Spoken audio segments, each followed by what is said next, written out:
The next day, the nine-star flag waved above the Panu Islands and the citizens celebrating the new regime walked onto the streets as if they were celebrating New Year or Christmas. They cheered on the new birth of the country. Noontime. In the cafeteria of the presidential palace, Jiang Chen and Zhang Yapen sat on the two sides of the table. Lunch was curry lamb with rice along with an odd coconut smell. It certainly tasted like South Asia. In front of Zhang Yapen was a piece of steak along with coconut juice. With the shift in the regime, only the chef was the most indifferent in the entire presidential palace. UA extended their welcome to us, wishing us to join forces with them.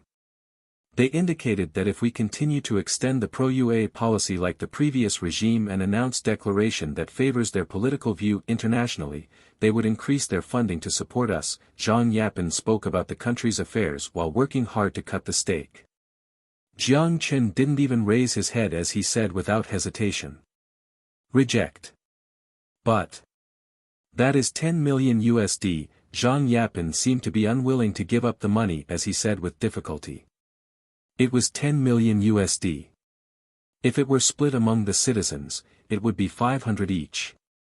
They only needed to speak a few sentences in front of the media, and no one listened to them anyways. This place was just a tiny country, the entire islands combined together was not even bigger than a province in Australia.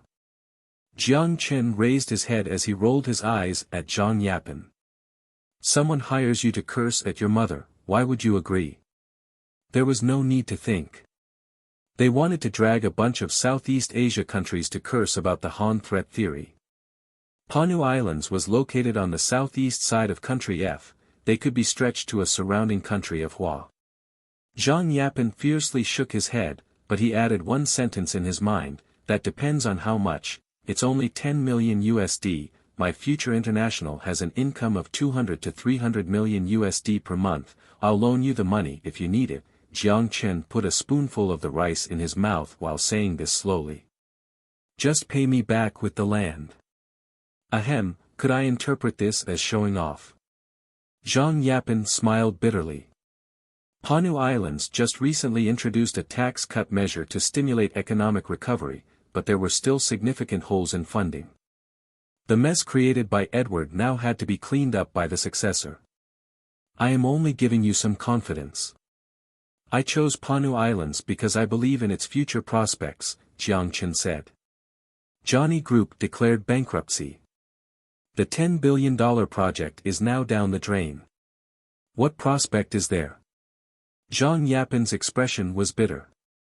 He initiated the uprising because of the passion in his blood, but now that he has become the president, he began to feel the difficulties of managing a country. No, I am going to take over that project. Zhang Yapen looked at Jiang Chen in shock.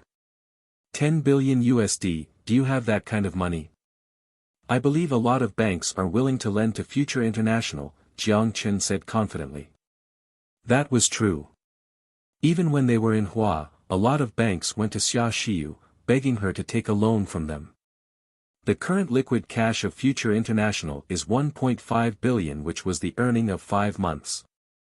Although 10 billion was rather daunting, with Future International's equity as collateral, it would be easy to obtain. Especially since he didn't even need to borrow the full 10 billion. You are really willing to borrow 10 billion for a small island country? Zhang Yapen looked at Jiang Chen in disbelief. Of course, I believe this will generate more than 100 billion in return. Zhang Yapen held his breath. He could not imagine how the country with less than 100 million USD GDP and a population of fewer than 20,000 people would generate more than 100 billion in value.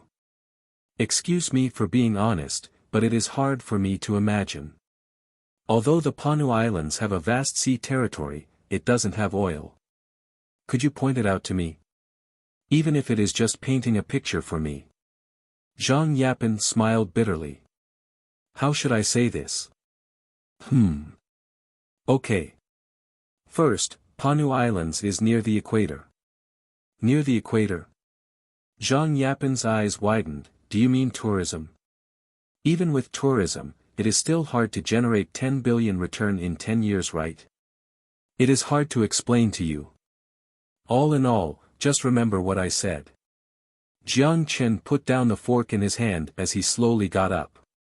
There were plenty of advantages of being near the equator, it was not as simple as tourism.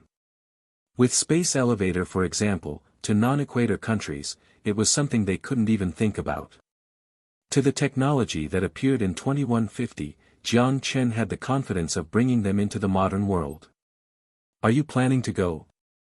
Zhang Yapin also put down his fork as he looked at Jiang Chen leaving the table.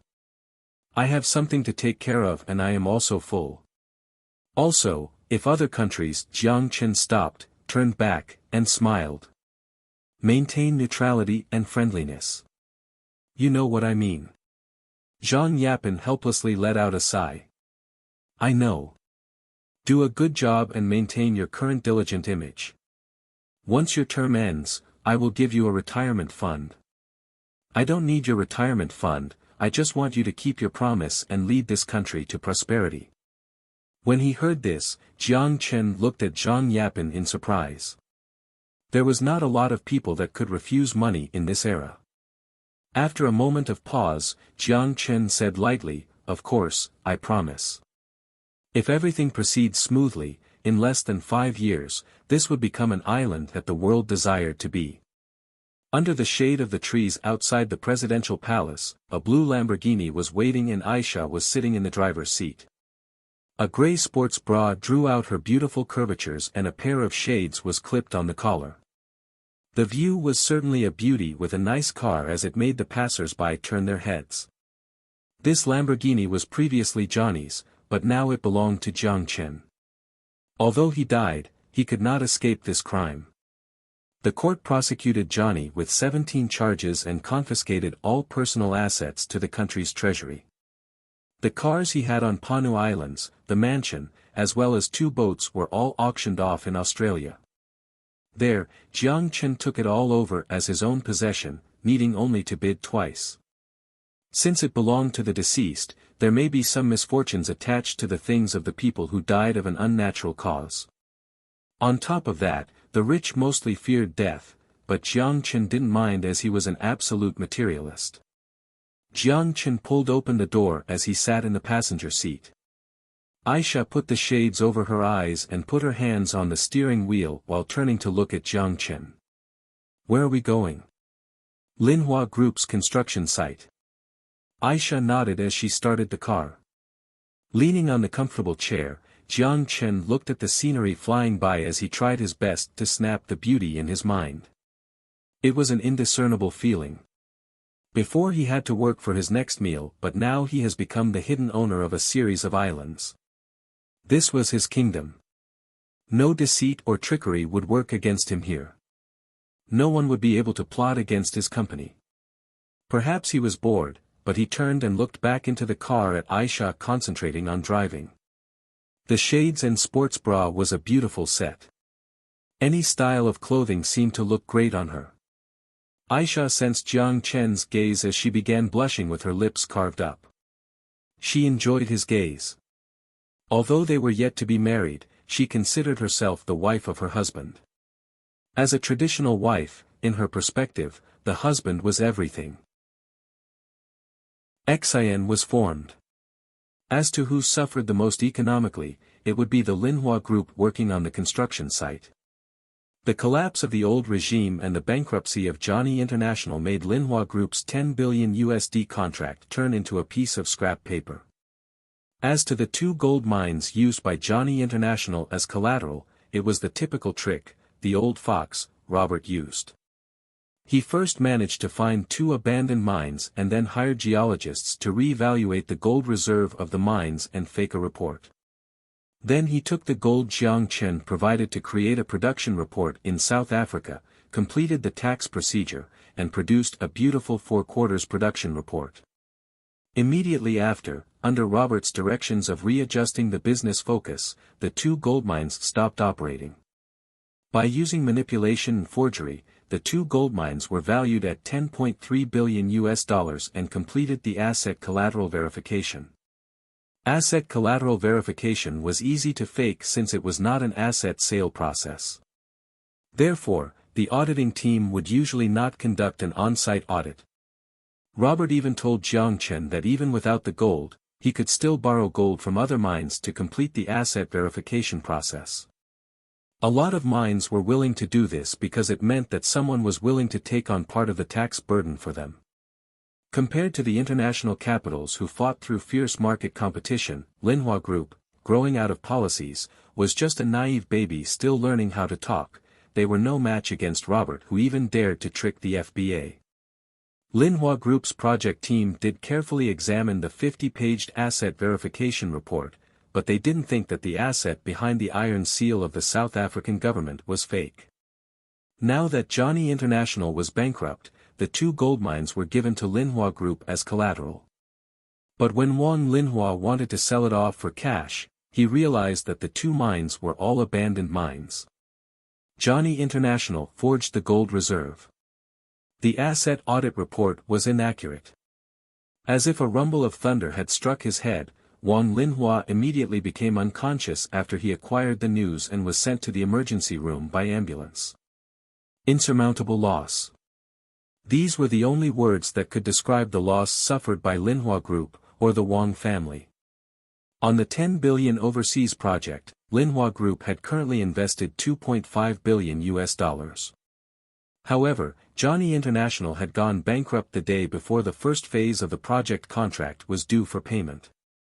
A loss of $2.5 billion in the first quarter, this financial report would blind the Linhua board. And not long ago, Wang Linhua increased his holding of Linhua Group through the secondary market. On the west coast of Coral Island was the most beautiful scenery of all the islands. The deep blue shallow waters reflected a stunning light under the bright sunshine, just like the goddess of the sea's veil. The coral reefs hid among the sea waves as it divided the magnificent undersea world into an array of pictures. The islands covered in vegetation scattered between Coral Island and Garland Island, connected by deep or shallow sand beaches and formed a natural but sophisticated maze. A car drove on the highway along the east coast. Jiang Chen rolled down the window as he gazed at the beautiful scenery from afar. He exclaimed, "This is too beautiful. Do you want me to slow down?" Aisha asked gently. "No need, we should go faster." Jiang Chen narrowed his eyes as he stared at the seagulls at the end of the sky. "I need to get rid of the annoying people from my island." With a grin on her face, Aisha changed gears. "Sit tight." The engine roared. The car accelerated to a speed of 160 km per hour as it turned into a blue shadow racing to its destination. The speed may have been dangerous for ordinary people, but for Aisha with the genetic vaccine, it was not a problem at all. Moments later, they arrived at Linhua Group's camp. With the car parked on the road, Jiang Chen saw from afar a group of people surrounding Linhua Group's door. Natives with hoes, scythes, and even sugarcane surrounded Linhua Group's door. Everyone was emotional as they were preparing to enter forcefully. Soldiers with rifles maintained the situation. They were all insurgents who participated in the uprising. They were not dissolved after the war as some of them joined the police force. He signaled Aisha to wait for him in the car and walked straight to the gate. "What's going on here?" Jiang Chen asked nonchalantly, stopping beside a policeman. The bearded policeman frowned as he was going to tell Jiang Chen to stand aside, but when he saw a pass personally signed by Zhang Yapan in Jiang Chen's hand, he immediately stopped looking annoyed. "It has to do with land compensation." Jiang Chen immediately understood. The negotiated compensation for $2 per square meters between Johnny International and Linhua Group was too cruel. Now that Johnny International was bankrupted and the old PANU regime has collapsed, the citizens would not allow such an unfair agreement to exist. Wang Tianfeng immediately called the police when he realized the situation was going south. Although the police force was also unhappy with Linhua Group, they still must uphold the law as they sent out a team to stabilize the situation. But the citizens still surrounded the police while they wait for an explanation. "Let me go in to check it out." The policeman hesitated before he moved and allowed Jiang Chen to go in. Inside the camp was an array of trailers. The expensive equipment was all locked inside the warehouse by the workers to prevent the rioters from robbing or destroying it. As to the workers, they wore their hard head and wielded sticks, preparing to fight. If there were a conflict between the natives, the outsiders would always be at a disadvantage. Although they had armed themselves, everyone prayed that a conflict would not occur. In a riot, if they were killed by the rioter, it might even be difficult to seek justice. When they saw someone walk over, they first felt tense, but when they saw it was a fellow countryman, they felt relieved. Although there were quite some Han on the island, for them who traveled often, it was easy to distinguish who was homeborn and who was not. A tanned worker greeted Jiang Chen and asked, "How is the situation outside?" Jiang Chen looked at the anxious expression on his face as he comforted him, "Don't worry, the Xian president is already working to resolve the problem." The worker felt relieved as he wiped the sweat from his forehead and smiled at Jiang Chen, exposing his teeth. "Are you from the embassy?" Panu Islands were too small to have an embassy. "No, but I am here to arrange your travel home." When he heard he could go home, a look of joy appeared on the worker's face. "Great, haha. Buddy, we all want to go home. The construction keeps getting delayed without any progress. The situation outside is becoming more and more dangerous. A month ago we could still go buy some fruits on the street, now we are afraid to even leave the camp. Sigh, it's been tough for you." Although Jiang Chen disdained the Wang family's greediness, he didn't mind the regular workers. Or rather, it was a pleasant feeling to see his fellow countrymen in a different part of the world. It was his fellow countrymen after all. Jiang Chen wouldn't sit around if his people encountered danger. "It's okay." The tanned worker shook his hand. "Are you here to see Manager Wang? Do you need me to take you there?" "No need, just tell me the location." The worker didn't insist as he pointed at the concrete building at the back of the construction site. "His office is on the second floor at the end of the hall." After he said goodbye, Jiang Chen walked toward Wang Tianfeng's office. The door was knocked.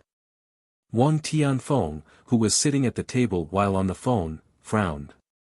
After he spoke a few more sentences to his sister regarding taking care of his father, he cleared his throat. "Come in." The door was pushed open. The person who came in almost made Wang Tianfeng's eyes pop out. Jiang Chen. That's right.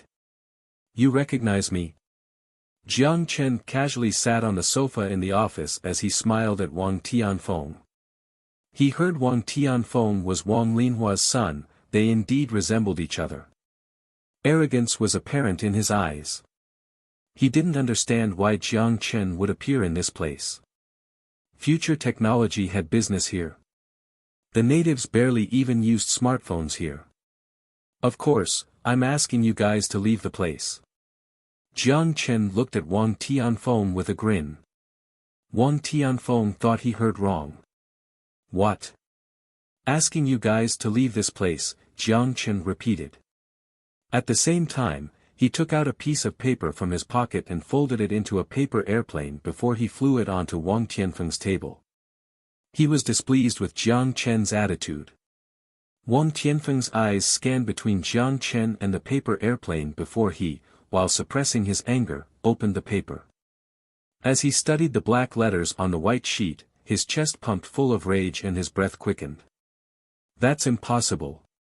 We already invested 2.5 billion on this project, the Xian government is *ting. They can't just get rid of us like that. I'm going to find President Zhang right now."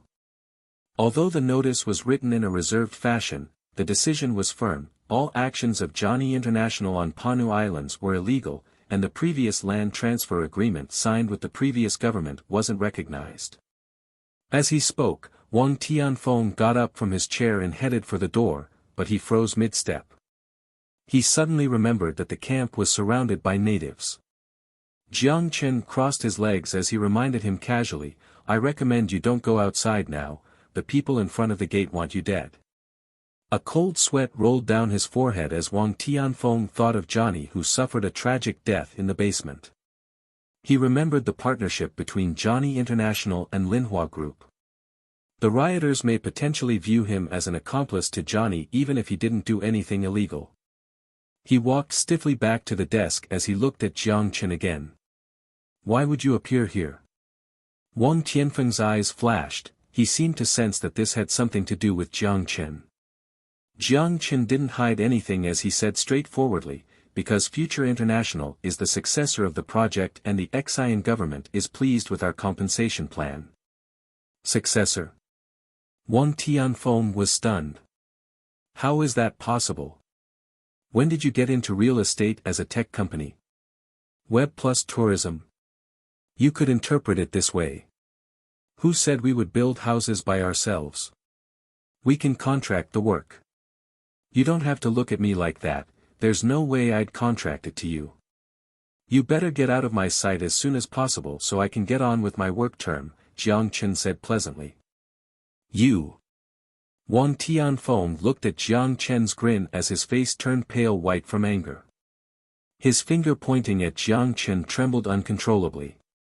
Everyone knew the first phase was the most difficult to execute, and it was also the phase with the highest cost. Linhua Group invested 2.5 billion in the first phase as they gathered the most advanced equipment and most professional workers to ensure that a solid foundation was established for the future. It wasn't just any poorly built project they'd normally do domestically, it was Linhua Group's first international client. It would act as a business card and a case Linhua Group could use to discuss potential partnerships with other international clients.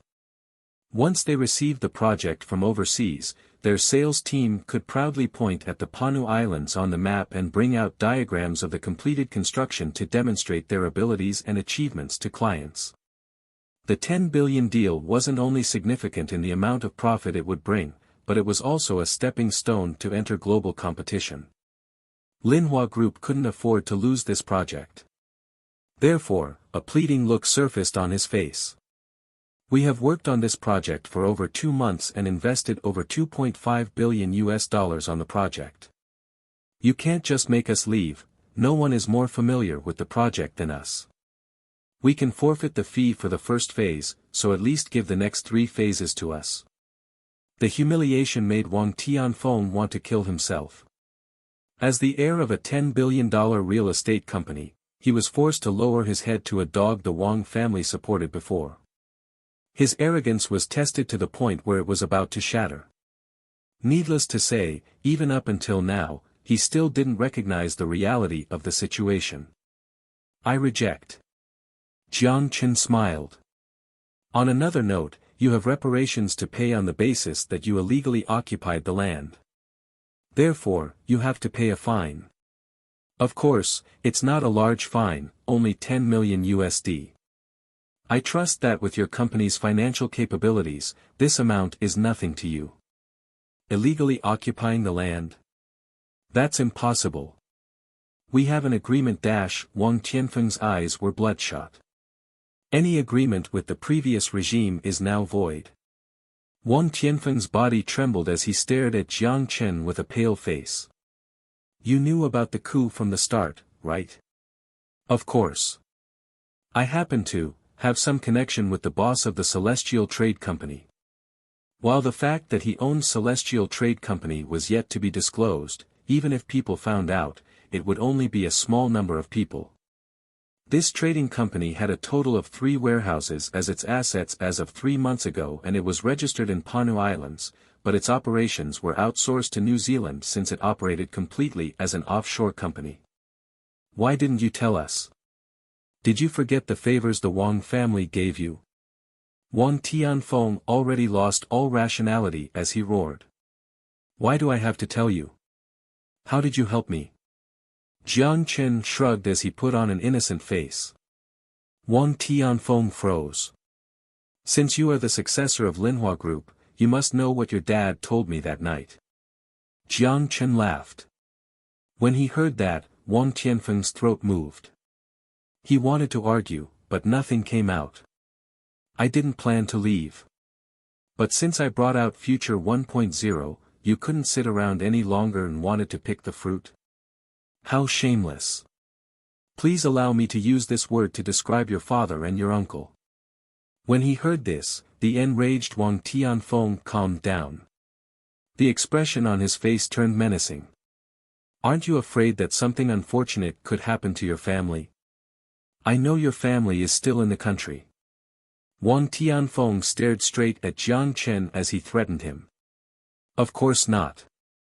They're currently traveling in Xiangjiang and will immigrate to Panu Islands in a few days. Despite how powerful the Wang family is, could you capture foreign citizens in a different jurisdiction? Jiang Chen laughed. You. Wang Tianfeng had his eyes wide open. That's right. They became Xian citizens and automatically forfeited their OL.D citizenship.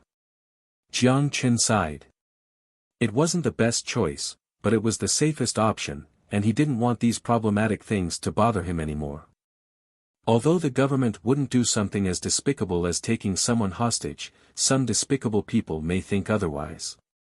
It took a bit of effort to convince his parents to immigrate, but he was finally successful. The two elders did long to see the outside world.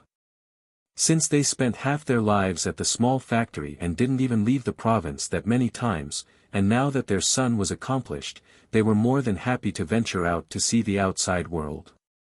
Since they were getting old, they had more concerns. Therefore, they were a bit hesitant about leaving the country, partly because they didn't want to cause trouble for their son and partly because they didn't want to leave their old house. But Jiang Chen promised them that if they missed home, they could go back anytime. Wang Tianfeng's lips shivered as he couldn't think of any way to threaten Jiang Chen. Just as Jiang Chen said, while the Wang family was powerful domestically, they didn't have the same reach overseas. Seeing as Wang Tianfeng had nothing else to say, Jiang Chen laughed and stood up. You better leave the island in 3 days or the security force may forcefully remove you from the island. By the way, everything is within the boundaries of the law. You. Wang Tianfeng's fists clenched as he wanted to beat him up. But he managed to restrain himself since he wasn't home, and if he caused trouble, his uncle wasn't here to solve things for him. He should be glad he managed to restrain himself, because if he did swing his fist at Jiang Chen, the outcome would be quite different than he imagined. I enjoy the fact that you don't like me but can't do anything to me. Seeing that he didn't take a swing, Jiang Chen grinned. Jiang Chen fixed his collar before opening the office door and walking outside. Seeing that you allowed me to vent my frustrations, I'll arrange vehicles to transport you safely to the airport along with your workers. Also, some words for your father: it is never too late to seek revenge, although it has only been a few months. Then he turned around as he left Wang Tianfeng, who looked like he just ate sh*t, there without turning his head. When Jiang Chen left Linhua Group's camp, the citizens at the gate had yet to disperse. On the contrary, more people had gathered there. The angry natives swung the sugarcane in their hand. It was quite a comical scene. Jiang Chen looked at the workers inside the camp. He thought for a moment before he shouted to the citizens. Quiet. Everyone, quiet down. When they heard Jiang Chen shout, the citizens all looked in his direction. First, I am not from the Linhua group. When he saw the unfriendly gazes, Jiang Chen cleared his throat to clarify. When they heard that Jiang Chen wasn't a part of Linhua group, the citizens all lost interest, but before the crowd turned rowdy again, Jiang Chen continued shouting. But, I have already reached an agreement with Linhua group. This construction site will be taken over by Future International. You may have never heard this name before, but don't worry. We will negotiate a price with the new president that you can all accept to compensate for your lost land. If you trust your president, please leave now. The citizens stared at each other. A muscular, brown-skinned man walked to Jiang Chen and used Han mixed with English to ask Jiang Chen. Is what you said true? Of course. Jiang Chen nodded. The person turned around as he debated with the citizens. Finally, they seemed to have reached an agreement as the man stood in front of Jiang Chen. "We trust our new president. But..." The man pointed in Linhua Group's direction, "before the compensation is finalized, they can't leave." "No problem." Seeing the crowd beginning to disperse, the police on duty felt relieved and walked beside Jiang Chen. "Thank you, my friend. If it wasn't for you, it'd be hard for us to take care of this. Don't worry, it's all part of my responsibilities. Especially, since some are innocent." President Edward's trial was set for the 5th day after the coup had ended. On this day, almost all Panu people stayed home and gathered around the TV to watch the live trial. In the end, the Supreme Court of Panu Islands sentenced the former President Edward to 17 crimes including treason. All his assets would be confiscated and he would be executed by the end of the month. The result received support from all Xian citizens. The people who suffered under his reign wanted to rip off his skin and tear his tendons out. Of course, Xian was a civilized country, so they evidently wouldn't sentence him to a violent death. Death by injection was his final fate. As to the soldiers that surrendered, considering that they fought as part of their duty, the court didn't punish them for their actions during the coup. In the end, they were only sentenced to 10 years in prison for accepting bribes. At the same time, the previous government force was dissolved. Once the political situation stabilized, the small country began to lose attention from international media and returned to a tranquil state isolated from the rest of the world. But this was only relative. The small country remained in sight of many capitalists. This was because of a $10 billion project. The infrastructure improvement project with its first phase complete restarted the bidding process for all construction companies in the world. The project was estimated to be in the 7 billion range. The most difficult first phase was completed by Linhua Group, free of charge, so there were no other difficulties anticipated in completing the remaining 3 phases. Of course, considering the stability of the current regime and what happened to Linhua Group, the other construction companies all tightened their auditing process. But when they heard Future International was the owner of the project, all concerns faded.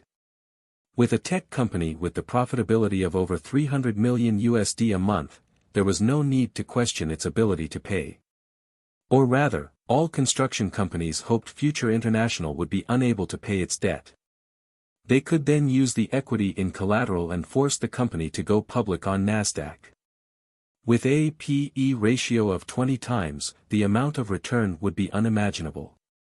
Of course, Jiang Chen didn't lack money to repay the debt. All capitals focused their sights on the island isolated from the world. Even if they couldn't win the $10 billion project, it wasn't a bad choice to share a piece of the pie along with the mega capitals for the development of the island. The boat's engine hummed as Jiang Chen let the sea breeze mess his hair as he gazed at the horizon in front of the boat. He bought the boat from the auctioning of Johnny's assets. The captain of the boat was an older fisher named Carter. The warehouse security man, Cass San, recommended him to Jiang Chen. The brown-skinned native spoke equally fluent Han and English. He went to Jiang Chen in Hua before for business. When his business closed down, he returned home to fish and fished for 20-something years. How much longer? Soon. The old fisherman piloting the boat cracked a smile as he accelerated the boat. They were cruising the sea at 50 knots, a single wave could send the boat soaring into the air. But the fisherman was undoubtedly a master of his trade. Regardless how the waves changed, the boat cut through the waves smoothly and steadily. Aisha anxiously held on to Jiang Chen's hand while the other hand tightly grasped onto the iron railing. Jiang Chen was more courageous as he didn't look afraid at all. He stood there facing the wind as he breathed in the fresh air. Not long after, an island surfaced in the close horizon. "Do you see it?" the old fisherman shouted as he laughed. "Huh, I see it." Jiang Chen couldn't wait to take his binoculars out as he looked at his island. That's right, it was his island. As the biggest winner of the coup, Celestial Trade Company not only won the contract for national security in which they acquired the rights to form a military on behalf of the Xian government, they also gained the permission to build a military outpost, 100 square meters big, on the 9 islands. On top of all this, the new Moon Island 150 kilometers west of Coral Island was leased to Celestial Trade Company with an indefinite term by the Xian government for the establishment of a military base. Just like its name, the island was shaped like a crescent. The island was covered in thick, tropical vegetation. The middle part of the island was higher with the 2 edges flatter. The gulf of the island was somewhat shallow with a bench forming when the tide fell. An aerial view taken at that moment would show the island was shaped like a full moon.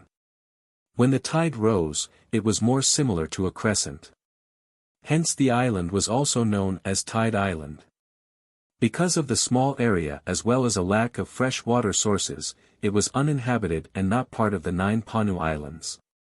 Although it would ruin the beautiful scenery on the island, building a military base here was an excellent choice. Once the boat approached the island, Jiang Chen saw the 2 vessels anchored on the side of the island. Because there was no deep-water port, the 2 vessels could not dock, they could only anchor far away from the island and transport the people and supplies through boats. These people were all from the Niger military base. They were mostly Christians from Syria and were incorporated as mercenaries during their escape.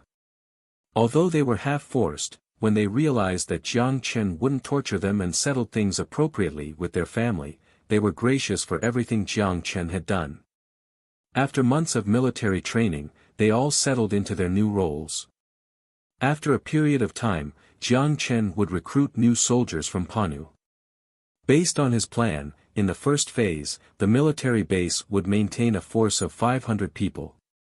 While they prioritized the development of the Air Force, they would purchase old naval vessels and modernize them. Of course, the plan must be executed one step at a time. Because they were in a peaceful time and Xian's foreign relations with neighboring countries was rather normal, they didn't have the need to expand militarily. Should we head for the shore or head to the vessel? With the sea wind in his mouth, the old fisherman roared. To the vessel, Jiang Chen commanded. Okay. The old fisherman dashed to the vessel. The kilometers in the distance disappeared instantly. After he secured the boat with chains, the people on the vessel lowered the ladder. Jiang Chen and Aisha were the first to climb up. When her feet came in contact with the flat deck, Aisha felt disoriented and almost fell down. If it weren't for Jiang Chen catching her, she might have fallen into the sea. Are you seasick? With how drowsy Aisha looked, the corners of Jiang Chen's lips curled up. Considering how disoriented she looked, it was the first time he saw her like this. A little bit. Aisha shook her head as she touched her forehead. Why didn't you tell me earlier?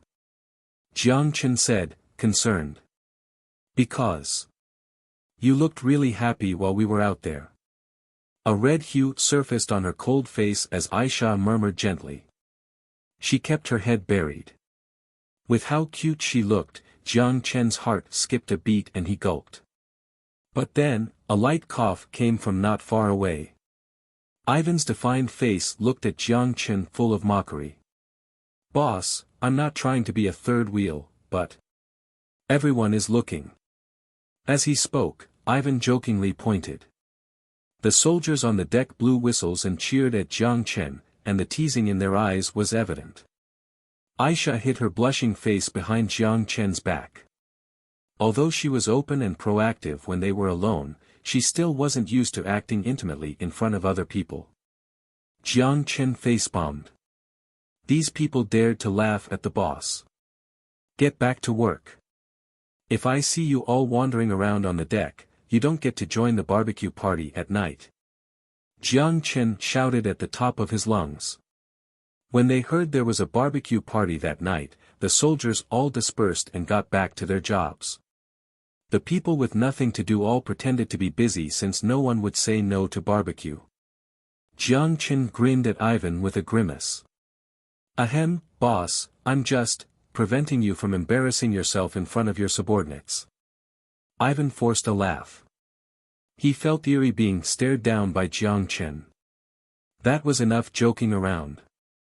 Jiang Chen put on a stern face. That's enough joking around, wait for me in the captain room. Bring Barkari along with you. Yes. Ivan saluted and left with the order. After arranging for Aisha to rest in an empty room, Jiang Chen headed to the captain's room. When he arrived, Ivan and Barkari were already waiting there. Barkari was the man who worked as the manager to Future Security. He was in charge of the logistics. After Future Security shut down, Ivan asked if he was willing to relocate to work on the other side of the planet, and Barkari accepted without hesitation. His only request was to bring his wife and children along. It was his dream to leave the impoverished West African region. Are you used to the deep water here? Barkari smiled humbly, showing his white teeth. He spoke with his broken English, yes, just a bit wet. That's normal since this is the sea. Ivan laughed and patted him on the shoulder. Now, let's get down to business. Ivan must have already told you. Jiang Chen looked at Ivan and stared into Barkari's eyes. Of course. Barkari nodded. Currently, the relationship between Celestial Trade and Future International wasn't disclosed to the public. Before Barkari arrived, he signed a non-disclosure agreement after which he would wear an electronic collar for 10 years. The advantage was that his salary would increase from $400 a month to $100,000 a year, the same amount as Ivan. Then your response is? I have no reason to reject, Barkari said lightheartedly. Jiang Chen nodded as took out the silica gel for the electronic collar and passed it to Barkari. The young black man didn't hesitate as he put the collar on in front of Jiang Chen. Don't worry too much, this is just for cautionary measures. I understand, but it feels weird to wear this, Barkari said as he touched his neck.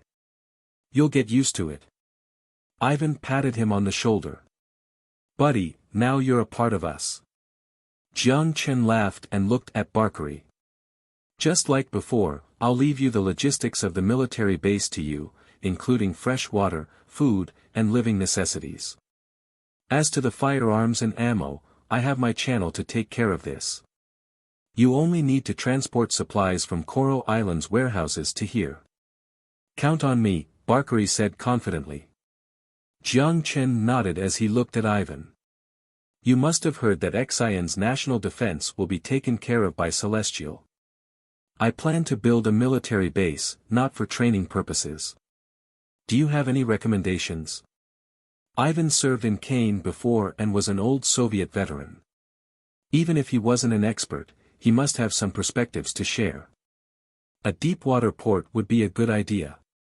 The area near the island is too shallow, so vessels with a higher displacement can't approach it. Without a deep-water port, both supplies and military mobility would be greatly limited. The deep-water port will definitely be built. What about other areas? Jiang Chen said. Bunker, training field, radar station, hangar, runway. Mostly these. Ivan smiled. The size of this island is pretty good and quite similar to UA's Wake Island. It might even be a bit bigger. I'll start the building process for the military base, keep an eye on this for me. No problem. Then that's all. Moving took an entire afternoon. It was indeed troublesome to move supplies between the island and vessels. Jiang Chen already made up his mind, he would contact people to build the deep-water port once he headed back the next day. Although it was tiring to move supplies and build houses, Jiang Chen discovered that everyone's face was filled with joy and happiness. To avoid the flames of war caused by extremists, they had to flee with their families from their homes. Now, they were finally able to settle down on the other side of the world, on a beautiful island, to restart their life. Although it was just an inhabited island now, everyone believed great things were to come. The passion for building their new home made everyone energetic. It wasn't long before an array of tents were set up in the middle of the island. At night, People gathered in the middle of the island and started bonfires around the island. They took out food from the vessel and began the barbecue party. Children chased each other in the camp, couples cuddled together, people who enjoyed large crowds sat in the circle. People joked, drank, and ate. The aroma of the barbecue spread across the camp, it was just like a picnic. Jiang Chen soon joined them. A young man from Turkey warmly asked Jiang Chen to try his roasted turkey. It was crispy on one side but tender on the other. Jiang Chen almost ate his tongue. With the saline and warm wind blowing while they drank cold beer, it was a superb feeling. The barbecue party lasted till midnight, after which people cleaned up the garbage on the ground. Although it had only been half a day, they felt an indescribable sense of belonging on the island already. How could he explain? Compared with Damascus engulfed in the flames of war, the life here was too pleasant. The next morning, people didn't oversleep due to the celebration the night before. After months of military training made it a routine for them to wake up early. Men lined up on the empty ground as they began the day's training with their trainers. The children and women also woke up early, because they wanted to see the sunrise. Since there was no extra tent on the island, Jiang Chen and Aisha spent the night on the vessel. It was rather embarrassing in the morning because compared to the hard-working soldiers, it wasn't until noon before Jiang Chen left Aisha's body in bed. After washing up, the two didn't return to the island and remained on the boat. Because he still needed to take care of the military base, he needed to return to Coral Island before taking a flight to Australia. The older fisherman had woken up long ago. There was a bucket of fresh sea fish on the boat. When he saw Jiang Chen, the older fisherman named Carter was somewhat embarrassed. When he woke up in the morning, seeing that Jiang Chen had yet to get up, he took the boat out and fished. But Jiang Chen only laughed as he didn't mind him using a small amount of diesel. He also jokingly asked for a few fish and asked how to cook the fish. The old fisherman felt relieved when Jiang Chen didn't seem to mind him using his boat for other purposes. He controlled the boat expertly with the steering wheel while he began to explain the delicacies of eating the fish. Jiang Chen wasn't paying complete attention, but Aisha listened diligently while she recorded things secretively on her EP. The girl thought Jiang Chen suddenly became interested in eating fish, so she made up her mind to master this cuisine. Once this conversation about fish started, the fisherman began to talk about his stories from when he fished. This time, Aisha was rather disinterested while Jiang Chen was completely drawn in. It was hard to imagine that in a life of fishing so many outsiders considered dull. The old fisherman had all kinds of interesting stories to tell. In the light and happy atmosphere, 150 kilometers soared by. After he got off the boat at Coral Island, Jiang Chen didn't stop for a moment. He told Carter to drive the boat back to his mansion before he took a plane to Melbourne, Australia. It was already 2 in the afternoon when he checked in at the hotel near the airport. Without any food in his body yet, he managed to find a Han restaurant to take care of his lunch before he started his schedule for the day. Based on the directions given by his phone map, he quickly arrived at the building of a military company called Mammoth. Robert recommended this company to Jiang Chen since they were one of the internationally renowned military base construction companies. They built military outposts in Iraq for the UN peacekeeping force before, and they also did business with Robert in the arms deal. After he explained his intentions to the gorgeous reception lady at the front desk, the boss of the company personally came down to greet Jiang Chen. The boss of the company was an Australian man with a big beard named Thomas. He had served in the Australian Special Forces. Robert already communicated with him beforehand, so after briefly asking about Jiang Chen's requirements for the military base, he eagerly brought out 10-something construction plans. The decrease in international conflicts resulted in his company not receiving any projects of this size for a long time. It was apparent why he was so eager. After 2 days of negotiation, the two parties finally settled on a construction plan. The total contract was worth 400 million USD. The construction would include 4 deepwater docks, a radar station, weather observation equipment, a runway, an artillery base and missile silo. it would be constructed similarly to the layout on Wake Island. Of course, because of the restrictions in arms sales, the construction didn't include a missile launch device or high-caliber artillery. Without the permission of the Australian government, Thomas wouldn't have the guts to sell those. But Jiang Chen didn't want those things either. Regardless of how reliable the missiles were in the 21st century, they wouldn't be stronger than the Disaster 32 cruise missile. Regardless of how powerful the artillery was, would it be more decimating than a Type 50 electromagnetic pulse cannon? Although he had yet to control the technology for the previous weapon and the latter was only limited to vehicle type, Jiang Chen firmly believed that with his continual exploration in the apocalypse, these unbelievable technologies would be his one day. Thomas also sold Jiang Chen 4 UH-60 Black Eagle helicopters with a unit price of $4 million USD. Included in the price tag was the training for 8 helicopter pilots. With the 4 Black Eagles, the mobility of the military base on New Moon Island would increase substantially. With the transportation ability of the 4 helicopters, the soldiers of the Celestial Trade Company could quickly parachute onto any of the 9 islands to respond to unexpected situations. Before he upgraded the technology, Black Eagle would be the ideal transition flight vehicle. By his 3rd day in Australia, the military base contract had been settled. Mammoth sent professionals to survey New Moon Island. Based on what Thomas said, if all projects were executed smoothly, the base would be completed by July. After he finished this task, Jiang Chen didn't return right away. The next morning, Jiang Chen woke up early and headed to the rural area north of Melbourne. The Victoria province located at the southeastern end of Australia was renowned as the Province of the Garden. Because it was by the ocean, the climate was warm and wet, so the province possessed the best vegetation and the most fertile grassland in all of Australia. Victoria, therefore, was the biggest producer of dairy products and farm products in the country.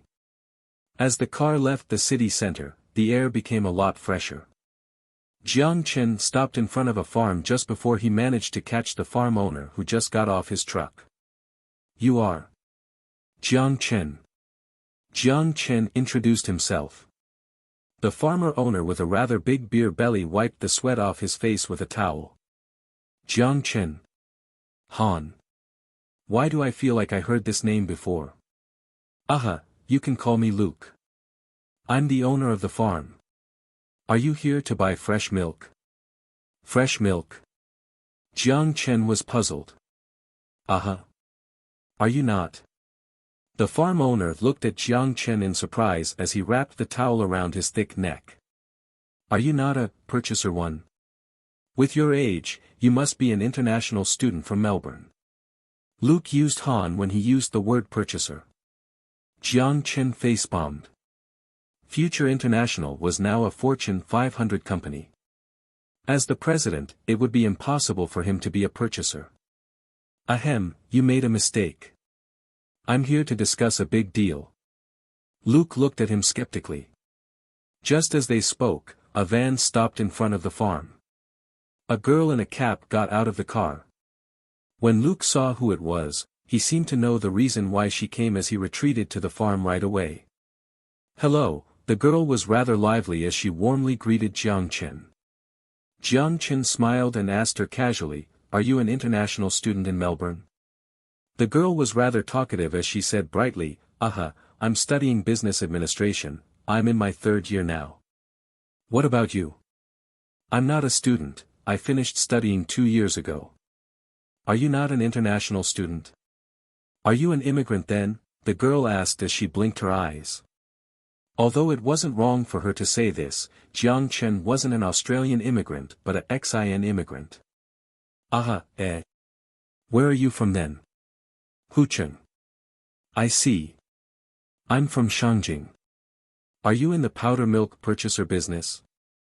"Why would you think I'm a purchaser?" Jiang Chen said with a speechless expression.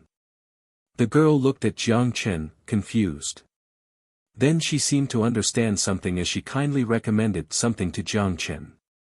"If you are taking some for your family, it's better to purchase it from the superstore. Although the products from the farm are drinkable, the packaging is inconvenient and not hygienic. What about you? Jiang Chen looked at her, puzzled. I'm not buying for my family. The girl rolled her eyes at Jiang Chen.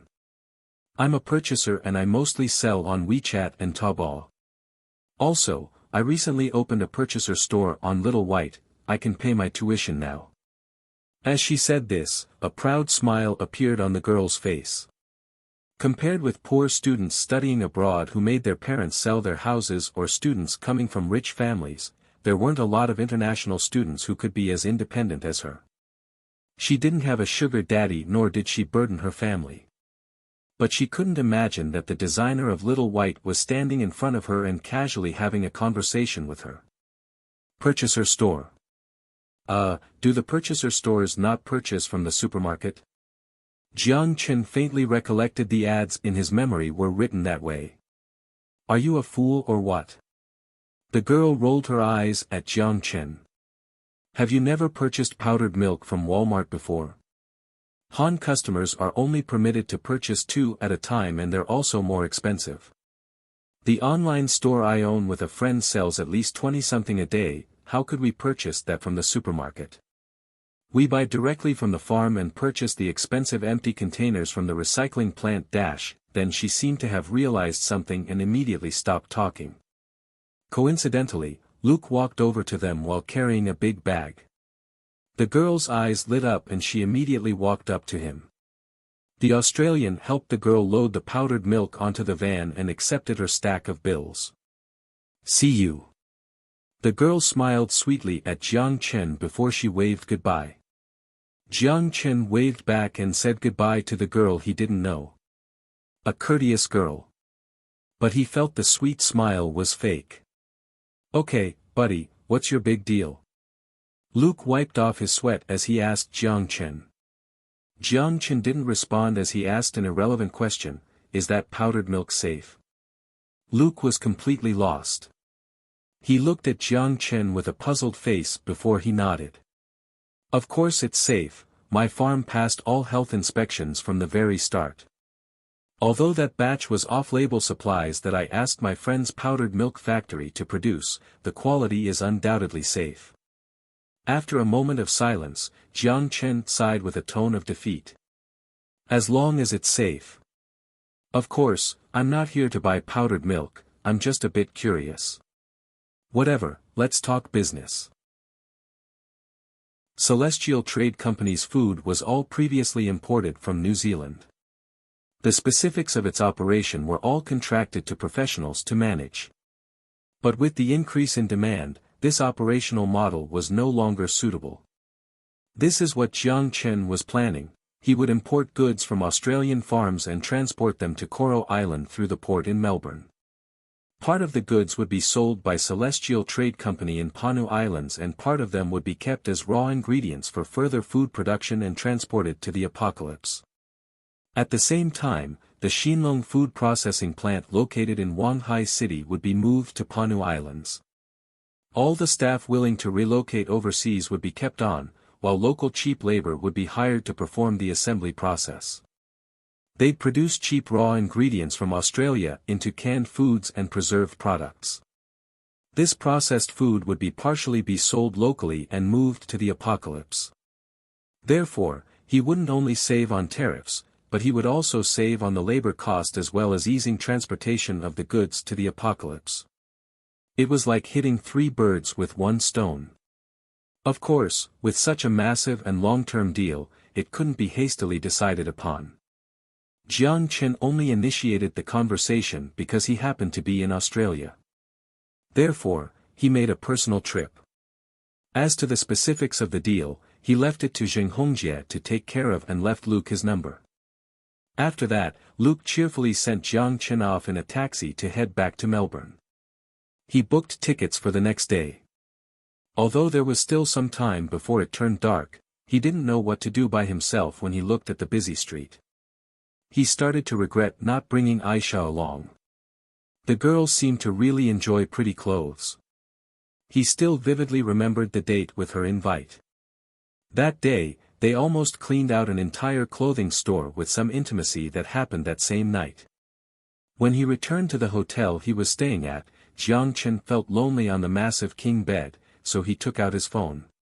He happened to see Lu Yao's message on Little White, so he replied. "Are you here? I'm here. Did you miss me?" Without any surprise, Jiang Chen still replied instantly. He sometimes even suspected whether the girl created a special alert just for him. With a smile on his face, Jiang Chen naughtily prepared to tease her. "Guess, definitely not." "Sad, congratulations. You guessed wrong." Happy, Jiang Chen continued to type on the screen with a smirk on his face. "How is your filming going? We're close to finishing." "I'm so tired." Buzz Lu Yao sent a selfie over. Scissor hands at a 45 degrees angle, playful but at the same time demonstrating her impressive 36D cleavage. She also added, "Do I look good?" Jiang Chen couldn't stop himself from laughing as he replied. "Good to masturbate to, screw you." Although that was what she said, she didn't feel annoyed at all as another buzzing sound came through. This selfie was even more flirtatious. Although nothing was exposed, it teased Jiang Chen even more. Fine, Jiang Chen was hard. Needless to say, time flies when you talk with a beauty. Lu Yao was also a great conversation starter as she didn't make Jiang Chen feel bored at all as the night flew by. Just as Jiang Chen prepared to say goodbye, Lu Yao sent another message over. "Also, did you know that Weibo has been full of posts about you these last few days?" Weibo, Jiang Chen paused. He did register a Weibo before and Sina decided by themselves to verify him as an Orange V. He had millions of followers already. But since he was flooded with messages such as "I want to bear your baby" and was constantly tagged with pointless things, Jiang Chen hadn't logged on for a while. After he said goodnight to Lu Yao, Jiang Chen didn't immediately sleep but instead opened Baidu and searched for his name. After he searched himself, thousands of posts popped up about him. Some were negative, some were positive. Internal feud. Future International's sudden expansion in real estate, Linhua Group's record loss of $2.5 billion. In the face of profit, the tendency of countrymen to fight each other remains unchanged. Jiang Chen could guess the content just by scanning the name. Disregarding the fact that it might have been an internet army hired by Linhua Group to change public opinion, Jiang Chen wasn't bored enough to read this type of foolish article. It was written without any proof or understanding of the circumstances and emphasized partial facts rather than the complete picture. While he was in the country, Linhua didn't act like a victim when they were plotting against him. They had the attitude of "I'm going to buy 50% of your share, or you can't do business here," when they negotiated. They totally deserved what they got now. Of course, there was certainly a lot of positive news. Generally speaking, public opinion stood on Jiang Chen's side, since Future International's rise to the top meant that Hua's artificial intelligence stood at the frontier of the world. Although Future International had relocated to Xi'an, Han netizens still considered it as a national company. Even though Alibaba's IPO made a Japanese person named Su Jingyi the wealthiest man, people rarely considered Alibaba a Japanese company. Other than the posts with polarized opinions, Jiang Chen saw a post with an interesting point of view. Celestial Trade Company and Future International, they belong to the same hidden organization.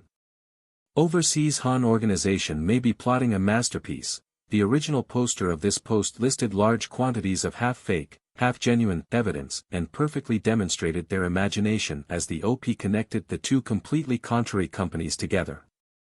He declared that the organization controlling the two companies was an overseas Han organization. Counting the coup in Panu Islands, it was their work that sparked everything. The formation of the Han-speaking country, Xi'an, was a link in their master plan. And this organization may have received secret support from the Han government. The renowned, born in the 90s billionaire Jiang Chen was only a pawn of the organization. Because of this sophisticated thought process, clear explanation, and excellent storytelling ability, the post caused a lot of people to reply. The number of likes easily broke 1 million. But the replies were also funny, such as, "The OP knows too much," is your water meter okay? 1. The UA wouldn't allow Hua to intervene with Pacific affairs. This coup was the afterproduct of the superpower's strategic conflict. OP's intelligence is questionable. What oversees Han organization? There should be a limit to this guy's imagination. The person above is a pro-UA supporter. Let me curse at him. The comments certainly entertained Jiang Chen, but if he were to comment on the post, the only word he could think of was, bullsh*. T. A lot of conspiracy theories had no proof to back them up. Logically, any natural occurring events could be described as pre-planned after the fact. Of course, these comments were like smoke screens for Jiang Chen. The more, the better for him. When his eyes began to feel drowsy, Jiang Chen flung the phone away. Just as he was about to sleep, the EP on his left hand buzzed. When he opened it, it was Lin Lin's message. Come back. Although Jiang Chen was puzzled why Lin Lin didn't just open the video message, he still got up from the bed. He closed the curtain by the window before he started interdimensional travel on the bed. Due to the difference in time zones, Melbourne was 3 hours ahead of Shanghai. When Jiang Chen returned to the mansion in the apocalypse, the light was still on in the mansion. Sun Jiao and them were not asleep yet. After he said hi to Sun Jiao, Jiang Chen headed directly to Lin Lin's lab. Instincts told him that Lin Lin had a surprise for him. When he pushed open the lab door, Jiang Chen saw Lin Lin in a white lab coat. The girl's fashion sense was particularly weird. She liked to wear fashionable clothing from before the war underneath a giant white lab coat. Wow, you're fast. When she saw Jiang Chen, Lin Lin put aside the item in her hand and walked to the door with a grin. Jiang Chen instantly knew what her expression meant and took out the pudding from the storage dimension and put it in her hand.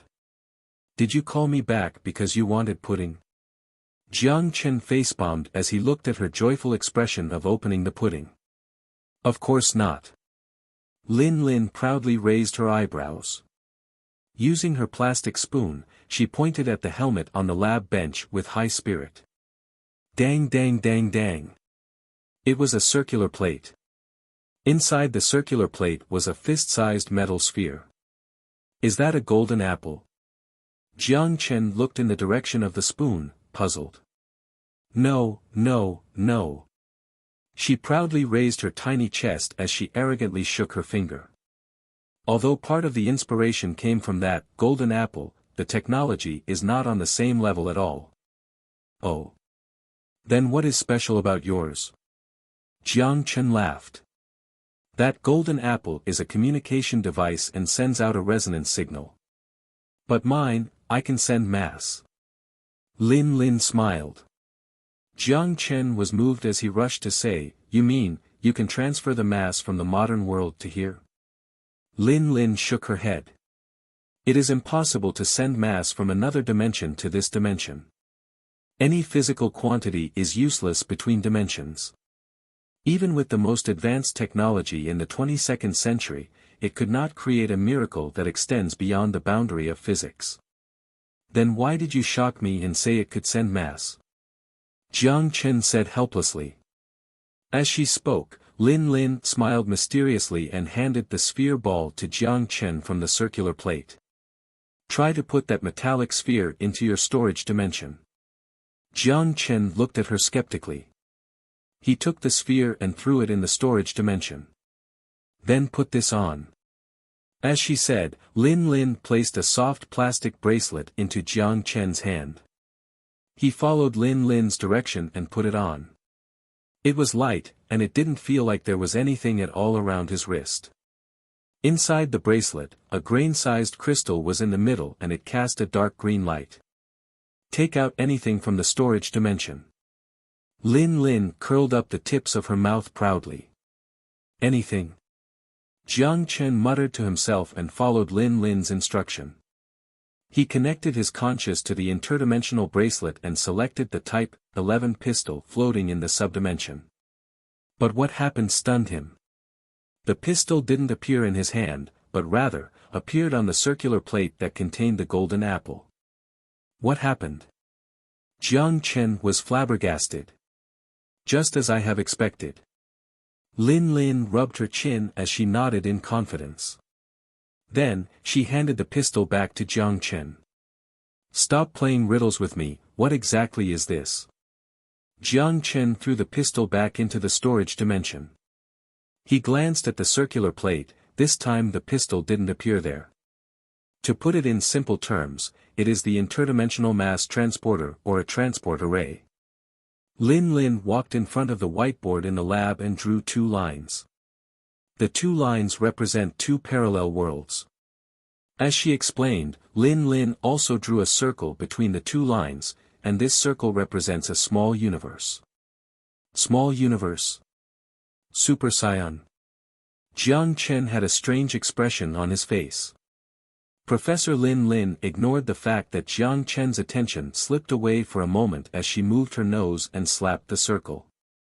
You refer to this as the storage dimension, but is it just a convenient backpack? Then what is it? Jiang Chen raised his eyebrows. I already said, she stared into Jiang Chen's eyes with excitement, it is a small universe or a subdimension. It stands outside of the macro universe, parallel to all timelines, but it would be infinitely closed to all timelines. Theoretically, it is not possible to transport mass to the small universe, but you could. Although the current theories can't explain your ability, we can take advantage of this. Take advantage of this? Jiang Chen muttered to himself while immersed in thought. Then, he took out another box of mango pudding from the storage dimension. That's right. The bracelet can continuously emit Klein particle waves of special frequency to interfere with your interdimensional bracelet's recognition of the 4th dimensional coordinate. It is similar to adding a backdoor program in the computer software. By changing the 4th dimensional coordinate, the objects being taken out would appear on this circular plate, rather than in front of the person wearing the bracelet. Pudding, green lights flared into the circular plate as the Klein particles in the dimension vibrated rhythmically. Just like the previous pistol, the mango pudding didn't appear in his hand but appear on the plate. Jiang Chen tried to put the mango pudding away, but there was no reaction at all. The transport array seemed to be one-directional, it could only send items here and not the other way around. Lin Lin's eyes lit up as she snatched the pudding on the circular plate with a smile on the face. She joyfully rubbed it against her face. As long as I wear this bracelet, the stuff I take out from the storage dimension would appear on this circulate plate. Even if I was in the modern world. Jiang Chen was excited by the idea. If that was the case, then he didn't need to tirelessly run back and forth. He would only need to wear the bracelet and stand at the warehouse in the modern world, throw all the supplies into the storage dimension before taking it out. That's right. Lin Lin put her hands on her waist as she laughed proudly. Ha! This is amazing. Lin Lin, you have helped me so much. The thrilled Jiang Chen grabbed Lin Lin's shoulders, hugged her, and spun her around. Wah! What are you doing? Lin Lin's face instantly turned red. Steam began to emerge from her head, and her limbs moved listlessly in the air. Jiang Chen also realized that his action was a bit over the line as he immediately put her down. Sorry, ahem. I was too excited. Jiang Chen forced a laugh as he embarrassedly scratched his head while looking at Lin Lin with a face as red as a ripe apple. Lin Lin hissed a few times, especially unlike her, but didn't say anything. Instead, she grabbed the 2 boxes of pudding she obtained from Jiang Chen and ran out the door with her head buried. When she passed by Jiang Chen, he noticed that the red hue has extended from her ear to her neck. Jiang Chen paused for a moment. Digitalized human can blush too. Lin Lin stuffed boxes of pudding into the kitchen fridge before walking back to the room. The expression on her face seemed to suggest that she still hasn't completely forgiven Jiang Chen for his action. When she came in, she didn't say anything as she just pushed Jiang Chen out of the room with her 2 slim arms and shut the door. Jiang Chen stared at the closed-shut door, knowing he was in the wrong. However, all he did was awkwardly scratch his nose as he didn't know what to say to apologize. Jiang Chen admitted that despite not processing his action through his head, the act he committed was over the line for a girl. But he didn't expect her to react so dramatically. After deliberating for a while, Jiang Chen let out a sigh and gave up on the idea of explaining himself. Instead, he walked to his own bedroom. Worst case, he would just have to bring her a few more boxes of pudding next time. Mango flavored. Jiang Chen lied on his bed and muttered to himself before he closed his eyes and commenced interdimensional travel. When he opened his eyes again, he was in the modern world. He raised his hand and pressed the grain-sized crystal on the bracelet as the dark green light immediately dimmed down. He threw the bracelet into the storage dimension, and then checked his phone for the time. It was getting late, already midnight. He rubbed his weary eyes, dragged up the sheets, and slept till morning. The next morning, Jiang Chen checked out from the hotel before arriving at the close-by airport, empty-handed. He boarded a plane from Melbourne to Xiangjiang. The ticket was booked 3 days ago. Because there was still the bidding on the construction site and the loan to take care of, Jiang Chen had to head to Xiangjiang before returning to Xi'an. It was already April, and the contract with Dalmare Corporation was almost up. Although the smart driving system was completed by Yao Yao in 2 hours, to avoid any commotion, Jiang Chen hasn't given the USB and the chip to Carmen Rothschild. On this trip to Xiangjiang, Jiang Chen planned to provide Carmen with the program. 1 billion in 2 hours, needless to say, Yao Yao was the biggest goldmine of the wasteland. After hours of flying, with the flight attendant's gentle announcement, Jiang Chen woke up from his nap and got off the plane.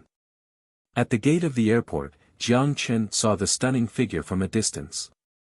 It was Xia Xiyu. Before he returned to Xiangjiang, Jiang Chen had sent a message to Xia Xiyu, asking her to pick him up if convenient. With a smile on his face, Jiang Chen walked directly towards her. "You are finally back." Although her face was rather expressionless, Jiang Chen could still read the sense of blame within her eyes. He had known her affection from the start and thus obviously understood the meaning behind her words. However, just like before, he only laughed and avoided the question. "I haven't seen you in 2 months. You have lost weight."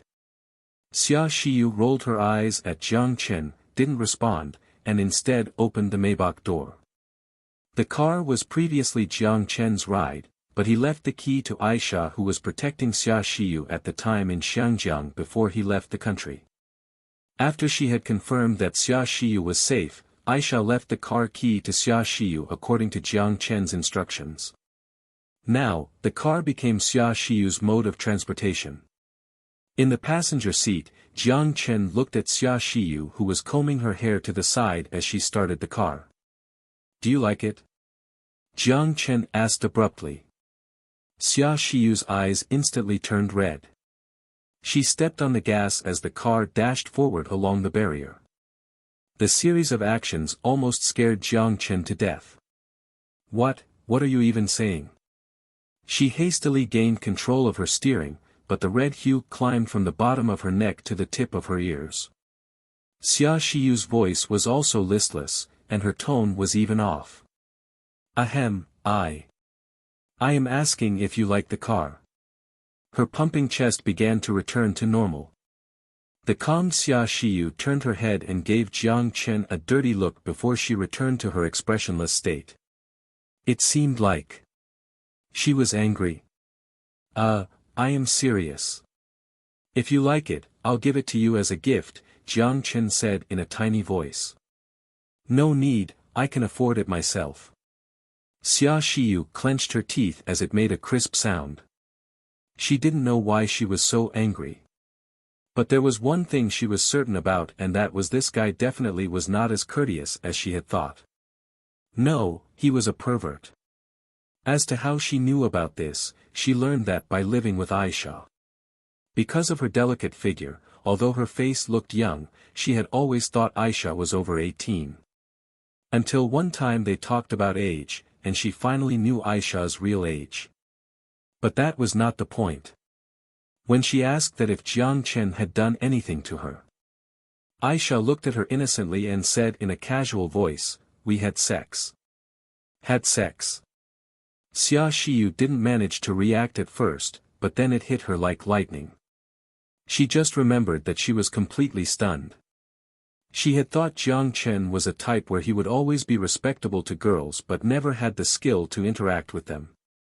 However, he was actually a pervert that did it with his own bodyguard, a girl that was less than 18 years old. But Xia Shiyu's reaction was typical, as Aisha told Xia Shiyu with a straight face. It was normal for people to be married at the age of 13. Especially during a conflict-filled era, the age might be even younger. Also, she had expressed to Xia Shiyu that she could sense her affection towards Jiang Chen as well, and she wouldn't mind sharing his gentleness with her. Perhaps it was ordinary in Aisha's eyes. Since in her home country, polygamy was common. Even if Syria was at the frontier of modernization among the Middle Eastern countries, this point did not change at all. But to Xia Shiyu, who lived in the modern world, it was an unacceptable practice.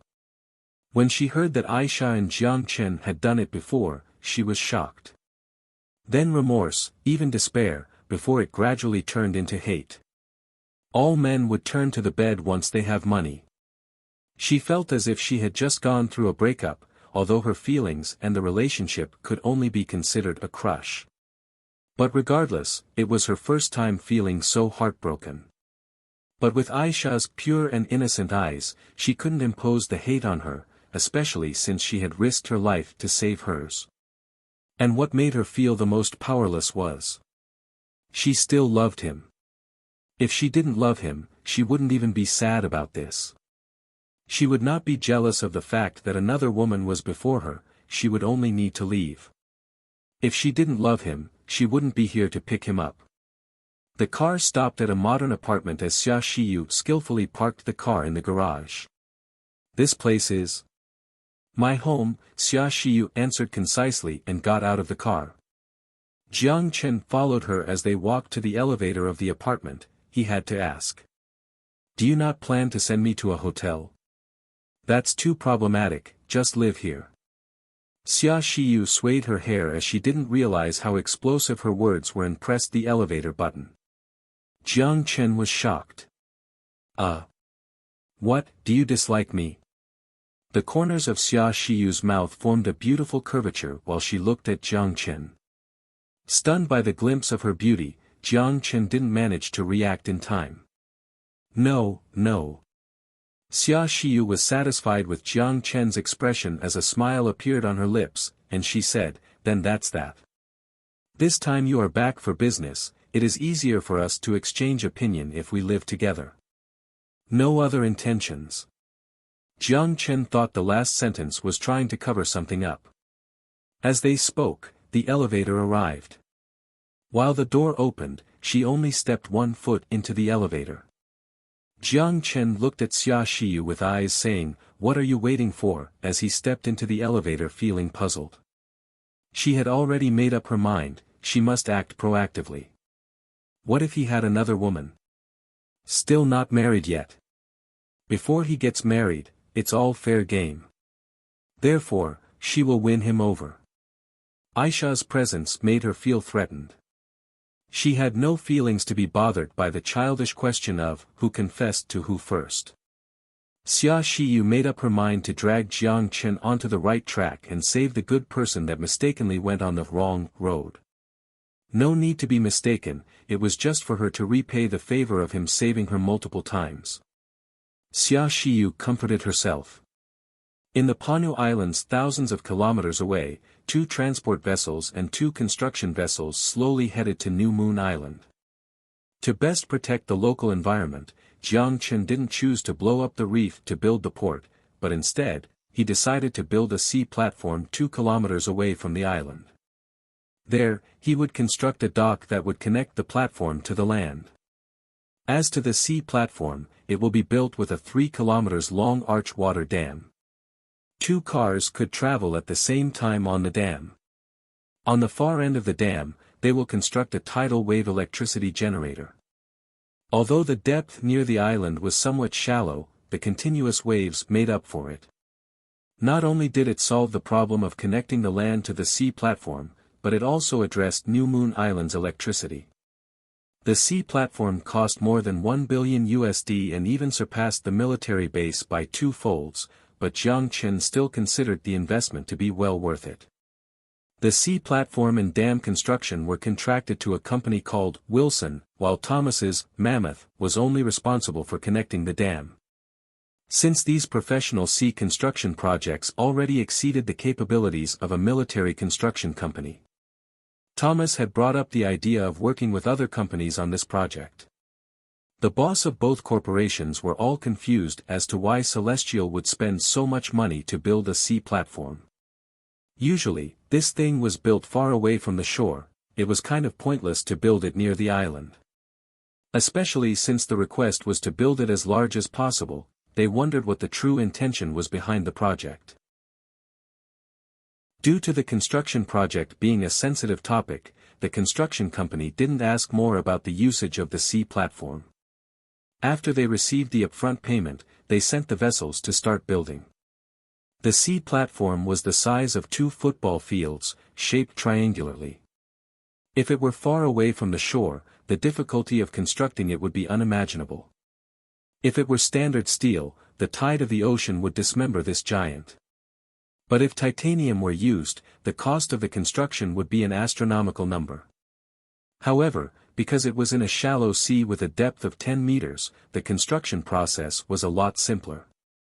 A reinforced steel base could be inserted into the rock bottom of the ocean, making it equivalent to a man-made floating island. The 4 vessels were anchored near New Moon Island as they sent out boats to explore the surroundings. At the same time, Celestial Trade Company's vessel also lowered a boat and approached the construction vessels. After they boarded the Mammoth ship, Ivan and Barkery had met Thomas. After they confirmed the details of the construction project, the 3 began to joke around on the deck. A Ukrainian, a Nigerian, and an Australian, it was as if they were in a United Nations meeting. Ivan was the oldest among the 3 and had the most to say. He joined the army and the Soviets, so he talked about the dramatic changes in East Europe and the civil war in Ukraine. Just as they were having a great conversation, 3 medium-sized boats appeared from the horizon along with a few sharp air horn sounds. "What's that?" Ivan frowned and took out the binoculars from his pocket, but he couldn't recognize the red-blue flag. Barkery didn't recognize it either as he narrowed his eyes and took a few hard looks. Thomas had more knowledge as he immediately recognized it. It's Country F's flag. It should be their fishing boats. Thomas raised his eyebrows as he felt a trace of ominous feeling and walked to the tip of the vessel. The 3 fishing boats stopped beside the vessel. Immediately, a Southeastern Asian with yellow skin and his shirt unbuttoned walked out onto the deck of their ship and shouted a few gibberish words at Thomas. Although Thomas recognized the flag, he didn't know the F language as he had to drag the translator on the boat out to explain to him. "What is this guy saying?" Ivan walked beside Thomas with a frown. The F citizen saw that another foreigner came out from the boat and gave Ivan a hard stare. But Ivan, born in Russia, had seen more bullet holes than people, was not afraid as he stared back at him. The F citizen was someone that preyed on the weak. Seeing that Ivan didn't back down, he subconsciously wanted to go back.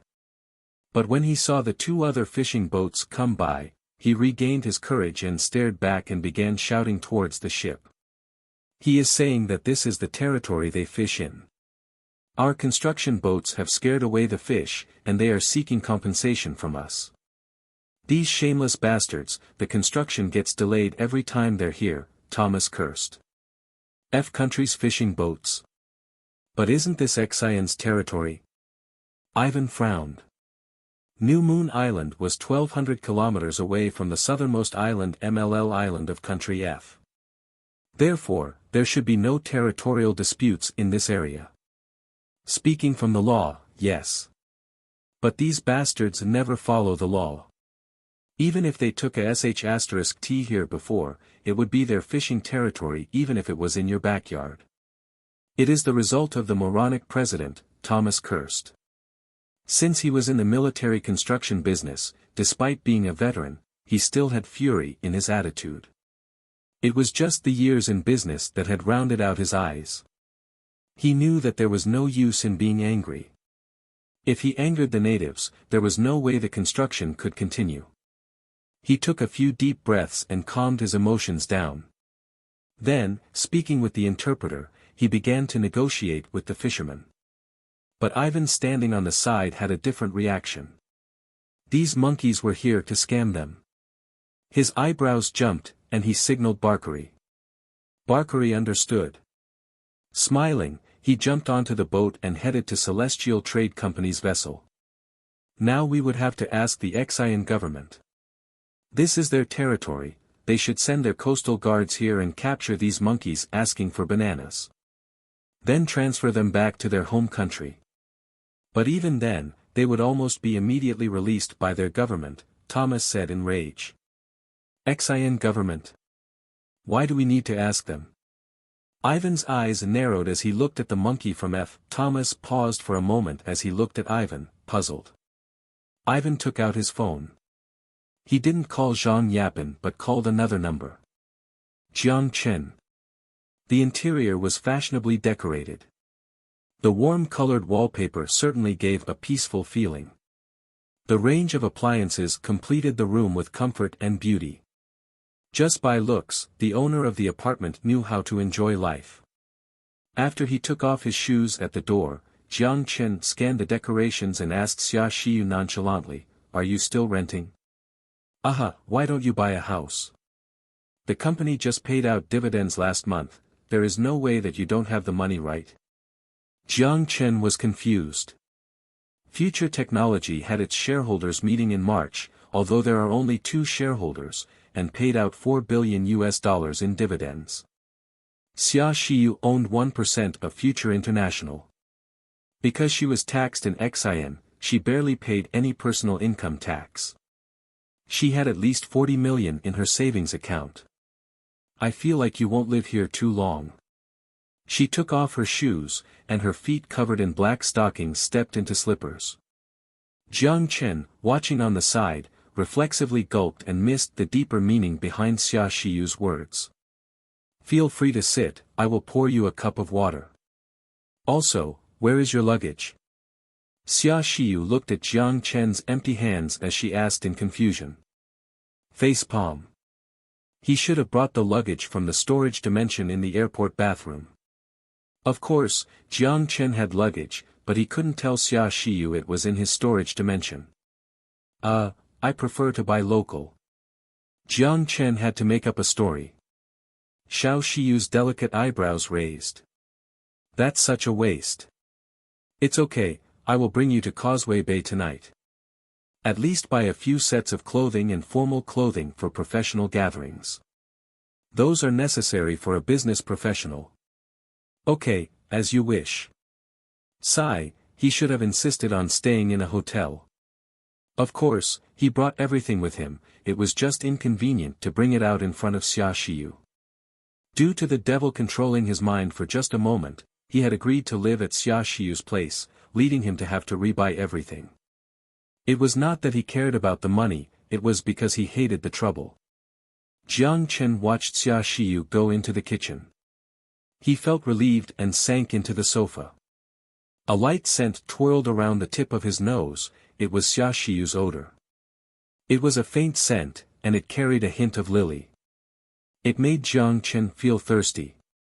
It had to be the work of hormones getting him into trouble. Not long after, Xia Xiyu brought a cup of water from the kitchen and handed the warm water to Jiang Chen. Jiang Chen immediately chugged the entire glass clean to suppress the weird feelings in his mind. Are you that thirsty? Do you want another cup? Ahem, no need. Xia Xiyu nodded, sat beside Jiang Chen, and grabbed a stack of documents that were on the table. These are the information about the bidder's dash, but at the same time, Jiang Chen's phone began to ring. Sorry, let me get a call. As Jiang Chen spoke, he walked to the window and took out his phone. Ivan. Did something happen at the New Moon Island military base? He looked at the name and picked up. Hello. Boss, citizens from Country F are causing trouble in the ocean territory near New Moon Island. They said our construction has interfered with their fishing. Country F fishers. When Jiang Chen heard Ivan's explanation, he first paused for a moment. He was so angry that he began to laugh. K, I'm already unhappy with them. Now they want to take advantage of me. I have to pay up even to build in my backyard. You are asking for my permission on this? Pirates have invaded our territory. You tell me what the Coastal Guard should do. Don't see me if you can't take care of it properly. After he received confirmation from his boss, a wicked smile surfaced on Ivan's face. The grimace was mixed with thrill as he was waiting for the boss to say this. Yes. Commander. After Ivan hung up the phone, he took out the pistol strapped to his waist and loaded the gun. His action made Thomas jump as he immediately blocked the Russian. Are you crazy? If your action gets filmed, they will definitely take the opportunity to scam you. Thomas, who frequently conducted construction with Han companies, knew that even if these fishermen looked dumb, they were extremely cunning. If they filmed Ivan pulling out the gun, they would return and make a few holes in their own boat. He knew that without paying money, the construction would be unable to continue. What's even worse was that the actions of these fishermen received the support of the F government. Their government would also first pay for their damage and then help them with the international lawsuit. Scam. Ivan scorned contemptuously and aimed at the monkey's chest. The Country F citizen was first scared, but then he turned ecstatic as he ran inside to take out his camera. When he saw this, Thomas in defeat put down the hand holding onto Ivan's arm as he smashed his hand onto the railing of the deck. Damn it. Now that's that. I'm going to request your boss extend the construction period. We can't conduct any work with their interference. Tell them to leave Xian territory within a minute. This place doesn't welcome pirates. The boss said they are pirates, so they are pirates. Ivan raised the pistol and said emotionlessly. The fishermen were immediately enraged. Ku. You threaten us with a gun, you think we are scared? They banked on the fact that the neighboring countries cared about their own feathers and wouldn't shoot. Who are you trying to scare pointing at people instead of the boat? As to being pirates, that's more bullsh*t. Without a single gun, who would believe that? The Country F citizen didn't back down as he acted even more recklessly. He was not only mocking Ivan, but he also coastal peed in their direction. Half a minute passed, 5 boats emerged from the distance. On top of the boats were fully equipped soldiers. Although they didn't wear kinetic skeletons, the rifles they had belonged to the 22nd century. 60. The last Russian word came out of his chapped lips. Time was up. Thomas thought he would awkwardly put the gun down, or shoot at the water or the boat, but the Russian pressed the trigger aimed at the monkey's chest. That's right, it was the chest. Not the hands or legs. Bang dash.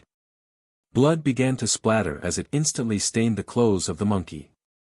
He tumbled and fell down on the deck. He had his eyes widened as he looked at his chest in disbelief. He wanted to scream, but only blood coughed out. Run. They are killing people. Run. Run. The gibberish mixed with screams diffused over the sea. A fisherman quickly dashed out from inside the boat and dragged the wounded companion inside. The 3 fishing boats accelerated at max speed as they fled in Country F's direction. Thomas stared blankly at Ivan. You killed him? I killed a pirate, Ivan added as he fired a few more rounds at the fishing boats turning around. Although he didn't hit anyone, it made the fishermen scream in fear. Although he didn't understand, he could hear the fright in their voices. There was no return once he fired the first shot. If any escaped, they would be a witness in court. Since he killed a person, he would have to leave all of them here, down into the deep abyss. Perhaps Jiang Chen didn't have that kind of awareness, but Ivan had. At the front line in Osk, he fought head-to-head with the Russian army, why would he be afraid of the country F?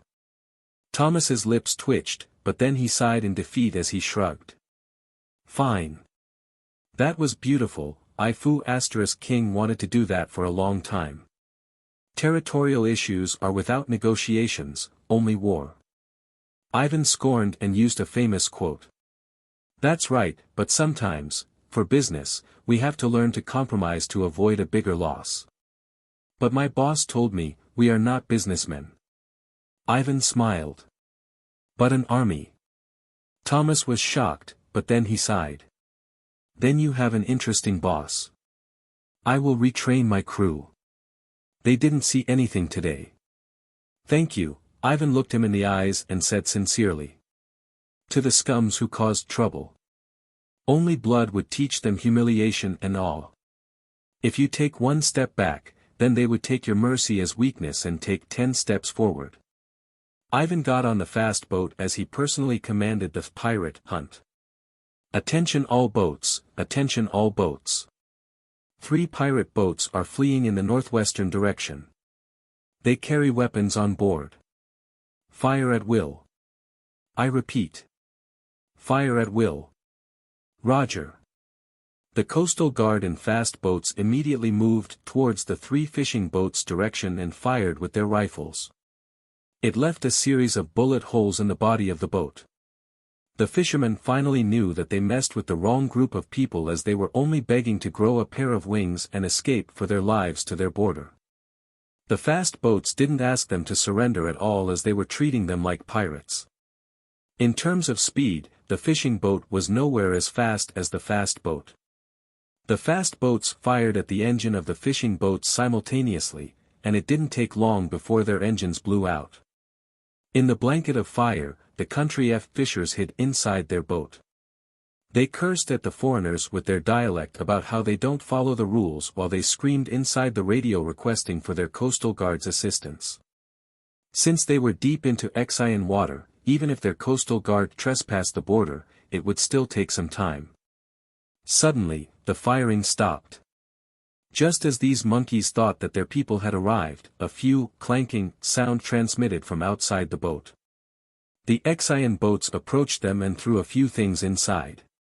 The captain adjusted his hat and carefully peeked out and looked at the deck through the window. When he saw a few M-series assault rifles on deck, he first paused for a moment before his expression suddenly changed drastically. The 2 fast boats throwing weapons on the fishing boats quickly moved away while the other 3 stopped 30 meters out. The soldiers in bulletproof vests lied on the deck, and one soldier held a Net 4 rocket launcher on his arm. $$. The captain ran for his life to the outside of the boat and kneeled on the ground in fear. With tear-filled eyes, he begged for mercy. But unfortunately, no one understood him. They didn't plan to spare the invaders. The soldier aimed at the fishing boat and pressed the trigger. 3 RPGs fired from 3 different directions at the 3 fishing boats. The explosion lit up the sky to a vibrant red. The coastal guards of Country F were on their way just in the distance. The soldiers on the fast boats followed Ivan's instruction and fired a few rounds at their own boat to create a few bullet holes. The soldiers threw away the one-time usage at 4 rocket launcher and took out the more advanced Python rocket launcher on the side. Everyone reloaded their clips and prepared to engage in battle. Under Ivan's command, the 5 fast boats approached the Country F Coastal Guard ships. Jiang Chen stuffed the phone back into his pocket and returned to the living room. Who just called? A friend, Jiang Chen nonchalantly replied and sat back down beside her. Seeing that Jiang Chen wasn't planning to explain, Xia Xiu only glared at him suspiciously before she stopped persisting on the question and picked up the documents on the table. She cleared her throat and put on a stern face before she began to explain the documents to Jiang Chen. The paper documents contain information on the bidders, mostly about the specifications and bidding price. As to the design project and project visualization, they are all on my computer, and we can take a look later. But before we start, can I ask you a question? Of course. Jiang Chen laughed. If it a question he could answer, he would facepalm answer. If it were not appropriate for her to know now, he would remain silent. Future technology currently has good profitability. We just managed to gain our footsteps in the web space. Why did we all of a sudden expand into the tourism real estate market? Xia Shiyu pushed up the glasses on her nose and asked with an undertone. From an investor's perspective, future technology has a bright future. Its return would be far higher than building infrastructure in a small country on the Pacifics to revitalize the tourism industry there. Because I believe in the future of Panu Island's tourism, as well as Xian's growth prospect, Xian's plan to pay partially with land and sea developments also fits my interest. For construction such as the expansion of airports, roads, hospitals, because these projects were none not-for-profit, Xian's government won't make Jiang Chen work for free. Because the Xian government didn't have the money and was unable to access loans from international banks, they could only repay Jiang Chen in the form of land and ocean development rights. Based on the consideration that once the infrastructure was built, the land price would appreciate substantially. From a business's point of view, there was a lot to gain, only that. But is it worth it to take on billions in debt for these of high-risk projects that could not generate profit in a short period? Right now future technology is currently working hard to expand its global market. It is in a rapid growth phase. The establishment of subsidiaries, talent acquisition, all these need money. If the cash flow is broken, its consequence would be severe. She looked at Jiang Chen with a stern face and gave him a hard question to answer. It was a problem. It was rather embarrassing because Xia Shiyu was the one who took care of the company for him. Not including the current operation of the business, he didn't even manage to meet all the board members as the president. Although they had drunk together before, after such a long time, he has almost forgotten all of their names.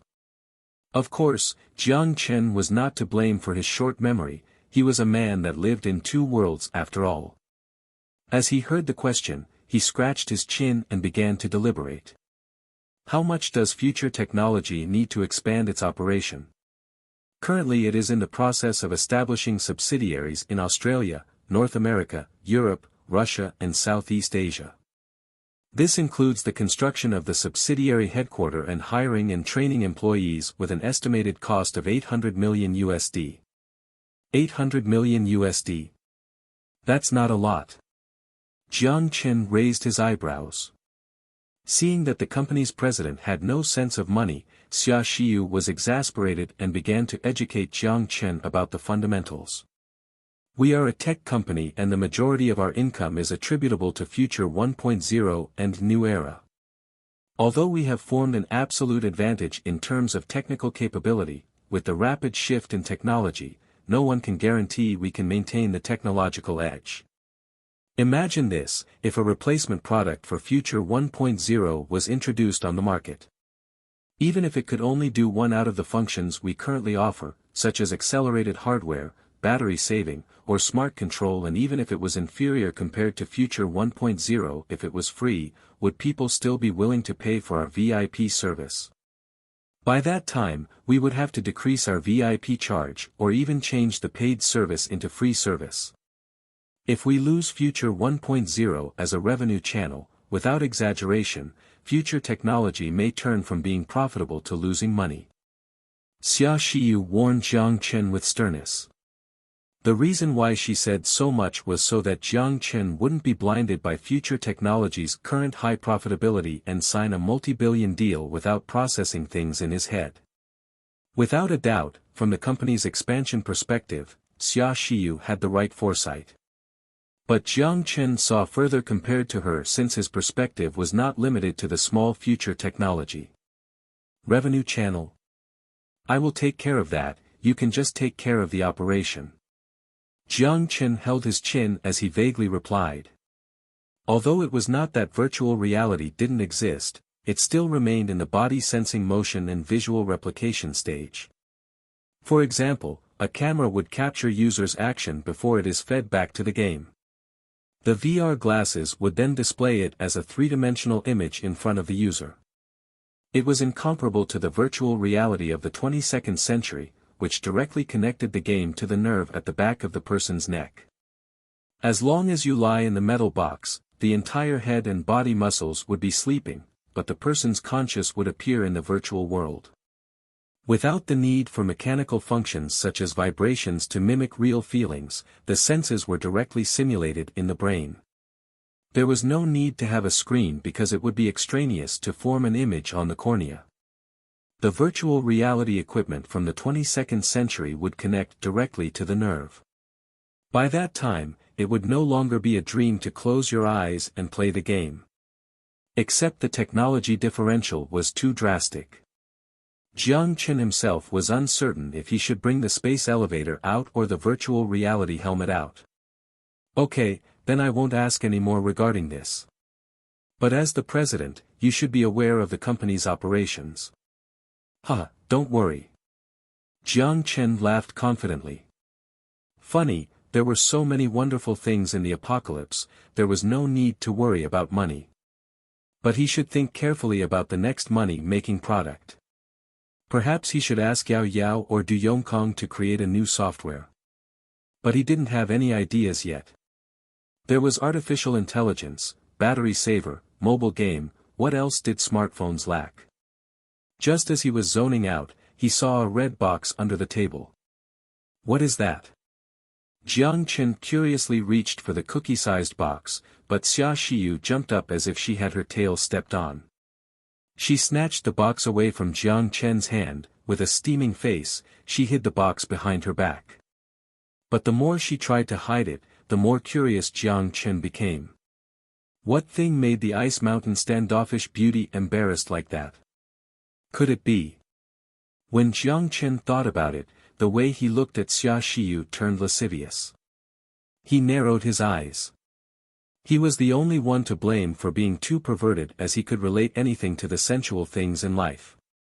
Needless to say, women are sensitive creatures. When she saw Jiang Chen's abnormal smile, Xia Xiyu first paused for a moment before she realized. Get your mind out of the gutter. It's weight loss tea. Weight loss tea. Xia Xiyu in embarrassment threw the box in Jiang Chen's lap.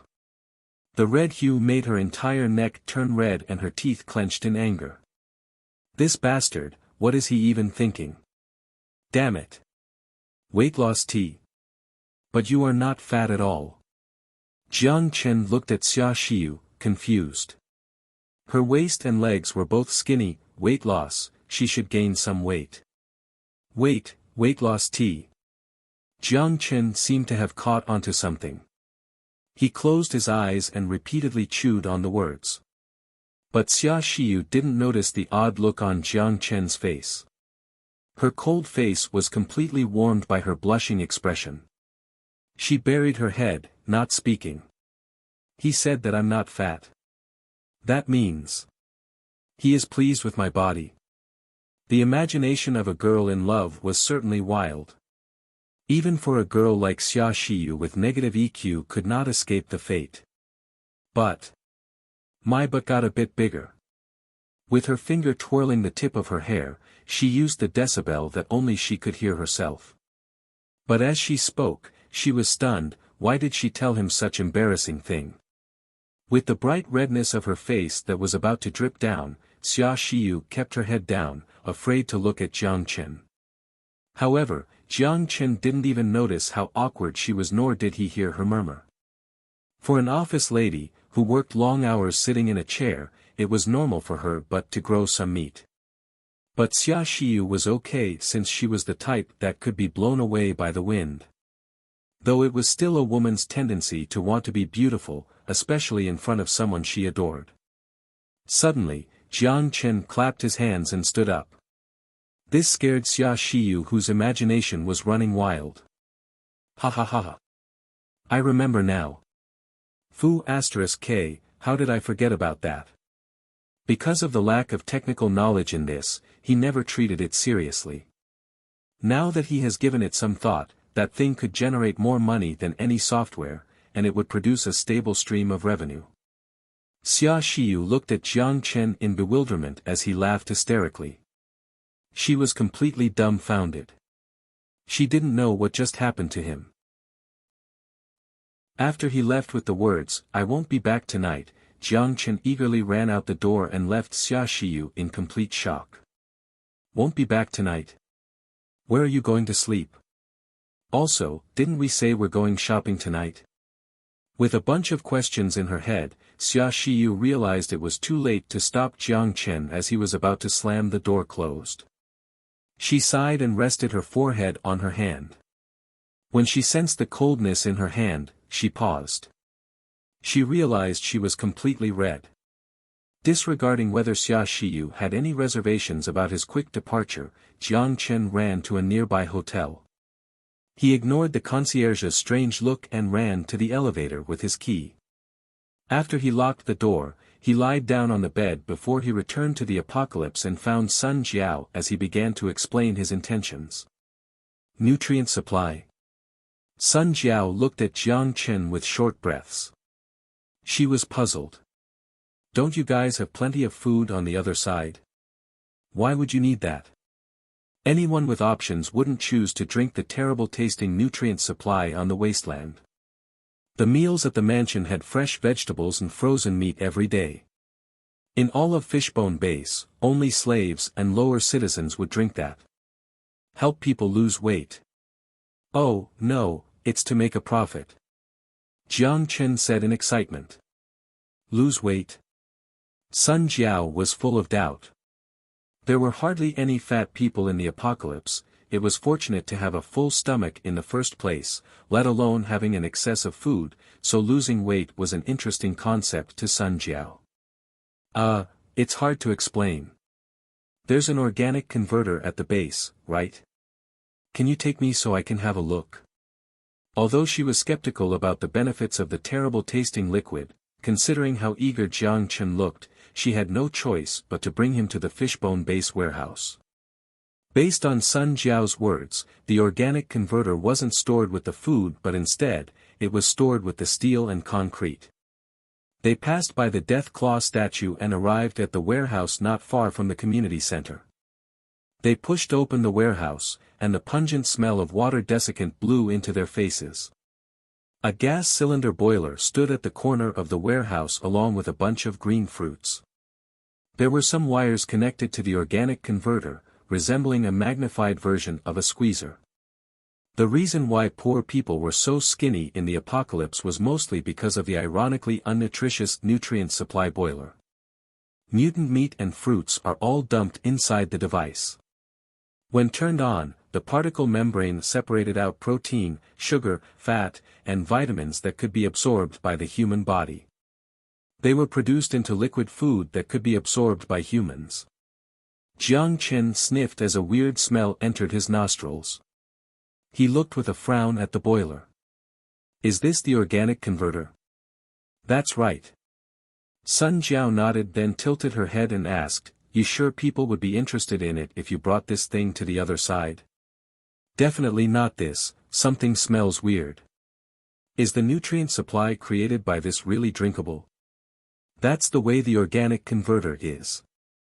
The weird smell is because of the filtered-out contents like the toxic substances.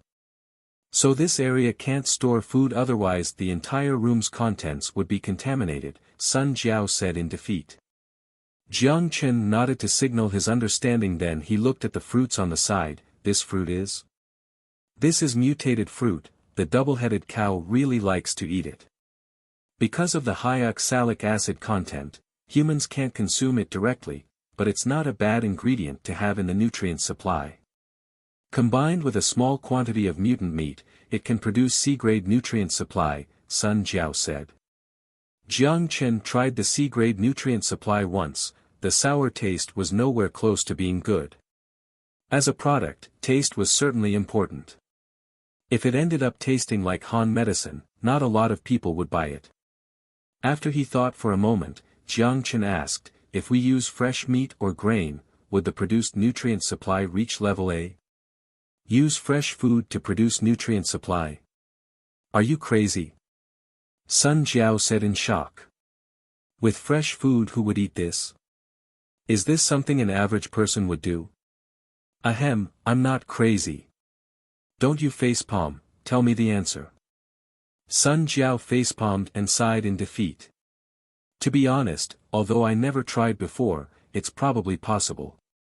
To produce nutrient supply above B grade, not only does it require strict ingredients, there is also a high requirement for the production equipment. I heard that Luding Town has the equipment need to produce nutrient supply above B grade, but I never purchased that before. Aside from the better taste, I can't tell the difference between C grade and E grade. It may be more nutritious. Who knows? Even if it is S grade nutrient supply, it doesn't taste as good as real food. There's S grade nutrient supply? Jiang Chen in shock. Of course. S grade nutrient supply was the nutrient supply produced before the war. I heard it was a military necessity. But in peaceful times, no one would eat that, Sun Jiao said. Where do you find the production equipment for the S grade nutrient supply? Jiang Chen desperately wanted to know the answer. I don't know. But the scientists at the fallout shelter should know. Jiang Chen smacked his head. How could he forget the survivors from fallout shelter number 27? With so many scientists, there must be a few who would know. There was no need to create S-grade nutrient supply, he could just create his own custom version. At this thought, Jiang Chen immediately headed to the warehouse door. He wanted to fly to Camp 27 right now to take care of it. When she saw Jiang Chen head for the door, Sun Jiao paused and tried to convince him to stay. You want to go now? It's almost dark. Why don't you wait until tomorrow? As she said that, her face felt a burning sensation. Jiang Chen stopped and saw the red cloud on Sun Jiao's beautiful face. She obviously knew the meaning of her words as her face met his smirk. He hugged Sun Jiao's waist and blew gently into her ear. Then I'll go tomorrow. The next morning, with 2 dark circles, Jiang Chen took the helicopter to Camp 27. When he got off, he looked for Su Lu, who was working in the command center. Because all survivors' abilities were registered and recorded, when she heard the purpose of Jiang Chen's trip, Su Lu quickly managed to select a few people and called them to the office. When they heard they were being asked to see Jiang Chen, the survivors were ecstatic. Why? There was no need to ask. It must be because their abilities were going to be used for something, likely a project team. Although it wasn't bad to live on the surface, it couldn't compare to living in the fallout shelter. Who didn't want to live a happy life with their family? Even if Jiang Chen's requirements were strict, they would still accept without hesitation. In order to lose a lot of weight, a lot of young girls with great family backgrounds only ate 1 meal a day, with some going to the extent of only eating an apple for their single meal. Jiang Chen wondered, wouldn't they starve to death? Losing weight by dieting wasn't only harmful to the body, it was also hard to maintain. This was conveyed by the joke, when fat people are losing weight, the more they try, the more fat they get. Imagine this, if a weight loss medicine appeared on the market, no, it would be called low-calorie food. 2 test tubes a day would ensure you were full without any damage to your body. If you drank it continuously for half a year, it would guarantee you would be as thin as the refugees in the ghetto. Of course, no one would want to be as thin as that. Normal people would stop drinking it after a month. The nutrient supply from the apocalypse wasn't fit for marketing to the modern world. Since it was a product, the taste was definitely a significant consideration. Also, with concern for food safety, the ingredients and nutrient value would have to be redesigned. For the improved version of the nutrient supply, Jiang Chen made a few requests to the 5 researchers. The first was that it had to taste good, then it had to be healthy. Third, the calories had to be low enough, and fourth, the ingredients had to be easy to gather and suitable for large-scale farming. Finally, the recipe had to be finished within a month. For each day they were ahead of schedule, the researchers could spend a month longer in the fallout shelter. Faced with Jiang Chen's demands, the 5 researchers all raised their chests in confidence and promised to finish the recipe within the allocated time. When the 5 people left the command center, they all had cheerful smiles on their faces as they couldn't wait to return to the fallout shelter to start the experiment. Once they have results, immediately report back to the base. Before Jiang Chen left, he urged Su Lu. Yes, boss. Su Lu responded with a smile. Then that's all. Also, did Han Junhua give up? Su Lu shook her head with embarrassment. Not yet. I see, what a stubborn person, why can't she just listen? Pac already flew light years away, what's there to be stubborn about? Do you want to go see her? Su Lu asked. Aha. Might as well. Jiang Chen said casually. He wanted to personally ask if she changed her mind and display his genuineness. Then, depending on the circumstances, he would see if she needed a more intensive lesson before he left. Jiang Chen thought he was a wicked person. A smile surfaced on Su Lu's face and she nodded gently. Okay, please follow me. Jiang Chen followed Su Lu into the cold basement. The patrol at the door saluted to him and opened the door for them before closing it. Han Junhua sat quietly on the bed and looked at Jiang Chen.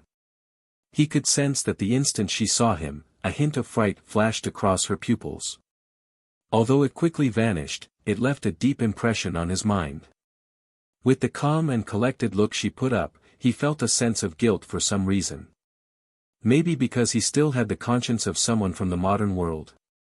You can leave for now, Jiang Chen said lightly. Yes. Su Lu nodded before she left the basement. When the steel door closed shut, the basement returned to silence. To Jiang Chen's surprise, it was Han Junhua who first broke the silence. What perverted thing do you plan to do to me today? Her voice was distant and cold, it sounded like it could freeze a person without any hint of emotion. Jiang Chen opened his mouth, but he chose to close it. He came in with a script in mind, but with that face as calm as still water, he didn't know what to say. Jiang Chen sighed and threw out the words he prepared beforehand as he gently said, sorry. Surprise flashed through Han Junhua's eyes. There was also a trace of confusion, but it vanished instantly. Although I'm not seeking your forgiveness, I still want to apologize for what I did. Jiang Chen admitted he did all those despicable things because he thought with his lower body and put his wicked thoughts into action. He didn't even think it was wrong afterwards. She was his captive, it was his choice to determine how he treated her.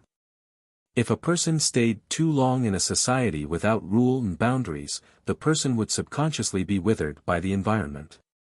Jiang Chen realized a long time ago that the longer he stayed in the apocalypse, the more he thought as a person from the apocalypse. If it was the old him, although he lacked some boundaries, he would never *pe or force people. After a long silence, she said calmly with a peaceful tone. Who apologizes to their captive? Perhaps. Jiang Chen smiled bitterly. He shook his head and left the basement. Han Junhua stared at Jiang Chen's back. She didn't speak. But inside her dark pupils, she looked completely. He returned to the hotel and checked out before he headed to Xia Shiyu's apartment. But when he knocked on the door, he realized there was no response inside. He called Xia Shiyu before he realized it was 10. She went to work a long time ago.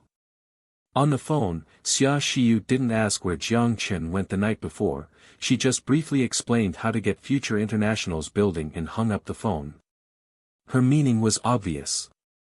She wanted the missing in action president to take some time to come to the company.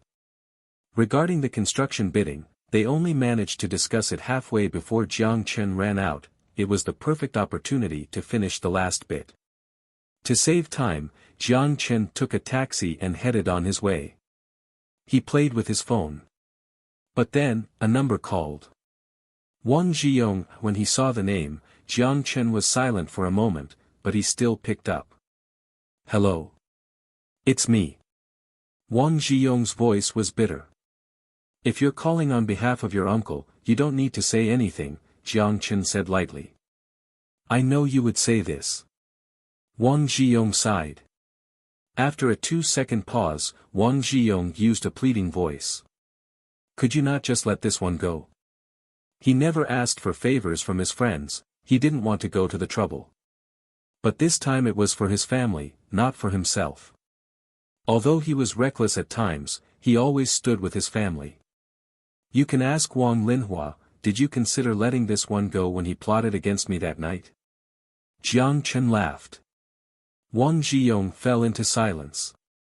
After a lengthy pause, he let out a long sigh. I see. Sorry, this one is my fault. The day when he came out of the police station, he didn't notify Jiang Chen that the Wang family was plotting against his future technology, even though he knew a few details of their plan at the time. When he compared his family to his friends, there was no doubt which one was more important. No problem. It's not your fault. With a sigh, Jiang Chen hung up. He didn't have a lot of friends, and now there was one less. Just as he was about to put away his phone began to ring again.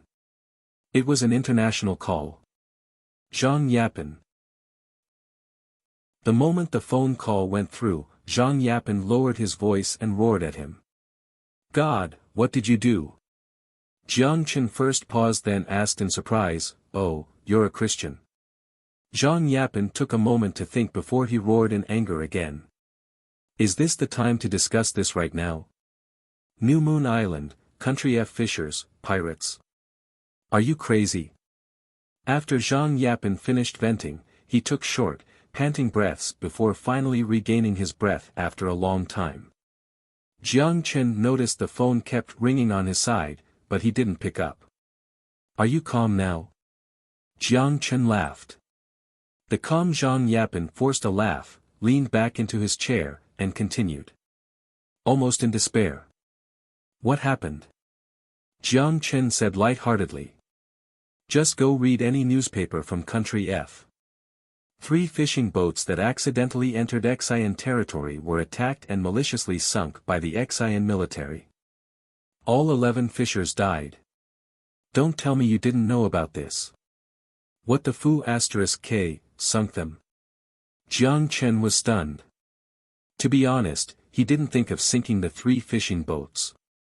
He just ordered Ivan to take care of things and confiscate the fishing boats as pirate boats.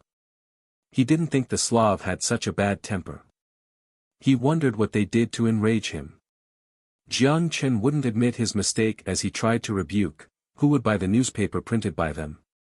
They deserve to be sunk. Is a military base a place you can just wander around? Delaying the building of military infrastructure, in any country, would cost a few artilleries at least. It won't be long before the world knows. BBC's reporter is outside and being rowdy, saying he wanted to get ahead of his colleagues, Zhang Yapin said wearily as he rubbed his sore eyes. After a lengthy silence, Jiang Chen asked in a small voice, did Ivan really kill them all? All killed. Where are the sunken ships? Jiang Chen continued. The diplomat of Country F is currently negotiating with me to start the recovery as early as possible. Who's leading this? Jiang Chen's eyebrows raised. They want them to lead the investigation of the incident. Their coastal guard ships already crossed the border, but your people forced them back. That's your own troops, do you really have no idea? Zhang Yapin asked with skepticism. Jiang Chen looked at his phone and glared at it. There were 2 missed calls. He was at the apocalypse yesterday, how could he pick up the phone? Ahem, I didn't have signal yesterday. Zhang Yapin rubbed his temples wearily. What should we do? Other than recovering the sunken ships, what else did they ask? They demanded us to arrest the murderers and prosecute them under the law, or else they reserved all options for the situation to escalate. Murderers? When he heard this word, Jiang Chen was instantly unhappy. He didn't notice Zhang Yapin's last word as he cursed. Fu**k, if they sunk, they sunk. They were in Xian territory, did they have any excuse to trespass illegally? Removing illegally trespassing fishers would only require a water gun. More severe cases would warrant bumping their boat, but using rockets is unprecedented. Jiang Chen said bitterly in a helpless voice.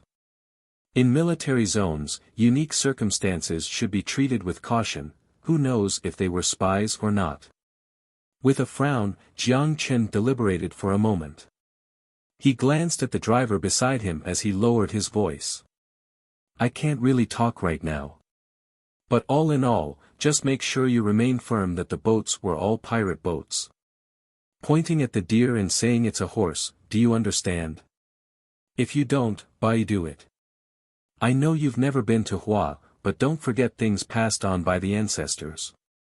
Remain calm throughout the recovery process.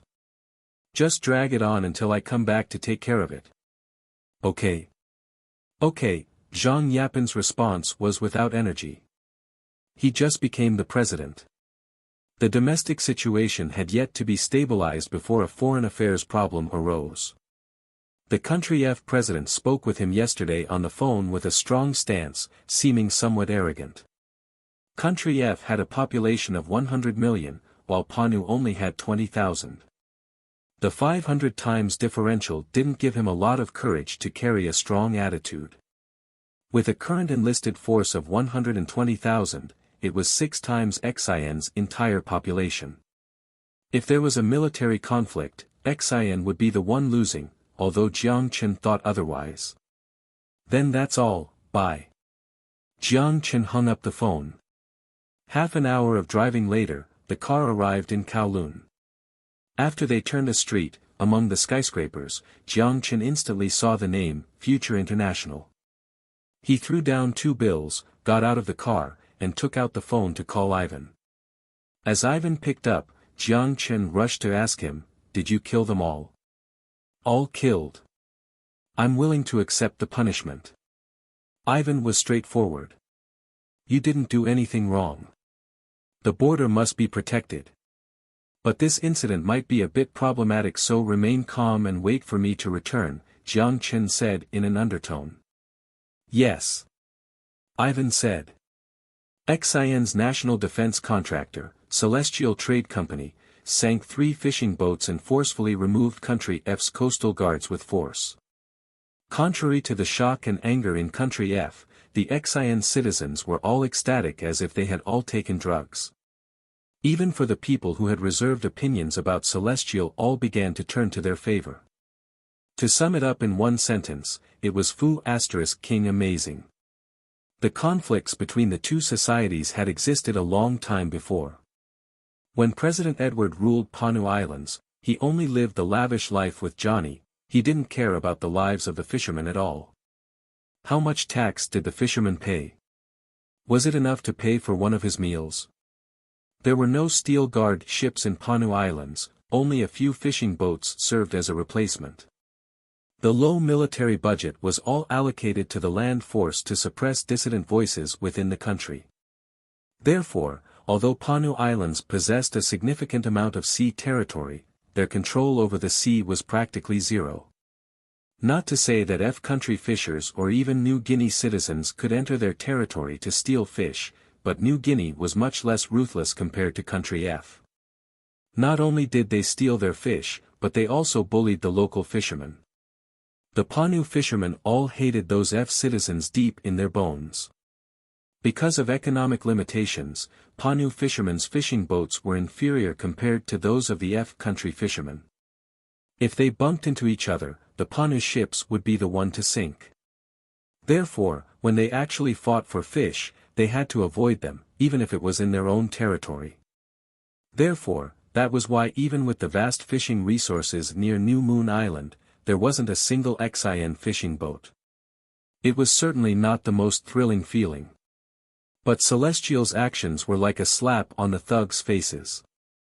The attitudes of the Xian citizens to Celestial Trade Company instantly changed from outside interfering force to the protector of people. Before, there wasn't a lot of response to Celestial's recruitment, but after this event, the recruitment site had a long lineup. The sharp domestic problem immediately turned to face the rest of the world. The issues of land compensation, whether the development of the tourism sector would continue, and the restructuring of the government were all shifted to the back of everyone's mind because currently, all Xian people faced a common enemy. It was Country F. The result was surprising. Jiang Chen didn't even consider it at the time. Future International's office in Asia was in Xiangjiang with the headquarters planned for construction at Panu Islands. Of course, the current headquarters was only a shell. All the other offices in different continents were all in the process of development. As the president of Future International, Jiang Chen left everything to Xia Xiyu to take care of. Xia Xiyu had an excellent background. She was a top graduate from a renowned program at Wanhai University. Her knowledge and abilities were far superior compared to ordinary people. Although the jump from being the store manager of a clothing store to the CEO of a global tech company was rather massive, she still used her shrill shoulders to lift everything. She studied how to manage a company while she applied this knowledge through the daily operations of Future International. Till now, even if she encountered some difficulties along the way, there had been no major problems in Future Technologies operations.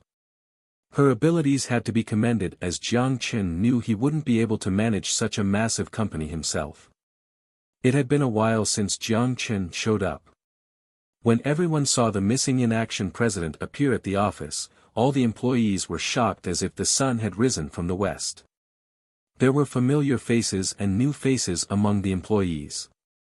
Not everyone chose to relocate to Xiangjiang, but Jiang Chen rewarded the employees who followed him. All of them were either promoted based on their abilities or given a raise. After he took a tour of the company, Jiang Chen was surprised to see he could still put a name to the majority of the people, such as the Future 1.0 project manager Ning Huajian or the bold girl Su Mingqi from the company dinner. Jiang Chen didn't interfere with their work after he greeted the people he knew. He then headed to Xia Xiyu's office.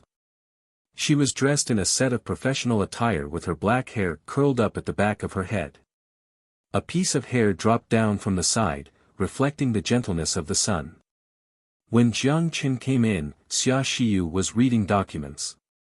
She sat straight up with her eyes focused. She had a tranquil but dignified vibe when she worked. She noticed Jiang Chen come in as she put down the pen in her hand and looked up.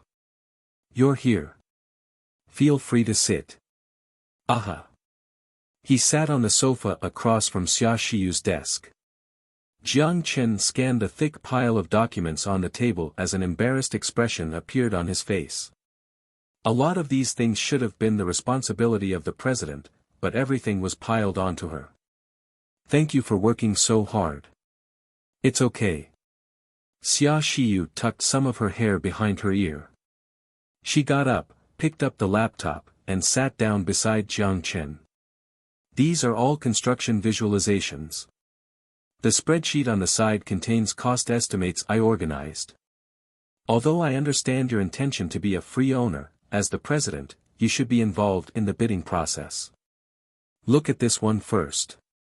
As she explained, she scrolled through the screen and led Jiang Chen through all the documents. To gain the 10 billion contract, all the major international construction companies spent their effort creating the most brilliant visualization. Not only did they use 3D modeling to demonstrate every detail of the construction, they even built the 3D aerial view of the 4 constructed islands. After spending an entire afternoon on his selection, Jiang Chen finally chose a Dutch construction company named BMA. The company was previously involved in the development of Maldives' tourism project. Their experience on island construction was extensive. This was demonstrated especially well with their 3D visualization that could be described as art. The second Jiang Chen saw it, he was captured by the design philosophy. The harmonious fusion of technology and nature was demonstrated flawlessly in BMA's design philosophy. While they retained the natural beauty of Panu Islands, their bold technology design provided the best experience for tourists. Most noticeable was the transparent, bubble hotel that was just like a balloon attached to a post. With the attachment of an air pipeline, tourists could move the bubbles anywhere between the sea level and the 100-meter deep ocean based on their desires. They could also choose to fix the room or allow the room to freely flow along with the waves, dance with the colorful tropical fish and sleep listening to gentle grace of the sea.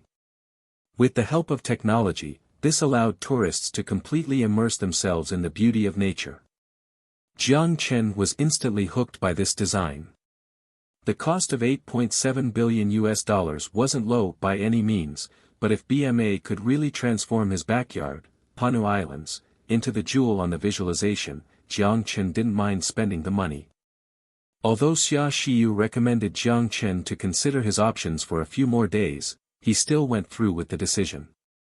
There was no point reconsidering it no matter how long he looked.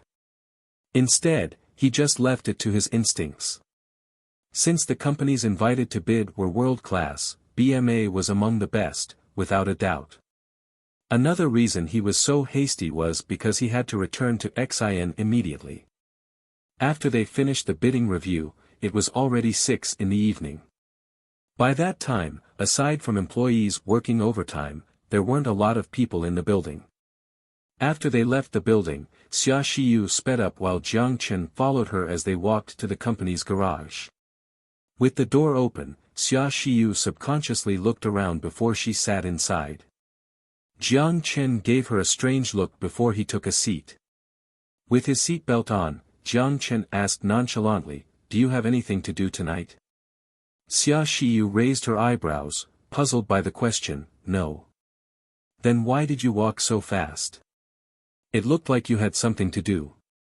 As she heard this, Xia Shiyu's eyes widened.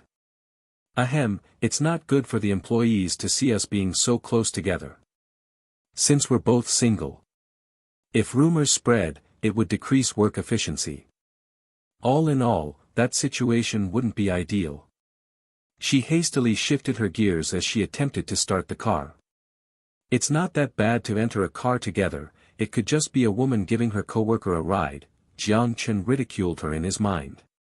Although he couldn't see her face from the back, with the light outside, Jiang Chen noticed her neck turning red. "You forgot to press the clutch." Considering how listless Xia Shiyu was, Jiang Chen reminded her in a small voice. I know." Xia Shiyu turned around and gave Jiang Chen a hard stare as her feet forcefully stepped on the gas.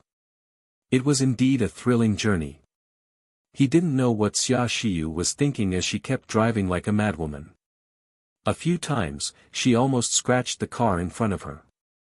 Jiang Chen stared at the steering wheel in her hands on high alert as he prepared to take the wheel in any unexpected situation. But what Jiang Chen didn't know was that if he hadn't stared at her like that, Xia Shiyu might not have been so nervous. After a hectic journey, the two finally made it back to the apartment safely. When they got off the car, both of them simultaneously felt relieved. Xia Shiyu went to the door and took out her key, pretending to be calm, but before she could open the door, she dropped it on the ground. "Why don't I just go sleep outside?" With how nervous Xia Shiyu looked, Jiang Chen made this proposal in a quiet voice. "I'm just crashing at your place, we're not doing anything naughty. Why are you so nervous?" "You're making me nervous too." No need. It's too much trouble." No, it's probably more convenient," Jiang Chen said in his mind. As she finally lined the key up with the lock, Xia Shiyu seemed to be battling with something internally. She finally pushed the door open with one foot and stiffly stepped into the house. Everything was fine during the day, Jiang Chen ridiculed her in his mind as he stared at Xia Shiyu's back. Jiang Chen followed her inside as he was dragged to the spare bedroom. The layout of the bedroom was feminine. It looked like where Aisha stayed when she was protecting Xia Shiyu before. The sheets had the smell of sunshine, they were clearly hung out to dry outside not long ago.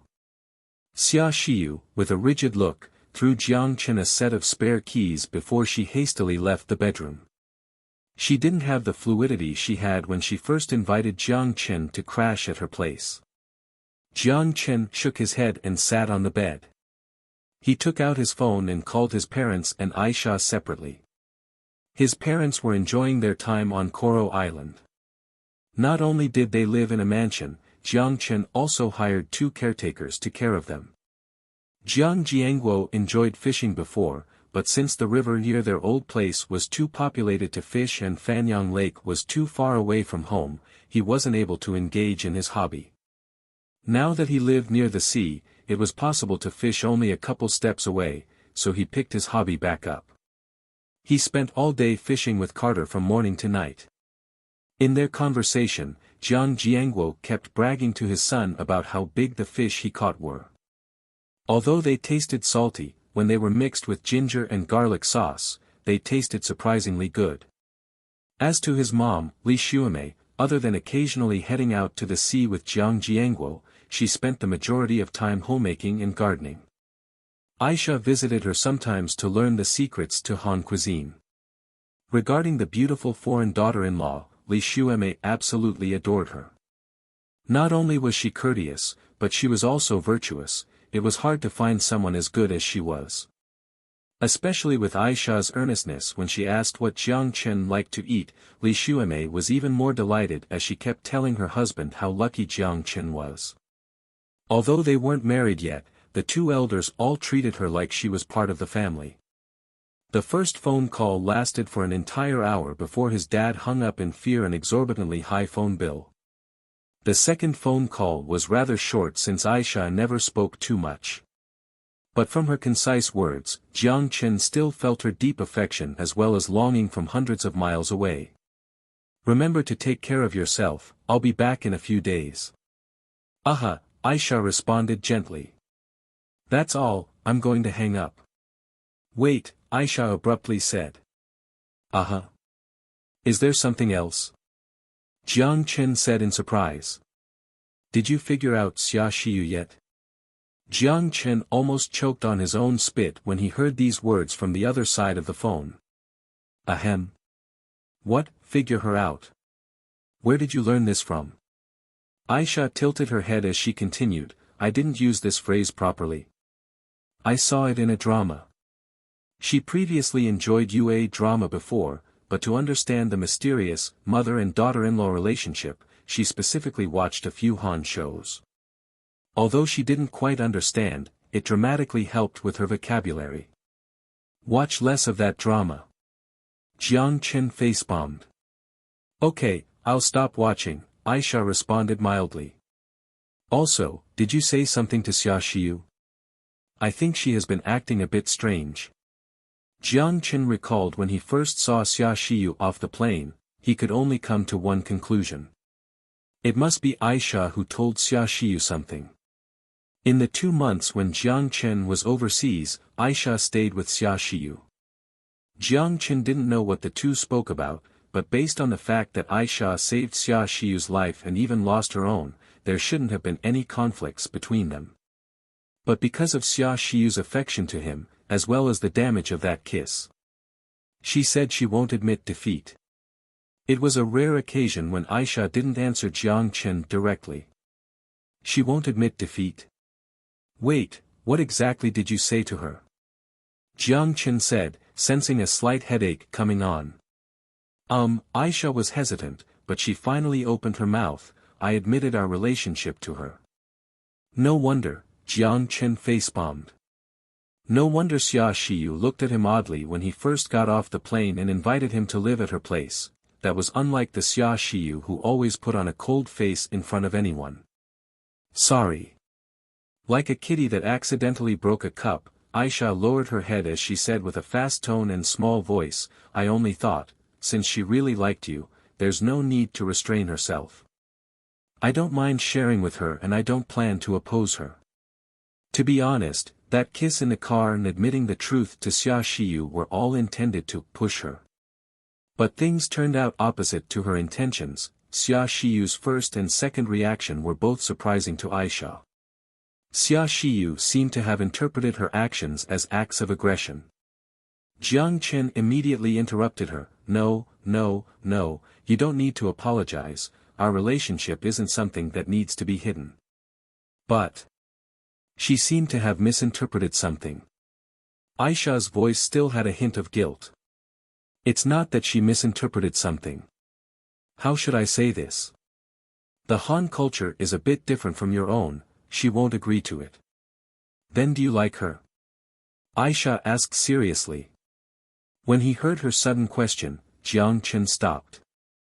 After he thought seriously for half a minute, he slowly said, I don't dislike her. Jiang Chen admitted he was a greedy person, and also a selfish person. But he didn't plan to explain himself. I will help you, Aisha said earnestly. There's no need to help me. Just go with the flow. To be honest, I don't even know myself how I'll treat her. Don't sleep too late, good night. Aha, good night.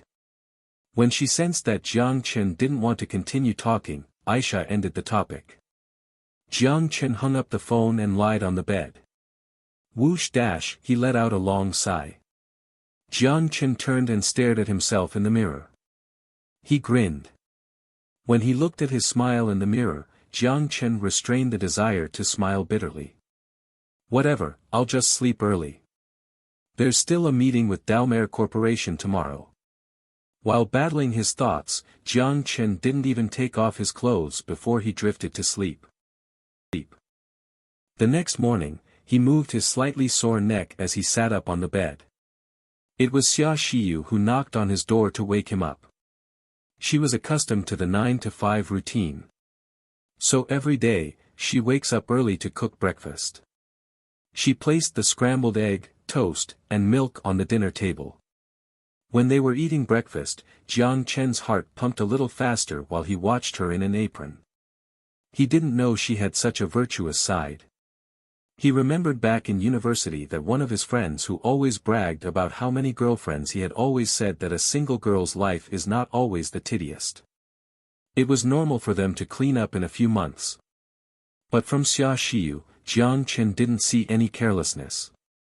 Their conversation during the day was normal, not the slightest bit of awkwardness existed from yesterday.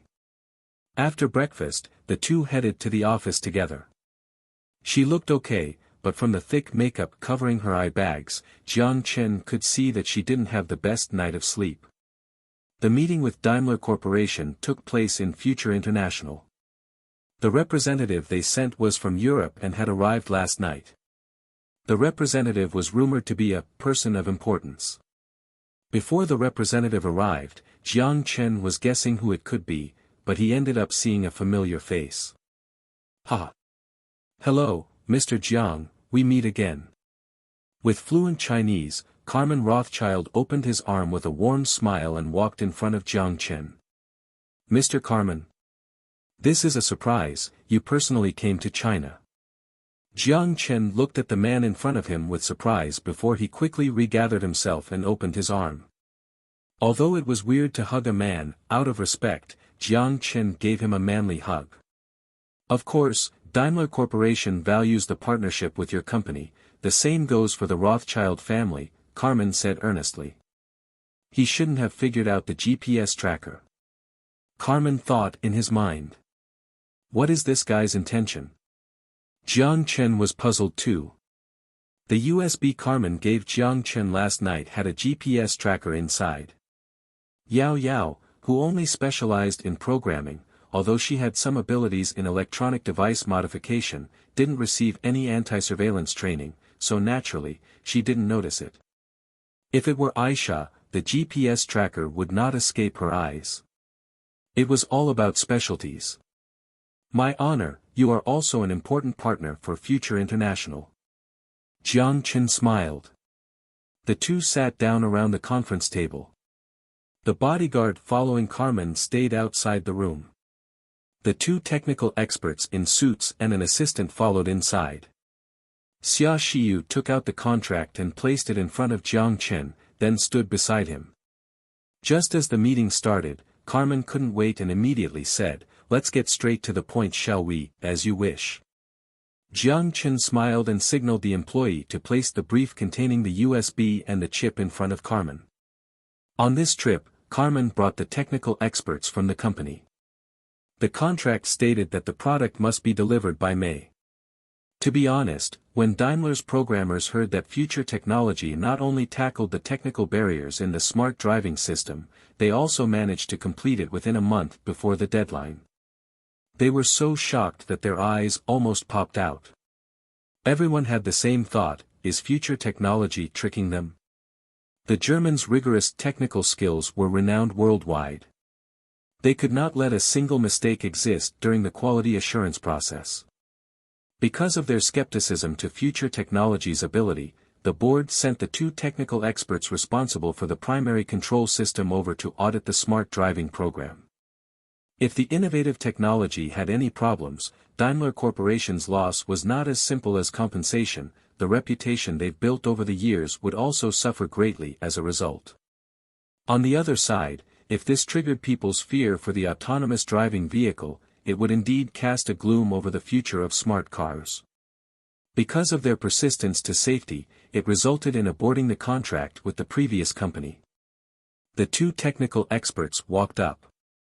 A man with a stern expression opened the briefcase, and the other took out a laptop computer. They inserted the USB into the laptop and began to work. The conference room was quiet, there was only the sound of keys clicking and computer fans spinning. Carmen's arms were placed on the table with his eyes half closed, but Jiang Chen noticed that he had his full attention on that computer screen. Xia Xiu was still expressionless, but from her continuously moving eyes, Jiang Chen could clearly sense her unease. Jiang Chen was the most relaxed. He leaned back in his chair while waiting for the results to come out. At the same time, Jiang Chen noticed that the assistant behind Carmen was observing him. Jiang Chen gave him a friendly smile, but he looked away. The two technical experts' expression was turning more and more grave as they began to exchange opinions in a small voice. Xia Xiu held her breath as her heart was pumping rapidly. It was a $1 billion deal. Whether it was a success or failure, it would all depend on the words that came out of the two people's mouths. Finally, the two technical experts stood up. From their actions, the review was completed. The result? Carmen was more eager than Jiang Chen. The older-looking technical expert nodded, then turned to Jiang Chen and said in English, "Mr. Jiang, your company's achievement in artificial intelligence is at the point worth praising and envying. Please allow me to apologize for my skepticism of your company's ability." While he said this, the technical expert bowed deeply to Jiang Chen. "Don't worry. As a technical expert, it is a virtue to dare to question," Jiang Chen replied with a calm tone. "Ahem." Carmen coughed. The technical expert realized his mishap and stopped talking. They were not in the lab, but the conference table. "Since our chief technical engineer has already verified the excellent performance of the software, then my trip is certainly worthwhile." Carmen stood up and smiled. Xia Xiu felt relieved. She only noticed now that her palms were drenched in sweat. She looked at Jiang Chen as her eyes stopped on the smile laced with confidence. Her face felt hot as she looked away subtly. Seeing Carmen stand up, Jiang Chen also stood up with a smile and extended his hand. "It's great working with you." It's great to work with you too." Carmen also extended his right hand and shook with Jiang Chen. $1 billion. Although it was small compared to the $8 billion USD gap, it would certainly alleviate some of their financial pressures. But then, the corner of Jiang Chen's eyes caught the ring on his hand. His pupils suddenly contracted. "That is. That shape, it's the golden apple. How is that possible?" Jiang Chen's first reaction was that he made a mistake. He wanted to confirm the shape of the ring, but Carmen already let his hand go. Because of the angle, he couldn't see the front of the ring. "After we finish the next round of auditing, the $1 billion will be transferred to your company's account. Of course, I trust that there are no other problems. To celebrate the success of our partnership, can I invite you to eat lunch with me?" Carmen smiled. "My honor." Jiang Chen humbly laughed as he hid his shock behind his laughter. "The golden apple. Why? Could it be the Rothschild family and the golden apple have some hidden secrets?" "No. But that golden apple was inside the U-235 submarine, from the diary of the officer from the Third Reich. The golden apple was protected as the last trump card for the Third Reich. As a Jewish family, how could they have come into contact with this? Could it be that it was Hitler who robbed the golden apple away from them? No, that didn't make sense. Suddenly, Jiang Chen felt strange. He suddenly realized that there was no point in being bothered by this. Regardless of whatever the empire had plotted, that part of the history has already gone by for 70 years. From the diary, he already confirmed that the possessor of the golden apple didn't know how to use it even at the last moment. Although the country may have received some technologies in the future, it still faded in the passage of time. Carmen didn't notice the irregularity on Jiang Chen's face as he warmly welcomed Jiang Chen to sit with him on his vehicle. The black bodyguard sat down in the driver's seat, and his assistant sat in the passenger seat.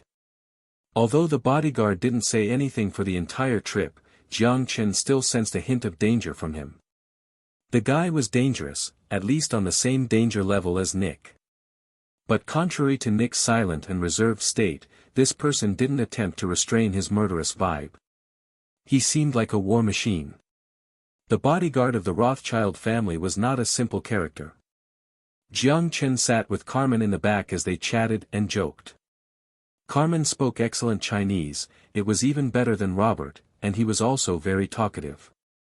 It didn't take long before the car arrived at its destination, Catalan restaurant. The place has quite a reputation in the upper-class society in Xinjiang. From the delicate interior to the elegance of the waitress, it was easy to see how remarkable the restaurant was. From the respectful expressions the two waitresses at the door gave to Carmen, Jiang Chen suspected that the restaurant was an asset that belonged to the Rothschild family. They entered a private room and ordered. It didn't take long before the servers brought up exquisite dishes. The two chatted while they ate. "Oh right, I remembered the bet we made. I still owe you a Maybach EX, Carmen said as he elegantly dissected the red shrimp from the Mediterranean. When they first signed the contract, Carmen and Jiang Chen made a bet. If Jiang Chen could deliver the product before May, he would gift Jiang Chen a Maybach EX, one of the only 5 vehicles worldwide. Jiang Chen was shocked. He almost forgot about it. Is Mr. Jiang free in October? Carmen smiled. Hard to say, is there something going on? Jiang Chen asked. The MUN Auto Exhibition is in October. Daimler Corporation will be participating in the auto exhibition as a sponsor. The 5 Maybach EX will be displayed during the exhibition, and one of them will belong to you. If Mr. Jiang has the time, I would like to extend an invitation. Even if I don't have time, I will make time to attend. Jiang Chen laughed. Carmen also smiled. To Jiang Chen accepting the invitation, he was pleased. As lunch was approaching the end, Carmen put down his utensils and wiped his mouth with the cloth. Speaking of something else, does Mr. Jiang mind talking about business during lunchtime? Of course not, it is a tradition to talk about business over a meal. Then I will be straightforward. Although the Rothschild family is in an expansive industry, our foundation still lies within the banking sector. I heard that Future International recently accepted a bid to the 10 billion megaproject. Would you guys need a little help? Carmen smiled. Oh. What kind of help? Jiang Chen pretended to be intrigued and asked. A loan of 8 billion USD. A 5-year term and an annual interest rate of 4.15%. Is Mr. Jiang interested in this loan? 4.15% of annual interest was lower compared to the annual interest of 4.28% offered by the other banks Jiang Chen contacted. Although it was just a 0.13% discrepancy, for a multi-billion-dollar loan, even 0.1% of interest differential was a difference of more than 10 million. 8 billion USD. Jiang Chen fell into deep thought. If Mr. Jiang has other opinions on the amount, we can discuss and adjust accordingly. Seeing that Jiang Chen didn't give him a response, Carmen added. 8 billion was nowhere enough, but not a lot of banks were willing to lend future technology over 10 billion USD. Even if a few banks agreed, they would also include additional terms such as listing out the exact purpose of the loan or an IPO on Nasdaq. Carmen came at just the right time to solve his problem. He deliberated for a few moments before he had an idea. 8 billion would not be enough. Is Mr. Carmen interested in a bigger deal? Jiang Chen looked at Carmen with a smile. Of course I am interested. Mr. Jiang's suggestion is 30 billion USD on a 3-year term with 99% of Future Technologies share as collateral. Jiang Chen calmly unleashed a mega bomb. Carmen's eyes contracted as he held his breath, but he quickly regained his courteous expression. Jiang Chen was pleased with how his facial expression changed. He knew Carmen was tempted. After a moment of silence, Carmen slowly said, "Okay, we are interested in artificial intelligence, and we are also optimistic about the future of your company in this field. But 30 billion is certainly not a small number. I am interested in how you would pay me back in 3 years. Future 1.0's current market penetration is already reaching its peak. With the current speed of technology shift, it will not be easy for your company to continue to increase its profitability." Jiang Chen was surprised. He didn't think Carmen would agree on this concisely. Just like he said, 30 billion was not a small number. Although the Rothschild family has built a massive business empire, money doesn't just simply grow on trees. That would be my problem. But I have a feeling that it won't take me 3 years to repay the debt. Jiang Chen with a smile didn't directly respond to Carmen's question. It would still take 50 years before the first basic artificial intelligence is introduced to the world. Even with the diverse political background in the mix and the technology research speed of the modern world is faster compared to the apocalypse, the technological gap would still not be surpassed in the next 10 years. Additionally, it will be hard because basic artificial intelligence was not merely an advancement in the IT field, it also comprised of sociology, psychology, biology and other areas of combined achievements. Before Jiang Chen can make the artificial intelligence database public, just in terms of the artificial intelligence field, Future 1.0 could not be surpassed. So Carmen's concern was excessive, at least in the short run. But just with Future Technologies' current profitability, it would still be impossible to repay the loan in only 3 years. But did Jiang Chen lack methods to make money? He didn't have any concerns about repaying the loan. Seeing that Jiang Chen wasn't planning to disclose any information, Carmen didn't persist. Then what about 4.5%? This the best offer I can give. Although the rate should be lower at a higher amount, it is at a condition where the party would have an equivalent amount of assets as collateral. To put it straightforwardly, your company currently does not have the assets for a $30 billion collateral, Carmen said with caution. It was a risk he would take to lend the money to Jiang Chen. No problem, deal, Jiang Chen said without hesitation. Future International needed money, and a lot of it. He had already acquired the base as Panu Islands. Thus all the growth must be accelerated. The technology from the wasteland would continue to fuel Future International's growth in the world. Although 30 billion was enough to purchase 10 aircraft carriers, it was still a bit far away from completing the technological empire in his mind. The only thing that made Jiang Chen puzzled was, why Carmen? Or instead, the Rothschild family had so much confidence in him and was willing to lend him the money without wavering. It was 30 billion. Not the Zimbabwean currency, but the dollar. What made Jiang Chen feel strange was, from Carmen's dignified and courteous smile, he didn't see a slight trace of hesitation. Jiang Chen's confidence rose from his belief in the wasteland's technology, but what did Carmen count on? Even if it was the Rothschild family, how many billions did they have? Although he was thankful for Carmen's help, he felt something was off. Obtaining the loan went surprisingly smooth, more smooth than Jiang Chen had imagined.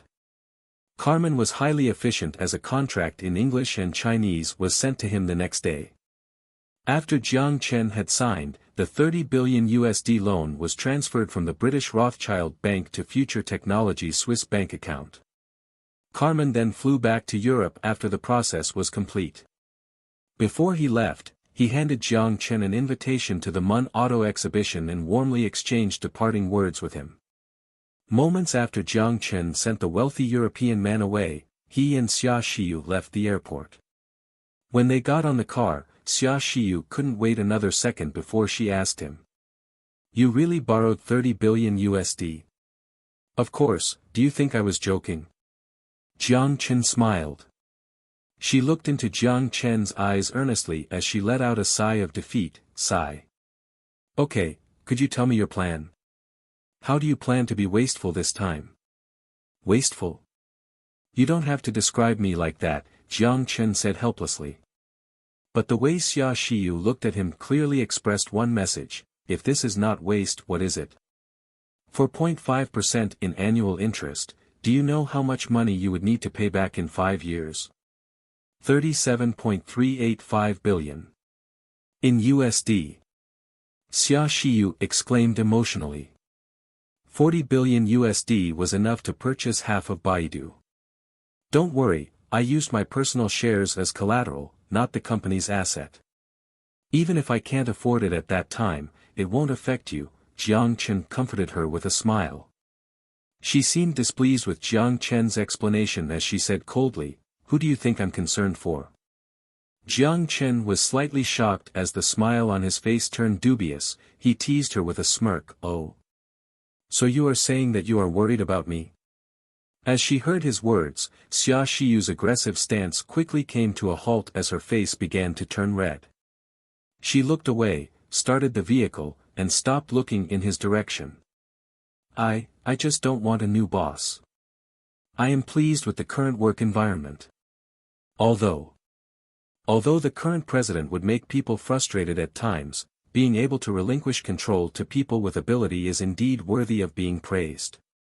If there is a new boss that pretends to know everything, it would be terrible. Her luscious black bangs happened to cover the side of her face. The faint yet rapid explanation took a lot of effort for Jiang Chen to understand. Seeing the usually cold Xia Xiyu worried about him greatly, Jiang Chen felt warmth swell up inside his body as he tried to comfort her. "Don't worry, it's only 30-something billion. The current market cap of Future Technology is 10 billion, and I will double it in 2 years." To Jiang Chen's unreasonable flattering, Xia Xiyu chose to remain silent. With Xia Xiyu's distinctly unconfident look, Jiang Chen grinned and said, "Since you don't believe me, why don't we make a bet?" "Make a bet? Okay. Once you're bankrupt, become an assistant of mine and let me order you around for a few years," Xia Xiyu joked. "No problem." Jiang Chen laughed, "But what if I win?" "Up to you." She combed her hair to the side as the tips of her mouth curved up. Although it was a bet, it was more like banter between friends as she didn't quite put this on her mind. Subconsciously, Xia Xiyu still believed that Jiang Chen would have a way to solve this problem. As to why she trusted him so dearly, she couldn't explain it either. Jiang Chen mischievously smiled as he used a joking tone. "Up to me? Really?" She noticed Jiang Chen's smile and paused before her pale face was once again covered in a red hue. But she didn't say anything this time as she hid her expression behind her bang. Upon the first ray of the morning sun, a plane appeared on top of Br. With the help of the guide, the personal plane landed smoothly. A black Mercedes-Benz sedan stopped beside the airplane. A butler-looking old man walked out from inside and silently waited beside the car. The gangway car drove beside the plane as the hatch door quickly opened. A European first stepped out of the car. The old butler courteously bowed to Carmen, then he used German to greet him, "Welcome home, Master Carmen. It's been a while, Mr. Sides. Is my father doing well?" Carmen said pleasantly. "Very well. Old Master has been drawn into sailing," the old butler said as he opened the door gracefully for him. "Sailing? Let me guess, he is in Florence now." Florence is a coastal city in the Mediterranean. Carmen could vaguely recall they have family assets there. No, he is in Germany, at the manor located in Balve. The butler shook his head. Balve? Is that place near the sea? Carmen slightly raised his eyebrows. The old master wants you to take some time to visit home. Of course, I want to see him as well. Carmen sat in the back of the car with a smile. Johnson walked forward and sat beside Carmen. The butler only glanced at the bodyguard. He didn't say anything as he sat in the driver's seat and served the duty of a driver. Did you take out the tracker from the USB? Carmen whispered. Yes. It's hard to believe what technology that Han possesses, Johnson said in disbelief. Probably an advanced wireless blockage technology, who knows? Good thing they didn't find anything, Carmen said. Carmen did not suspect this point at all. He could determine from their eyes whether the words were real or fake. Without the proper training in fabricating lies, it would definitely not escape his eyes. The car arrived at the manor not soon after. The servers in the manor took Johnson to the guest room, and the old butler led Carmen to the backyard. They followed the stone path through the grass field. Then in a small wooden hut beside the man-made lake, Carmen saw his own father. Giacomo Rothschild. The giant that ruled the financial world and the person that led the Rothschild out of the gloom of the Second World War and reached the peak after the Cold War. He wore a plain shirt and sat beside the lake sawing a piece of wood. When his small son Carmen was born, he stepped down as the head of the family with his own brother taking over and began living his life in seclusion. Although he stopped asking about family affairs, no one in the family questioned his influence. Since the family that was hanging on the edge was dragged back from the abyss by him. And because of this, to his father's request, Carmen would treat the family business seriously. After getting off the plane, he headed straight to the manor without wasting a single second. But when he saw his father sawing wood, he was dumbfounded. Chapter 351 Because I Don't Want to. Carmen looked at his old father sawing wood in front of the wooden hut. Then he walked up and looked at the stack of wood in confusion. My dear father, you are doing, what? Building a vessel. A miniature version. Giacomo wiped the sweat from his forehead as he stared at the yet-to-be-assembled keel beside the lake. Building a vessel? What's the purpose of that? Carmen looked at his father, puzzled. If the work that had conquered the Atlantic Ocean has no purpose, Giacomo said bluntly, then including us, including everything, all would be without purpose. He said something with an ambiguous meaning. But Carmen seemed to be accustomed to his father saying things people didn't understand, so he didn't express his attitude as he only sighed in reply. Okay, but do you know how to build a vessel? I don't know. Giacomo laughed delightfully. He pointed his saw at the keel starting to take shape. Don't underestimate it because it's just a ship, there are a lot of tricks to be learned. Including how to treat the wood and how to connect the wood. To construct this keel, it took me an entire year. Although I failed many times, the process was surprisingly fun. Carmen looked at his father in surprise, then he looked earnestly at the keel. Hard to imagine. Did no one help you? Sides wanted to find me a boatman, but I rejected the proposal. I wanted to explore by myself on how the vessel worked. He flung the saw in his hand to the side as Giacomo picked up the bottle of water on the tree trunk and took a few big gulps. Carmen looked at his father immersed in the activity. He was silent for 2 seconds before he said, I heard you needed to see me give up on that prophecy. Giacomo didn't look at him, but rather at the keel. Carmen was shocked because of his father's abrupt words. After a moment, he said with difficulty, why? Giacomo's sight returned as he looked at his son's eyes keenly. The infant would have to leave the parents one day and learn how to walk by himself. They told us a lot, but they can't tell us more.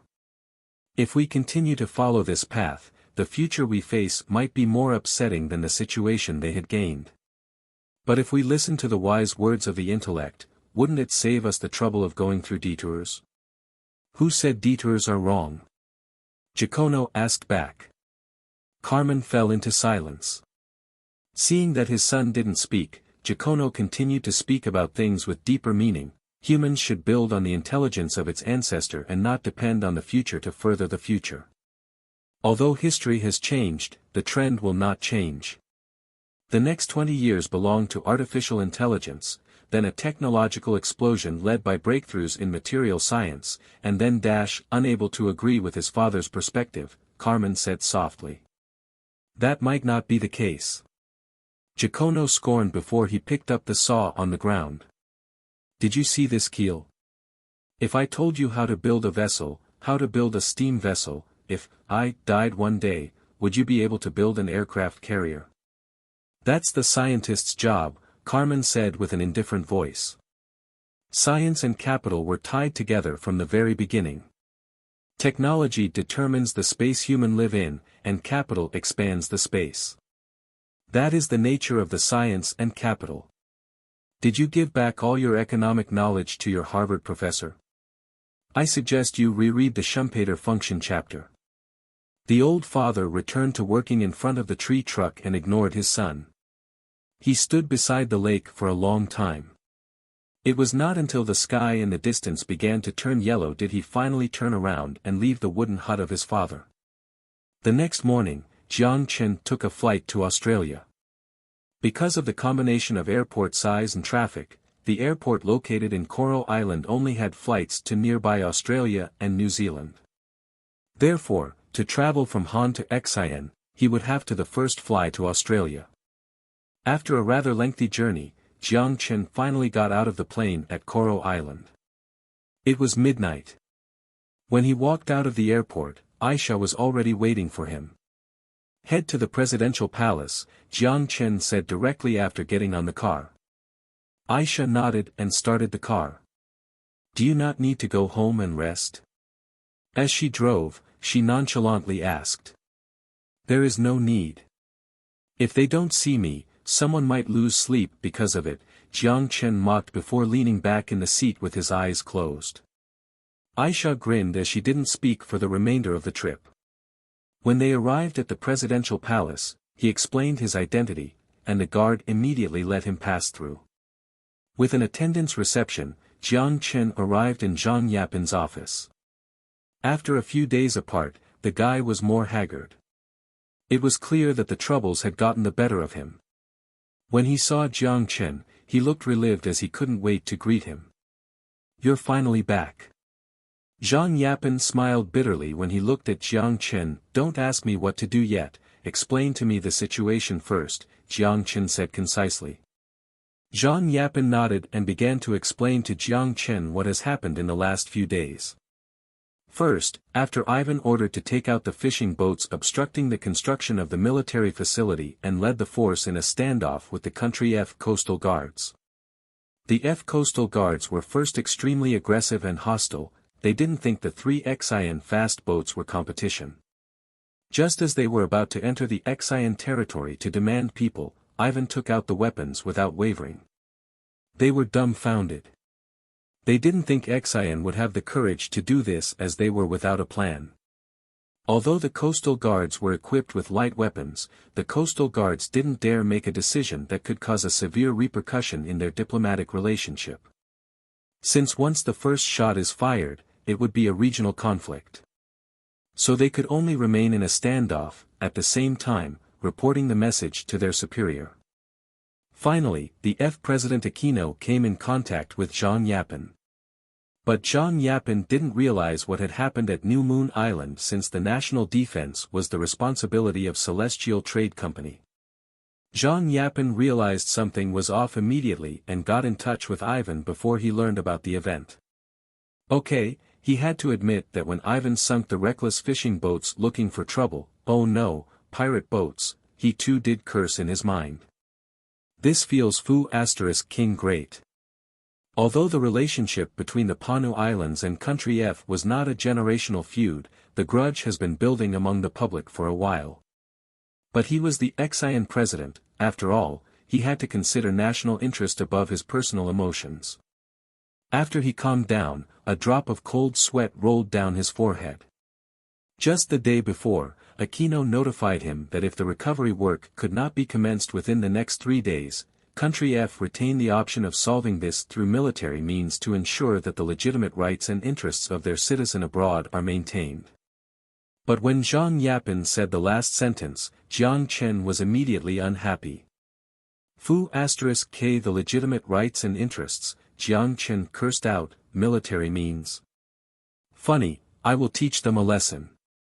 He hasn't cursed like this for a long time. Country F has an enlisted military of 120,000 people. We might not even beat a battalion of theirs, Zhang Yapin said in a small voice. Jiang Chen glared at him and laughed. Who said we would fight them? But they are already threatening us like this, Zhang Yapin said with a bitter face. Country F always maintained an image of being a victim in sea territory disputes to garner the compassion of the international society. They would never send out their military force to start a war with us.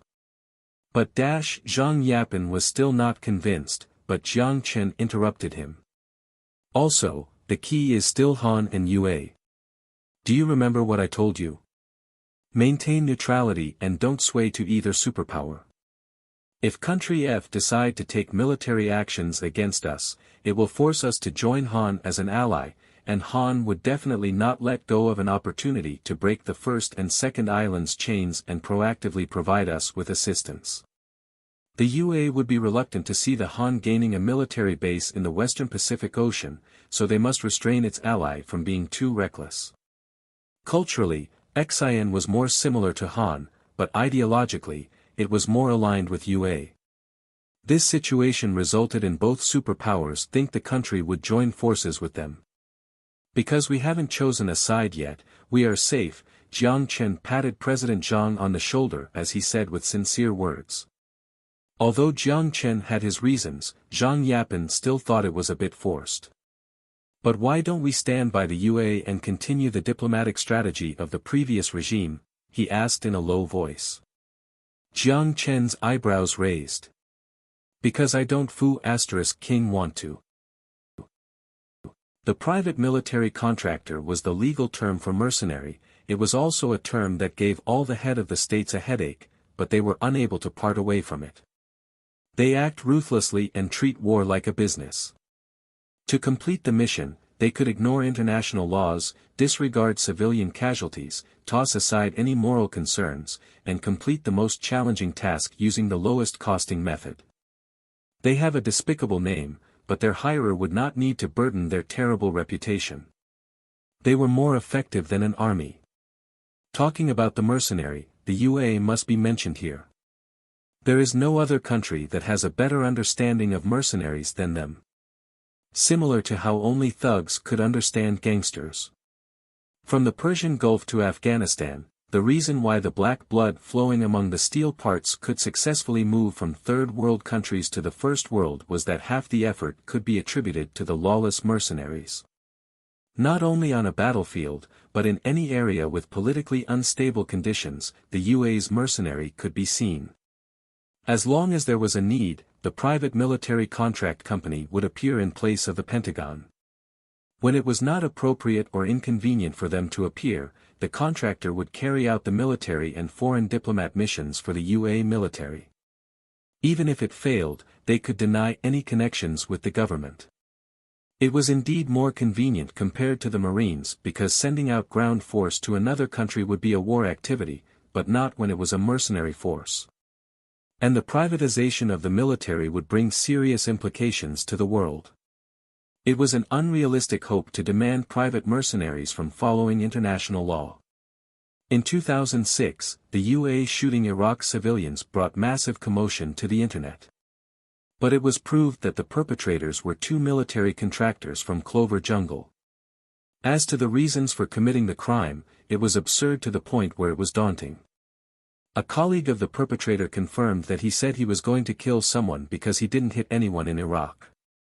But regardless, the UA military dodged litigation with Human Rights Group, because the killers were not enlisted soldiers. Although for the UA military had a despicable reputation to begin with, it was not a big deal. Right now, the international problem between XIN and F was the same. Disregarding the fishing boats that trespassed into the military zone, disregarding Ivan's 1-minute warning, which fit the standards of effective warning, it was still undetermined internationally if the military actions of mercenaries should be considered an act of war. Then the problem arose. XIN hired private mercenaries for its national defense, and the private mercenary group executed according to the law and sunk the F country fishing boats disregarding the warning. Is XIN really at wrong for this incident? Any country has the right to shoot trespassers of its military facility, but only a few countries would execute this right. The most humanitarian way was to remove the trespassers, or capture and deport them to avoid international conflict. Is there any country that executed this right? Of course, on July 11 of 2008, a South Korean tourist accidentally entered a military zone of North Korea and was shot on sight by North Korean soldiers. Although North Korea was not wrong, unfortunately, the South Korean government immediately announced a restriction of all South Koreans from visiting North Korea. But what XIN faced was much less severe, because it was the private military contractor that sunk the fishing boats, not the XIN army. Jiang Cen's newly formed cabinet must be praised for their work in handling emergency public relationship issues. Jiang Chen only had an order: it was to never compromise on territorial issues, never give in to the question of sovereignty, and never apologize for the lack of mistakes. However, the politicians ended up being the defenders of the policy internationally. Although XIN's defense minister had no troops to work with, he still offered constructive comments. For example, shifting the blame to solve the problem. Insisting that it was the Celestial Trade Company that sunk the ships and not the order of the Department of National Defense. Therefore, the responsibilities were blamed continuously on the other party. The situation dragged on for over half a month before Jiang Chen permitted the wreckage recovery process to begin. Although they didn't permit Country F boats from entering the territory to assist with the recovery process, XIN still invited some international media stations to participate to ensure the process was just. But what shocked everyone was that there were assault rifles found on the F country's fish boats. As to why there were assault rifles on the fishing boats, the media teams all had varying opinions, ranging from the fishermen being framed to they actually possessed those weapons. In the end, no consensus was formed. At the same time, the reckless acts of F fishermen near New Moon Island were organized and published, including several acts of intentionally sinking XIN fishing boats. The 50-minute documentary included a dictation from the son of the victim and documented records. It was published on a social media platform before Future 1.0's news platform transmitted the video to the world and attached to it a visible headline. Pirates or fishermen? The reckless acts of F country fishermen with the support of the government. The video was only published for a day before it surpassed 10 million views. Other media stations all began to transmit the video as it caused massive controversy internationally. Almost all the opinions compassionate to Country F turned into criticisms of Country F's crimes. The F government immediately jumped out and blamed Future International for the lack of truth and exaggeration in the video, as well as the lack of neutrality a media should possess. They should not have a bias just because they have a construction contract with XIN. At the same time, the F country spokesperson demanded Future International immediately delete all associated comments and issue an apology. Would Country F apologize to a bunch of monkeys? The answer was of course not. Future International issued a statement stating that the video did not represent the views of the company. Future 1.0 is only a platform and not the publisher of the video. Future International will not bear any responsibility. At the same time, Future International, with the justification of freedom of speech, refused to delete the video and refused to apologize. Although the action caused strong discontent from Country F, it certainly gained the support of other parties. Because of this, Future International didn't suffer any losses but instead benefited from this dispute. You pigs! Aquino cursed at the foreign minister of Country F. How many times do I have to say this? Remain strong on the stance. Pressure their government. We have an army of 120,000 soldiers, that's more than 6 times their population. But President, we are already aggressive in our statements, some of the statements could even be viewed as an act of aggression, but they don't seem to be afraid of us, the Foreign Affairs Minister said with a bitter smile. Aquino paused for a moment. Looks like it is time to teach them a lesson. These monkeys in the Pacific don't know any better, the Defense Minister said wickedly. But the UA wants us to remain restrained on this issue. Excessive pressure may cause the neutral nation to lean towards Han, the Foreign Affairs Minister reminded. But if we don't do anything, our citizens will be unhappy, the Defense Minister argued back. Aquino fell into deep thought as he debated the cabinet members' arguments. Suddenly, a grimace look flashed through his eyes. Mercenaries. Mercenaries, right, excellent. He already had an idea in his mind. In this month, Xian was indeed in a turbulence of problems. Because of too many headlines originating from there, a lot of the press decided to send a reporter to the station to acquire first-hand information. Other than that, there were more tourists interested in exploring this not yet developed island out of curiosity. The streets of Koro Island were filled with tourists in backpacks. A country with only 9 islands and a government that didn't control its armies, some of the far-thinking organizations even expressed that this was a jewel of a true democracy. The expression on the puppet president's face would certainly be interesting when he heard these words. The news was a form of advertisement, there weren't a lot of chances for the country to make headlines in the international section. Before that, no one had ever heard of Panu Islands in the Pacific Ocean, but following the recent series of events as well as Future International's role in purposely stirring up the conversation, a lot more people began to have an impression of the small Pacific country. Regardless if the impression was positive or not, it certainly paved the way for future marketing. Once the basic and tourism infrastructure completed development and the political situation stabilized, there certainly would be a crowd willing to come to the mystical island, enjoy the beauty of the West Pacific, and experience the unique culture. With the current rate of construction, the soonest they could be ready was within half a year, slowest within a year. The day wasn't far away. While Zhang Yapin had a headache to deal with, the perpetrator of everything, Jiang Chen, was enjoying his life. Although he promised he would take care of this, he only left Zhang Yapin with one clear instruction of never apologizing before he abandoned the issue. Then Jiang Chen headed to New Moon Island for a few days, and who knows what he did on the island. Regarding Country F's potential impending revenge, he didn't seem to be concerned as the major shareholder. Zhang Yapin was unsure whether he was confident or just plain arrogant. From the perspective of the Xian president, he obviously wanted him to be the former. In the next few days, Jiang Chen spent his time on a boat around the islands. Of course, it wasn't for fun but rather, for business. Because of the $10 billion project, he became the largest real estate owner of Panu with 110 square kilometers on the main island, 70 square kilometers on the other island in addition to the sea territory near the equator becoming part of his assets. Whether he would develop his territory personally or sell it to other people would all be based on his discretion. Of course, with this much land, he alone certainly wouldn't be able to develop it all. If left to its own devices, the land would only accumulate weeds. He toured all the land he owned in the past few days and decided how he should develop the land. After completing all this, there was also good news from the apocalypse.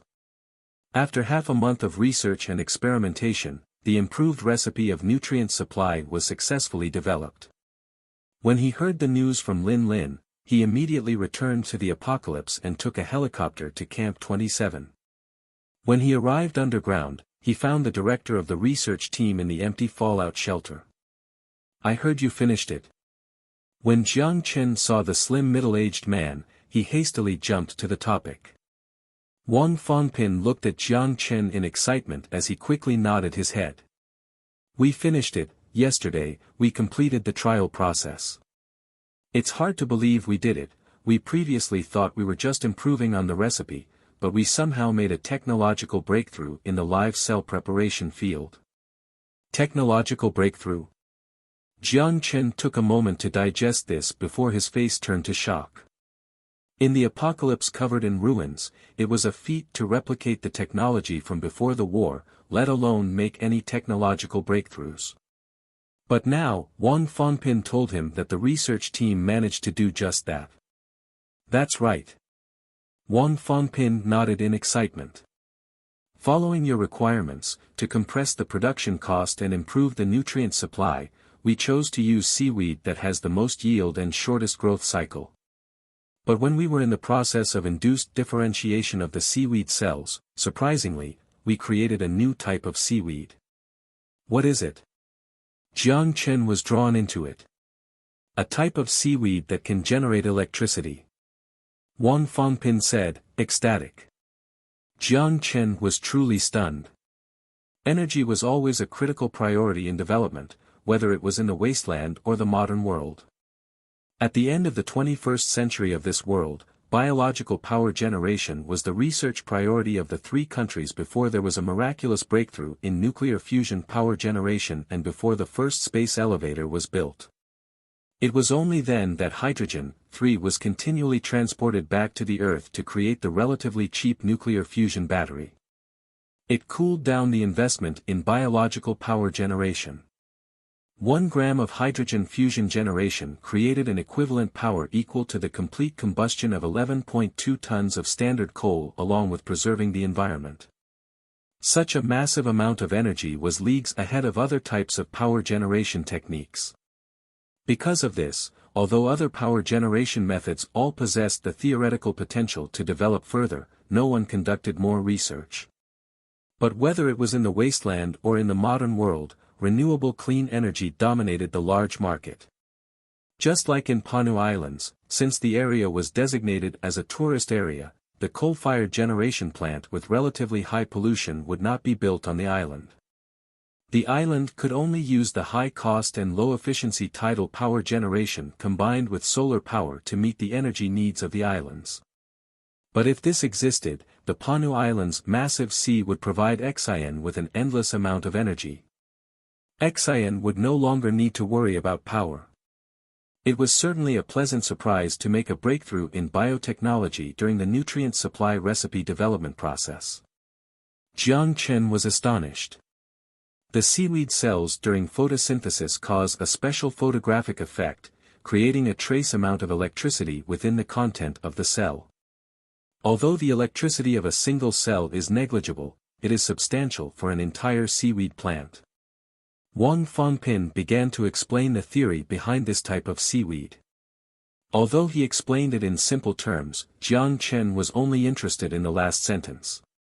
What's the power generation amount per area? Jiang Chen couldn't help but ask.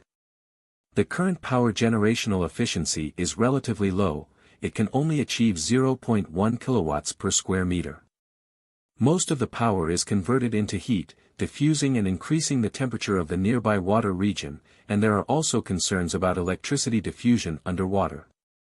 But with the prediction of the mathematical model, if all these problems are fixed, it would generate up to 1 kilowatt per square meter. 1 kilowatt per square meter. Jiang Chen was again stunned. If it were solar generation, 10 kilowatts of energy would require 40 panels with an area approximately equivalent to 64 square meters. Therefore, the energy generation would equate to 0.15 kilowatt per square meter. The biological generator used solar energy, but its electricity generation was 6.6 times better than traditional solar panels.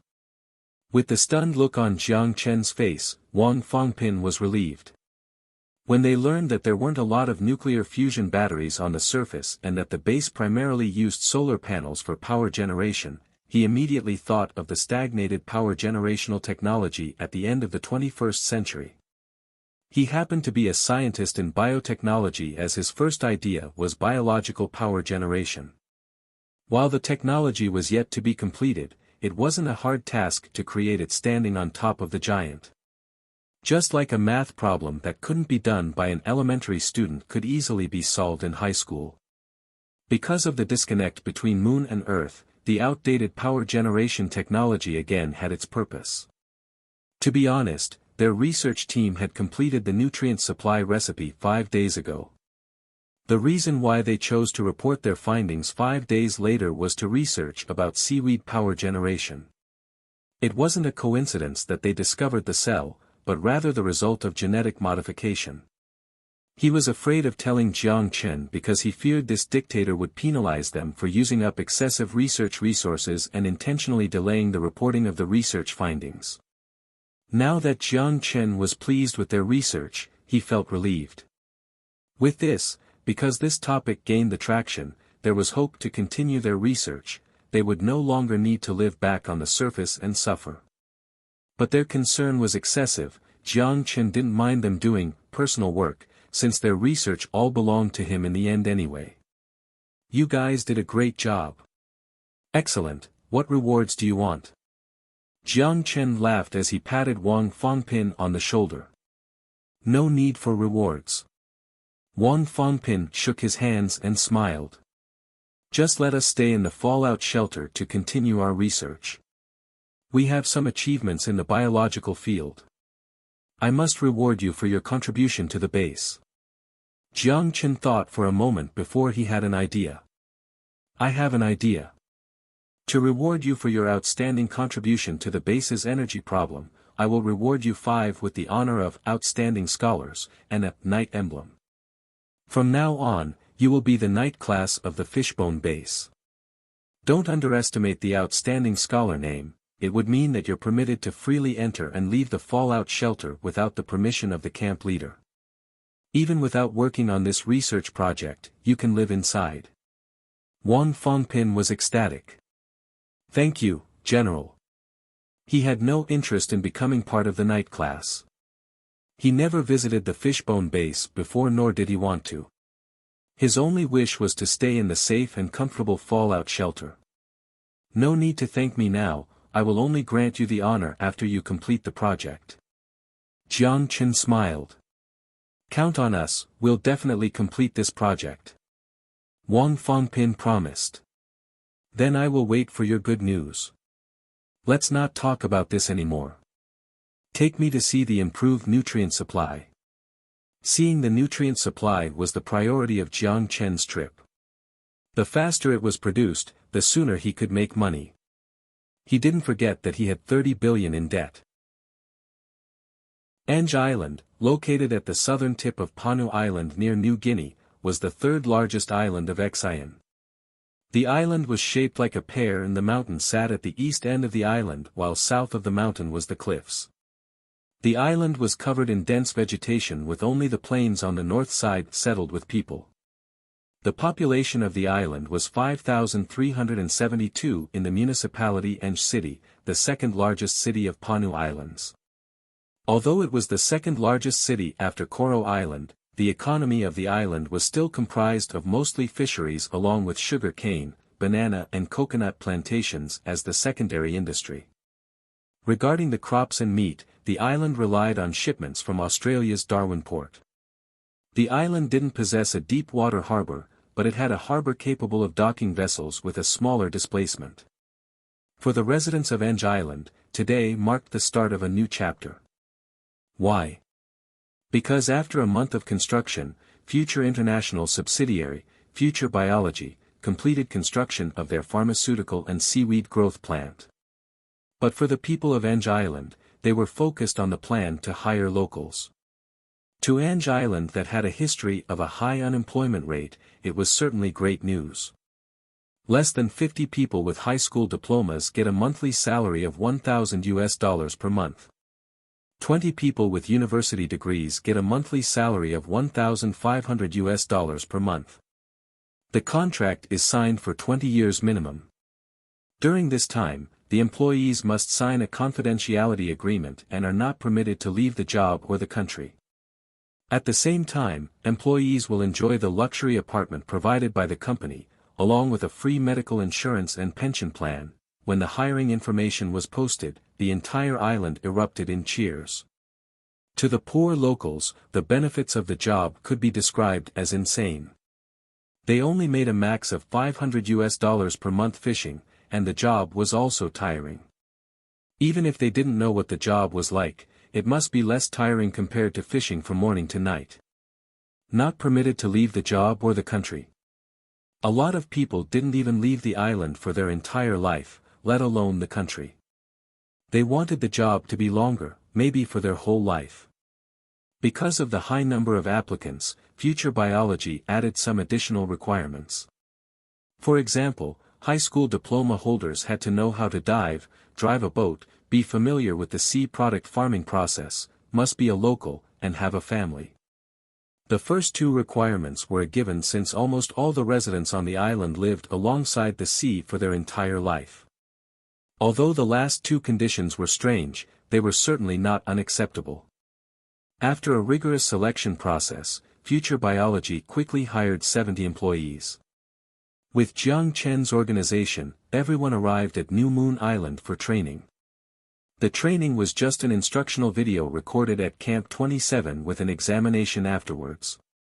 While the workers diligently studied the growing process they never learned before, Jiang Chen stood on the dock on the port at Ange Island as he waited for the boat in the distance to approach. To the person who came down from the boat, Jiang Chen greeted him with a smile and extended his right hand. "Hello, Dr. Zhang." Zhang Shujie, 31 years old, medical student at Tsinghua University Life Science Department majoring in molecular cell biology. He published 5 papers in the SCI and also published in the famous academic journal, Nature, in the scientific community. Of course, Jiang Chen never minded an extensive amount of talents. To the top student graduating from Hua's top university, Jiang Chen generously offered a salary of $500,000 per year. The young man wasn't tall and he wore a frameless glasses. Although he had a high academic profile as a doctor, he didn't have the Confucius arrogance typical of a lot of top students. He looked like someone easy to get along with. "Hello, Mr. Jiang." Zhang Shujie smiled and warmly held on to Jiang Chen's hand. Regarding the legendary individual who achieved a net asset of over 10 billion by just the age of 23, Zhang Shujie had heard tales of him before. Previously, he thought this boss would be somewhat prideful, but he was actually easy to talk to, which made him quite impressed. Let's cut the flattering words. Do you need me to take to where you'll be living?" Jiang Chen smiled. "No need, I want to first take a tour of the pharmaceutical plant, is that okay?" When he talked about the pharmaceutical plant, his eyes were flashed with fervor. "Of course, as you wish. This car will belong to you from now on, and this is the driver." Jiang Chen sat back into the car. Celestial Trade's bodyguard was the driver and he was injected with E-grade genetic vaccine. Whether in armed combat or just close body combat, he met the standards of the special force. As the driver of Dr. Zhang Shujie, his job was to protect his safety and monitor him. Since what Zhang Shujie would present to the world would shock the entire world, he already signed a confidentiality agreement, but just in case, it was better to be safe. The car soon arrived at Future Biology's pharmaceutical plant. At the top of the structure inside the wall, Zhang Shujie saw the name of the plant. Future Biology Nutrient Supply Plant, Nutrient Supply.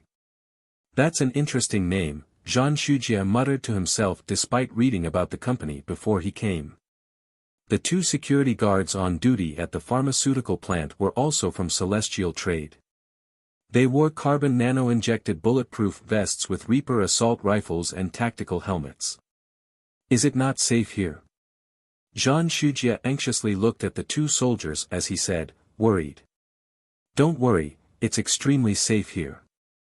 But just in case, I hired 2 security personnel to protect the safety of the employees and to also protect the security of the high-tech equipment inside." When they got off the car and walked into the plant, the soldiers at the door subconsciously wanted to salute to Jiang Chen, but Jiang Chen stopped them with a look. They walked to the empty ground of the plant as Jiang Chen first pointed at the direction near the coast. "The plant is a seaweed farm, used to breed our company-developed DH-type seaweed. This seaweed is derived from the induction of the differentiation of sargassum, which can produce and accumulate a variety of animal proteins in seaweed cells. That's impossible." Zhang Shujie was stunned as he looked at Jiang Chen skeptically. As far as I know, in the field of the preparation of plants for animal protein, Hokkaido University in Japan is currently at the forefront of the field. But they are only able to do it with the production of a plant to produce interfering hepatitis virus protein animal protein, and they're only in the experimental stage. Also, I've never heard that someone could use a plant to produce a variety of animal protein. Also, seaweed cells aren't embryonic liver cells, so how could the orientation-induced technique work? In theory, this wouldn't work. Zhang Shujie blasted at Jiang Chen, while Jiang Chen tilted his head and shook his finger to show off. Nothing is impossible, especially in my company.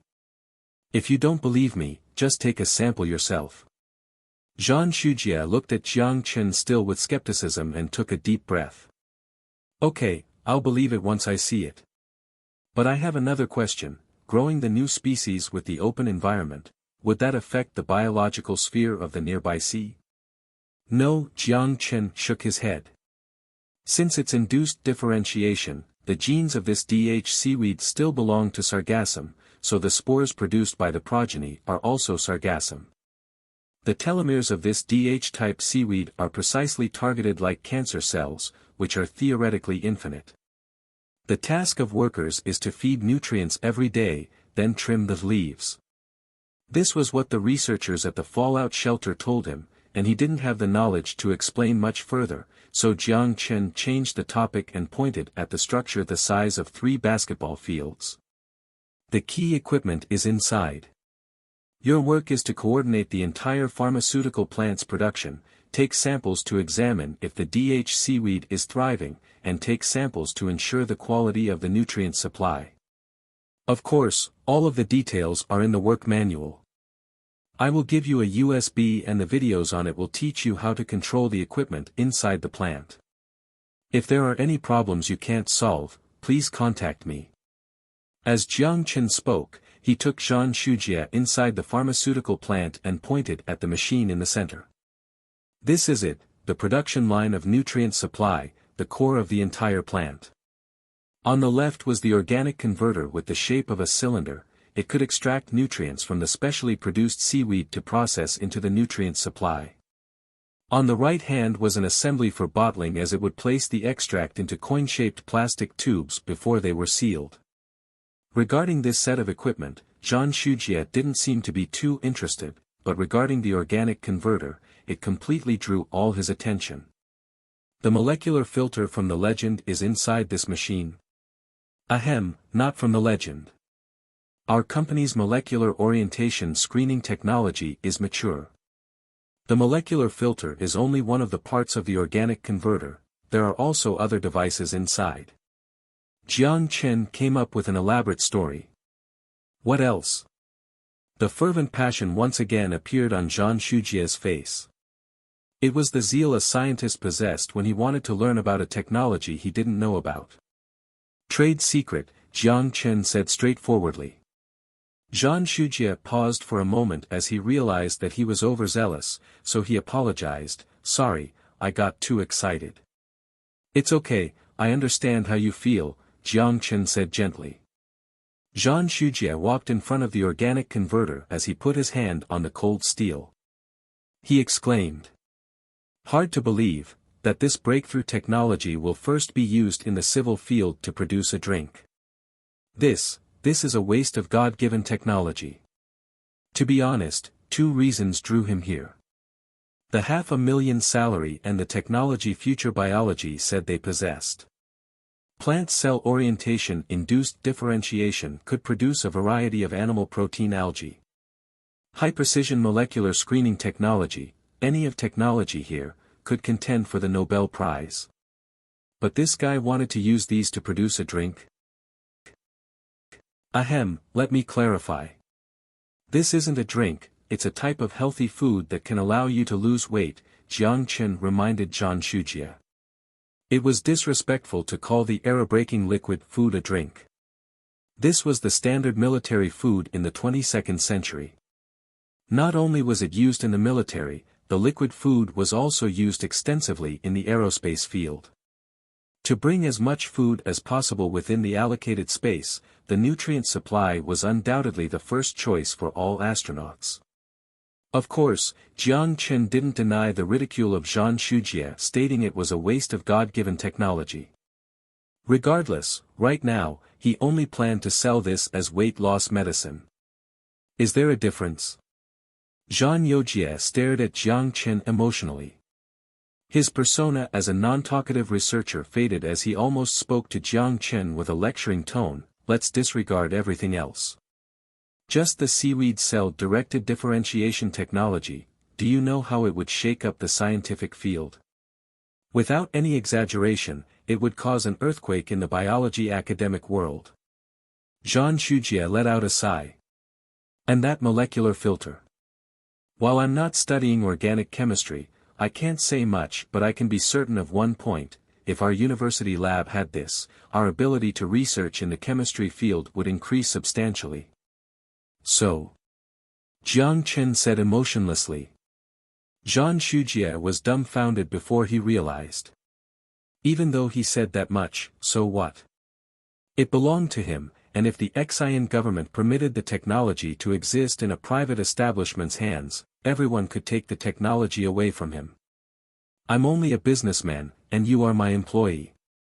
You just need to remember this point. Since this technology belongs to me, I have the rights to decide where I should use it, Jiang Chen said nonchalantly. If the technology became public, it would undoubtedly cause unnecessary trouble. Therefore, in terms of production, Jiang Chen planned to keep the technology low-key. From the outside, the plant was only growing a type of sargassum, and the pharmaceutical plant would process the sargassum.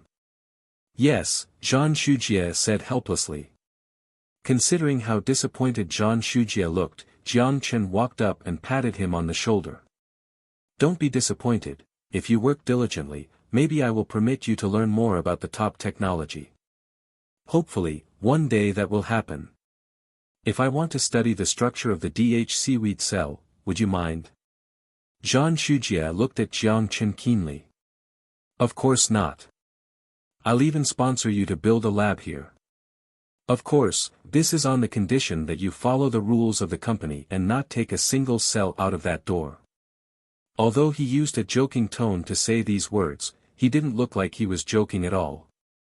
The two soldiers at the door were there to prevent thieves, both inside and outside. Don't worry, I'm only curious about how plant cells produce animal proteins. I can guarantee with my morale that I won't disclose what I see to any third parties, Zhang Shujie said. I trust you.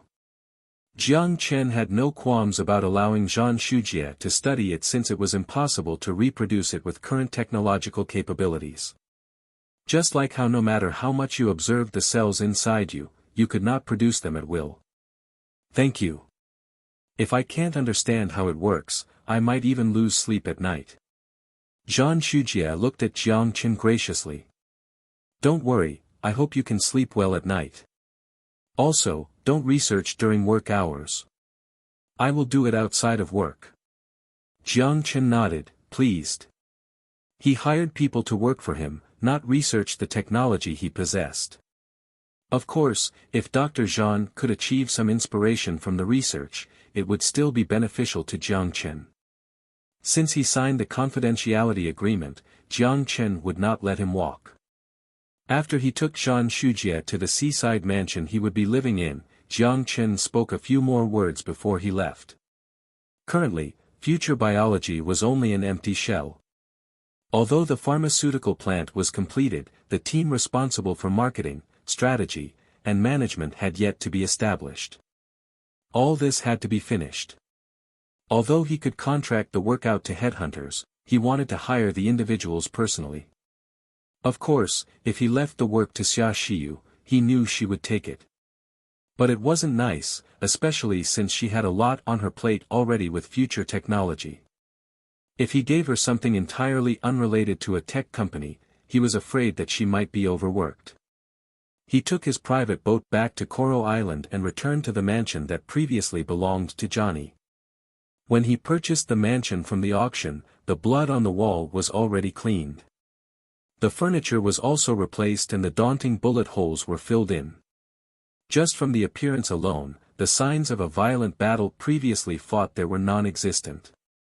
Since it was a haunted house, with people dead inside, out of filial respect, Jiang Chen would not make his parents live inside.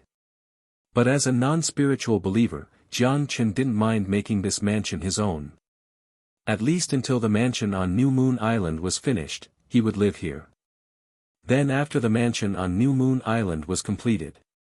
It wasn't a terrible decision to make this place into the Xian Revolution Museum and fool some tourists. When Jiang Chen walked into the kitchen, Aisha was cooking fish with an apron wrapped around her. A smile appeared on Aisha's usually expressionless face when she heard the footsteps from the door. Without turning her head, she said, "You're back." With the delicious smell of the dishes, all his worries were swept away as he approached the pot, drooling. "Looks like today is going to be a great meal. It'll be done soon." Aisha stirred the flavorful, thick soup with a spoon. The tip of her mouth curved up as she said tenderly, "I learned this from Aunt Lee. She said you really like to drink fish soup, so I wanted to try to make it. I miss the taste." Jiang Chen looked at the white fog rising as he exclaimed. He remembered when he was young, his father occasionally went fishing with his co-workers and his family would drink fish soup for 2 days. Now that he had money, he ate a lot of extravagant food, but this nostalgic feeling was hard to come by these days. The taste of freshwater fish and sea fish should be different. Jiang Chen stared at the pot of soup as his mind drifted off. "If you like it, I can cook it for you every day," Aisha said in a quiet voice. Aisha. Touched by her gentleness, Jiang Chen hugged her from behind. "Aha!" Aisha closed her eyes as she felt the warmness on her back. To be honest, Jiang Chen first just wanted to hug her, but he started to feel aroused as soon he touched her body. Aisha's face began to heat up as she felt the naughty hands wandering around her body. She turned around and rolled her eyes before she put down the spoon and set the heat to low. Although she acted timidly on the outside, when it was just the two of them, her passion was no less than Sun Jiao's. Just as Jiang Chen was prepared to investigate her body, the phone rang. The intimate atmosphere suddenly cooled off. Jiang Chen awkwardly took out his phone and prepared to pick up. But Aisha snatched the phone, threw it in the fruit basket, then kissed Jiang Chen and pressed him against the fridge. Just like a naughty sheep falling into the arms of the big bad wolf. The temperature began to rise again. The phone rang and rang. Right now, inside the New Moon Island Command Center, the light on the screen flashed while 10 workers busily worked in front of the computer. On the big screen of the command center was a vessel with 400 tons of displacement. It had no flags and just a few people were on deck. It was the image captured by the Hummingbird drone. Based on the analysis, the destination of the vessel was Xian's New Moon Island. A month ago, Jiang Chen set up a wide-range life signal detector on the island to monitor the life signals within a 500-kilometer radius. The device was certainly useful in a sea territory. If it were set to the life signals of the fish, no fish would escape this device. The same would go for any human if it was set to detect humans. Since the technology was already mature on the wasteland, it wasn't hard for the fishbone workers to assemble an enhanced version. It was easy to censor one signal as a chip inside the EP could do the job. However, in the modern world, no one would escape the eyes of this device. Therefore, the technology widely used in the 22nd century for search and rescue became radar technology for Jiang Chen. As long as it wasn't drones, no living creature would escape its eyes. 10 minutes ago, the radar station detected the information of this vessel. It was a transportation vessel, but they caught the signal of 100 people on board. During this sensitive period of time, any of the vessels near their territory would be monitored. When the vessel was still 50 kilometers away from the border, after confirming that the vessel wasn't traveling through a standard international route, the soldiers at the command center first determined that the vessel may be smuggling goods, so they immediately contacted the patrol boat in the nearby territory and approached the ship. 10 minutes later, the vessel entered Xian's border. Then it adjusted its course and headed straight to New Moon Island under the cover of darkness. The patrol boat approached the vessel 4 kilometers away and attempted to enter the radio channel of the vessel. However, the vessel entered radio silence and ignored all communication attempts. The patrol boat, realizing the oddity of the situation, did not take the risk of approaching the boat but instead, released hummingbird drones. Under the night's veil, the drones flew across the ocean surface, approached the vessel suspected of smuggling, and entered the vessel. The image transmitted back shocked the entire command center. The boat didn't contain smugglers, but instead, fully equipped soldiers. The disguised sailors on deck were all equipped with pistols and wore bulletproof vests. There were a total of 100 unknown militants. The vessel was also equipped with landing boats and other military equipment. Other than the lack of country identification, it was a force no inferior to an actual army. Realizing the oddity of the situation, Ivan immediately ordered New Moon Island to enter combat-ready state. All soldiers were fully equipped and gathered at the airway, waiting for the order. Barkery put down the phone and looked anxiously at Ivan. "Boss isn't picking up." He couldn't reach Jiang Chen. With Jiang Chen's C-grade genetic vaccine improved body, it would take at least 1 hour before he finished. Ivan silently looked at the screen in the command center. The vessel was approaching New Moon Island at high speeds. There was only 200 kilometers of distance between the enemy and the island. It only took a moment before they were 80 kilometers inside the border. Judging by the situation at hand, they came with not the friendliest intentions. The boss is purposely not picking up. Ivan seemed to have understood something as he told Barkery in an undertone. Purposely not picking up. Why? The black young man was puzzled. Boss provided us with the most advanced equipment and told us how to handle the situation. If we cannot even handle this small problem and have to call him every time, then I am not fit for the job of a commander. Ivan adjusted his hat as his stare on the vessel in the screen became more determined. The rumbling sound of helicopters breaking through the sea waves roared. For black shadows forming into an arrow formation headed to the vessel trespassing illegally. For lights shined from afar and lit up the deck of the vessel. When they realized they were discovered, the crew on deck all hid behind containers. With their reaction speed, their opponents were no ordinary men. Number 0371 vessel. Number 0371 vessel. We are the Coastal Guard of Celestial Trade. We suspect your vessel contains illegal goods. Please immediately stop and cooperate with the search. I repeat. Please immediately stop and cooperate with the search.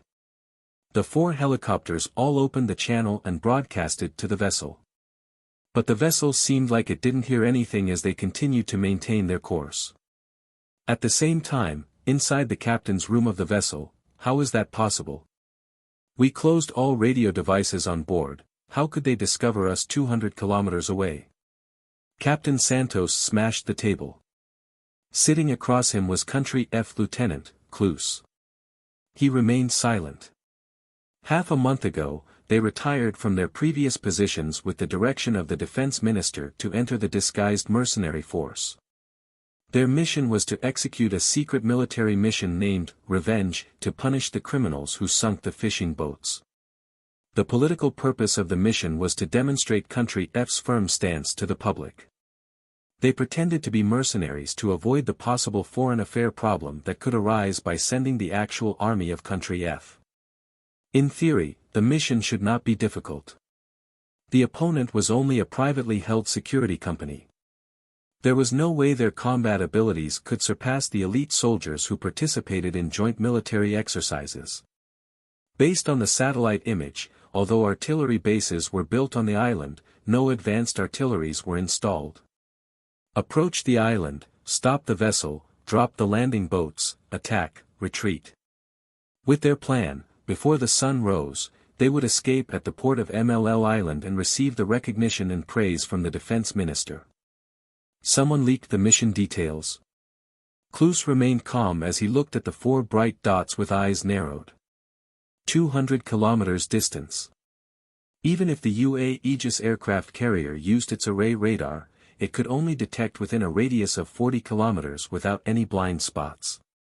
It wasn't a technical limitation, but due to the curvature of the Earth, it was as difficult to detect a boat in the sea 200 kilometers away as pinpointing a piece of gold from the desert. Early warning aircraft? That's even more impossible.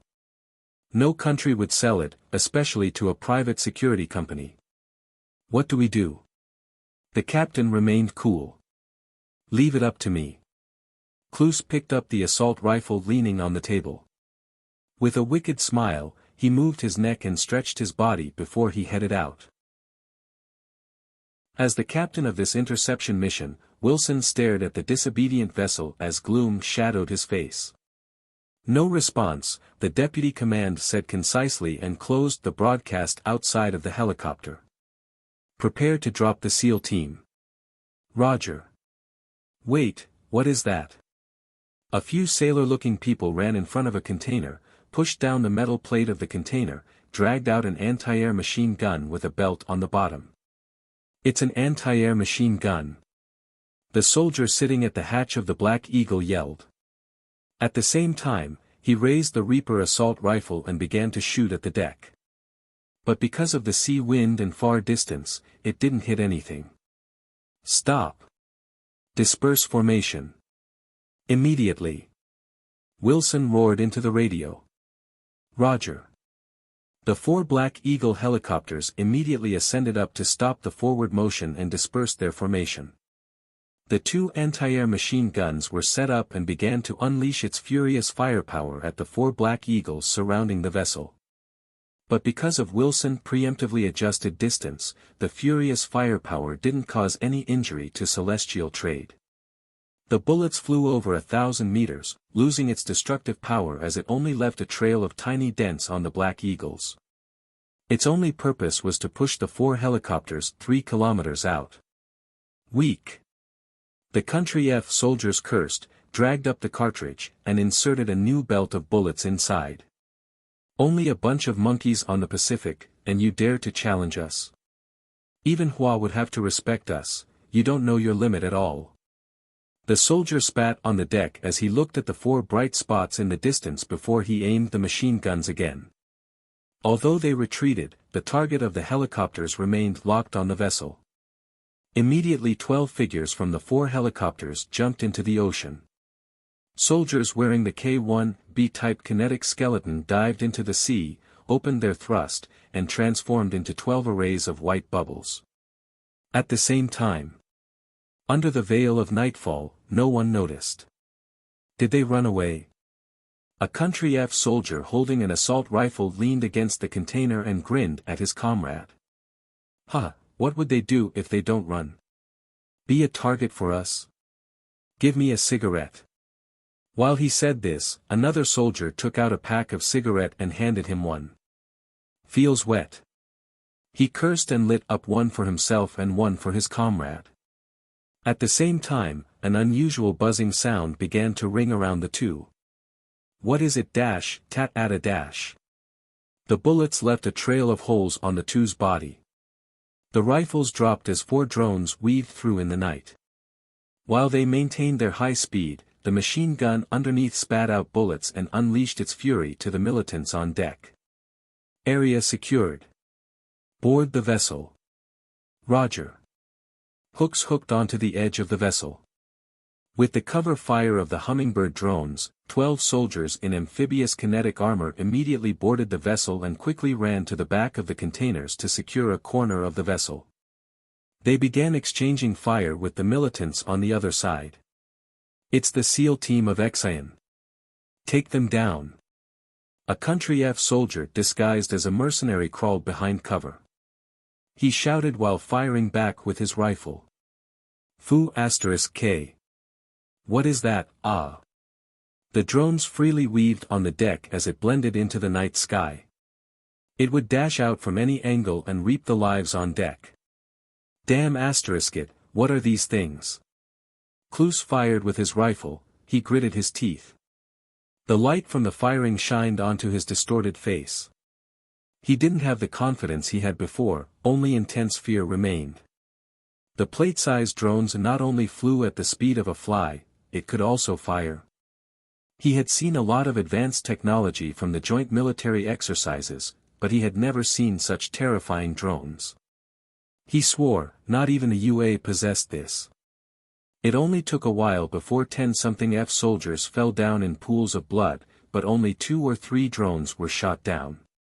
They had never encountered such a lopsided battle. Push the machine guns onto the deck. Use heavy weapons. Afraid of more SEALs boarding, Kloos yelled into the earpiece as the battle entered turmoil. Roger. A soldier roared while he lowered his body and ran to the back. Soon after, the anti-air machine guns were pushed onto the deck. The metal plate in the front blocked the incoming bullets.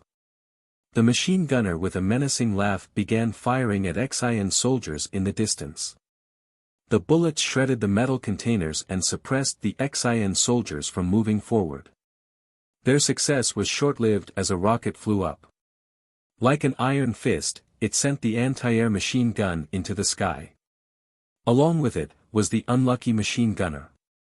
Kloos stared at the sky engulfed in flame, his eyes widened in disbelief.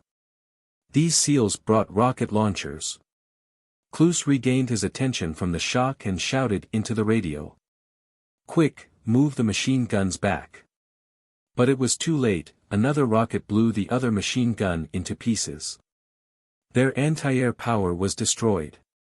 The 4 Black Eagles began to push forward. The pitch-black muzzles extended from the side of the helicopter. The arm-thick bullets fired from the side. The firepower from the sky revealed the militants hidden behind the containers as the F soldiers all dropped dead. With cover fire, the 12 soldiers first boarded stood up behind cover while they maintained their shooting position and pushed forward. They would make sure the remaining militants were finished off. As to the bullets, most were blocked by the polyethylene board. With the assistance of the drones, the militants had no fighting chance. Fu *K, my hand. Kloos rolled inside the boat. He covered his broken right hand with his left hand. He tumbled and retreated to the bottom of the vessel.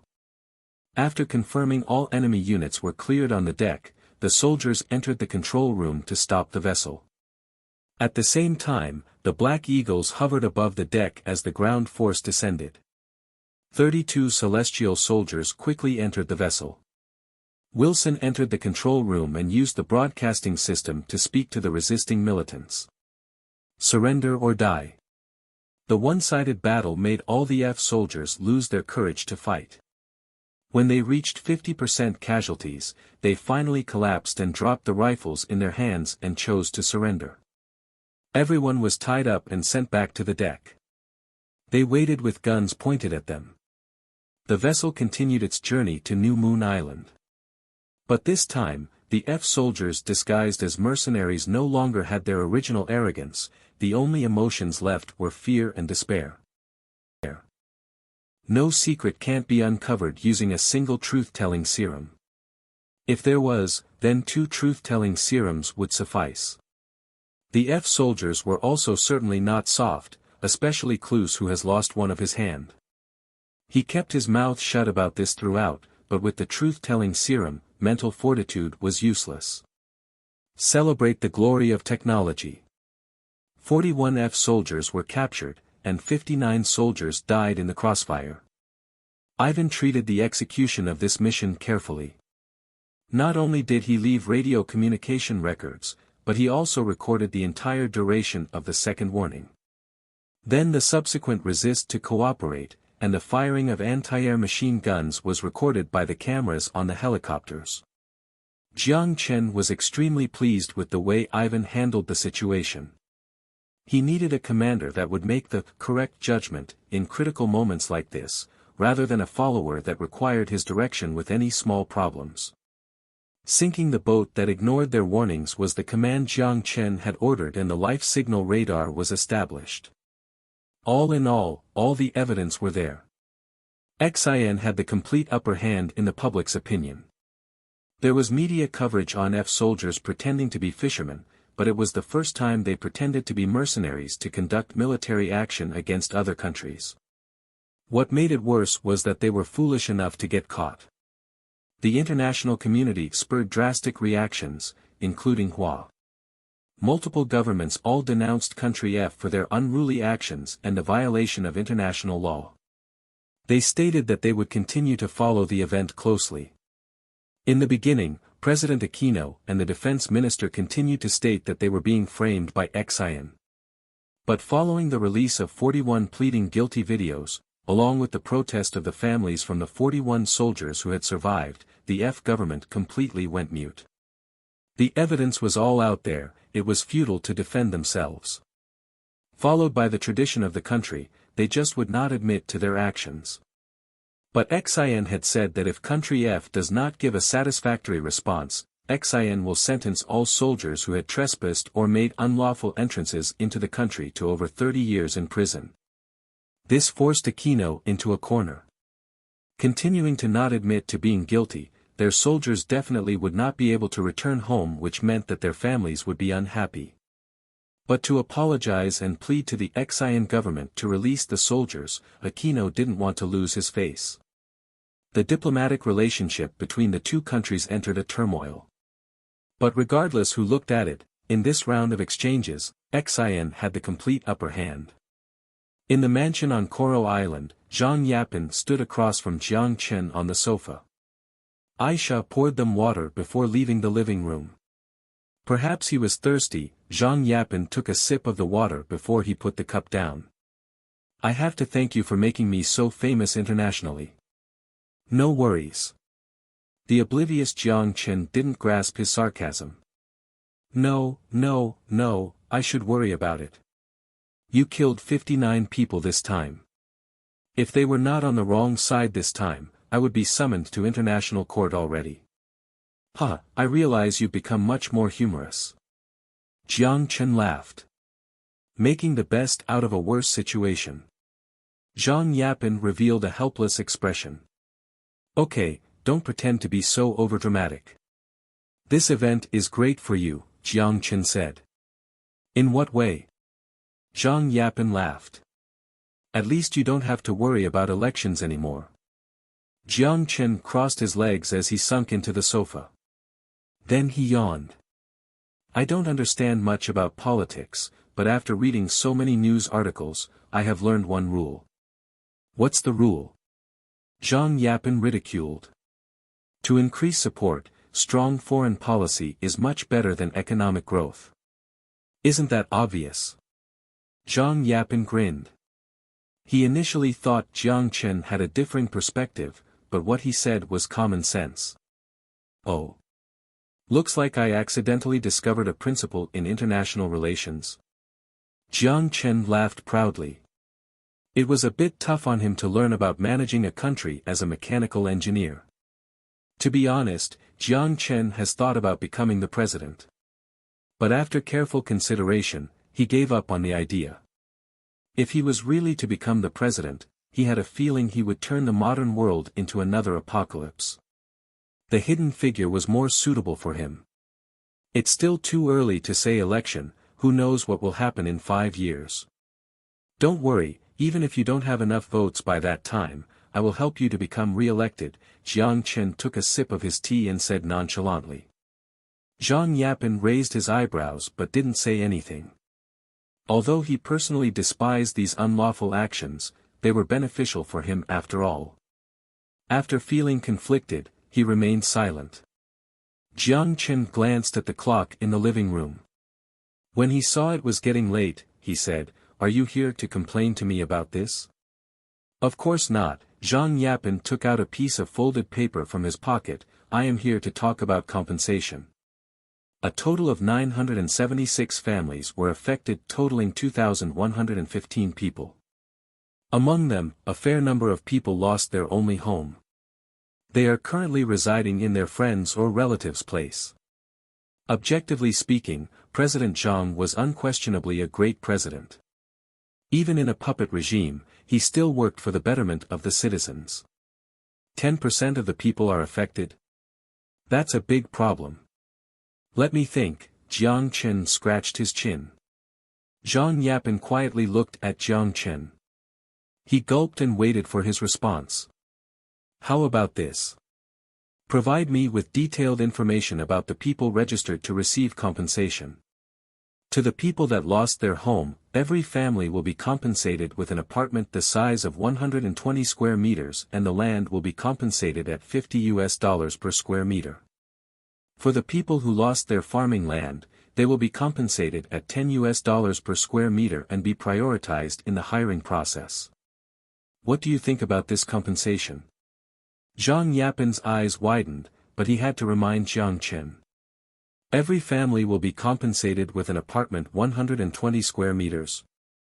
What if someone lived in a 90 square meters apartment? Then they will thank me. Jiang Chen smiled. Zhang Yapen was amazed by Jiang Chen's words. He took a deep breath and expressed his gratitude sincerely. Okay, allow me on behalf of Xian's citizens to thank you for your generosity. No need. The reason why he was generous was not that he was a philanthropist, but he had other plans. The distribution of the Panu population was extremely uneven on the 9 islands. Most of the people were concentrated in the relatively developed Koro and Anj city. The remaining 7 islands had a large habitable area, but the population was extremely scarce. 10 square kilometers of land had less than 100 people inhabiting it. A store couldn't even thrive, let alone boosting the economy. This move was to reallocate the population density. These new apartments will not be built on Koro and Anj Island. As to the cost, it was not high to begin with. With an 8-floor high apartment building and 8 units per floor, there would be 64 units in the entire building. Even with 1,000 families, only 16 buildings would need to be built. With the land price and tax being negligible, the average cost of each building would be 100,000 USD. It was nothing compared to Jiang Chen's assets. Also, he would gain a good reputation because of it, so why not? Speaking of prioritizing the hiring process, does your company have any positions available? Zhang Yapen continued. After the tourism facility is complete, it is expected to bring 80,000 jobs here. Let alone lack of positions, I don't think the population here will be enough. Aha. Speaking of this, study the possibility of immigration and decide when to open the doors for that. Xian is currently politically unstable. No one would want to come here, Zhang Yapen said bitterly. Jiang Chen only smiled. That might not be true. Trust me, in less than 5 years. This place will become a destination the world longs for. A new land directed by Xian. I have to remind you, this place is only a series of islands. Only for now. Jiang Chen emphasized the word now. Xian government remains firm on their stance and denounce country F's shameless actions. Announcement states they will do everything to maintain the sovereignty and rights of the country. Daily Post. What's the source of audacity?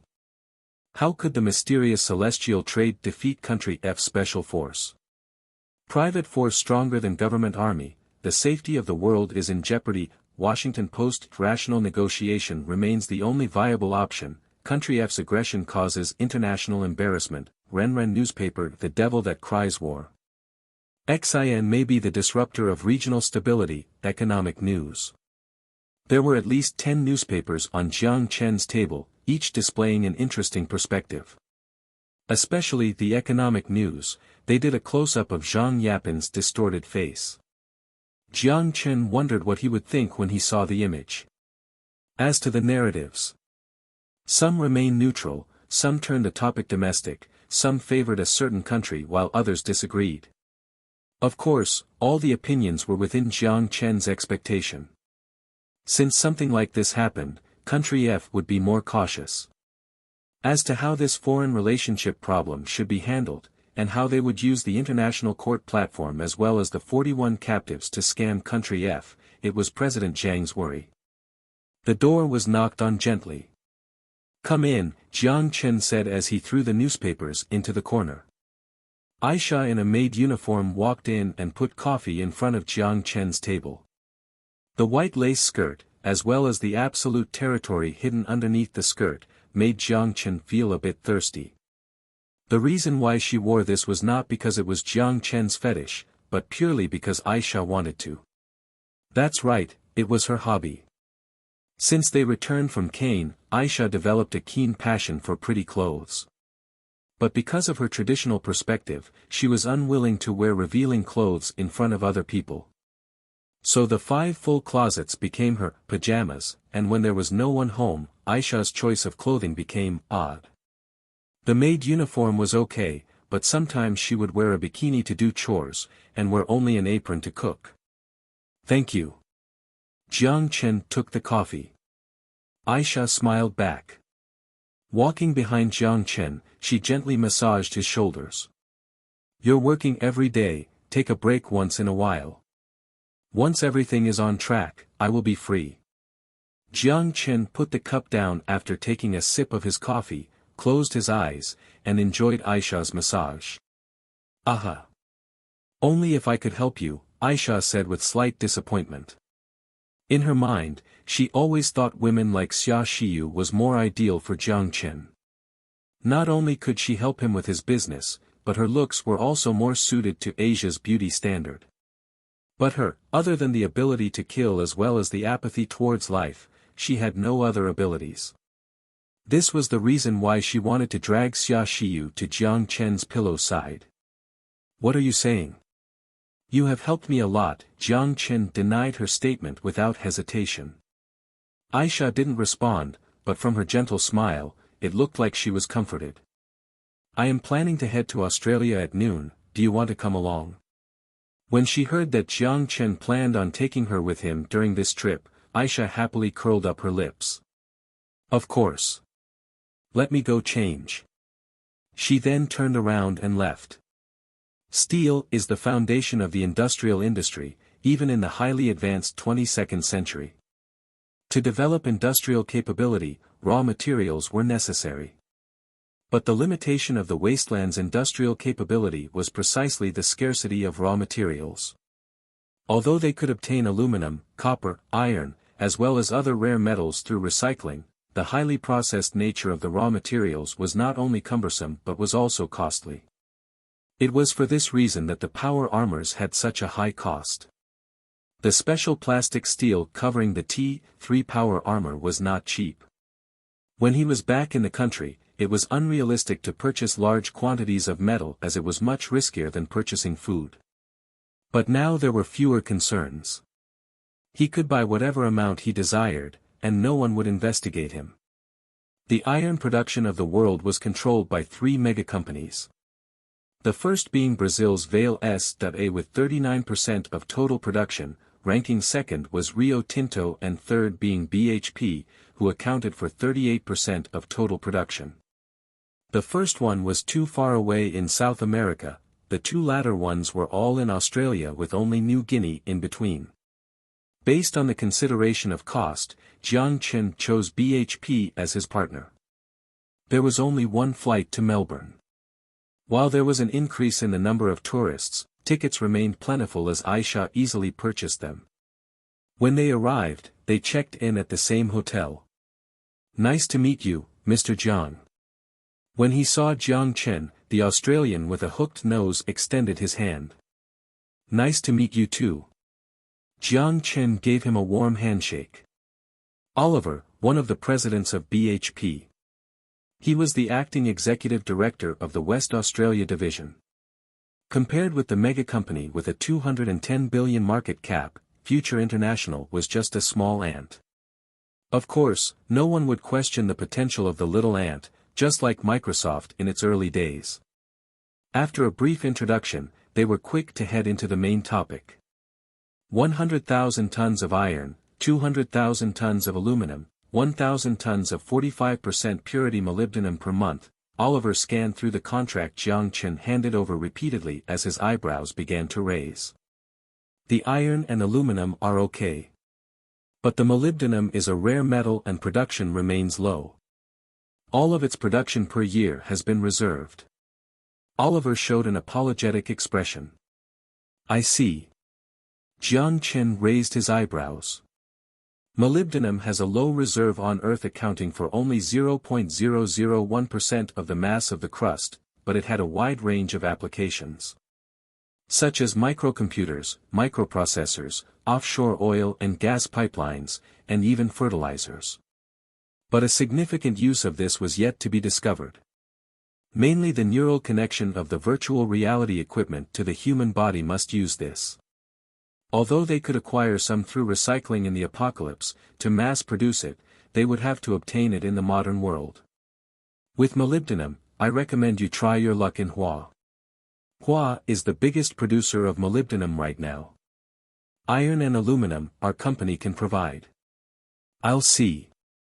Let's put the molybdenum aside for now and discuss the price of iron and aluminum, Jiang Chen said reluctantly. The Wang family would not let him purchase molybdenum easily.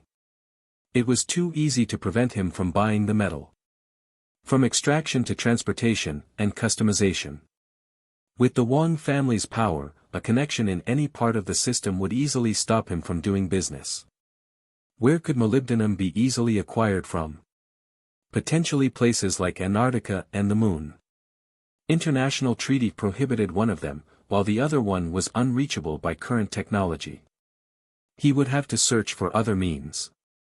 Jiang Chen deliberated. After an hour of negotiating contract prices and details, they finally reached an agreement.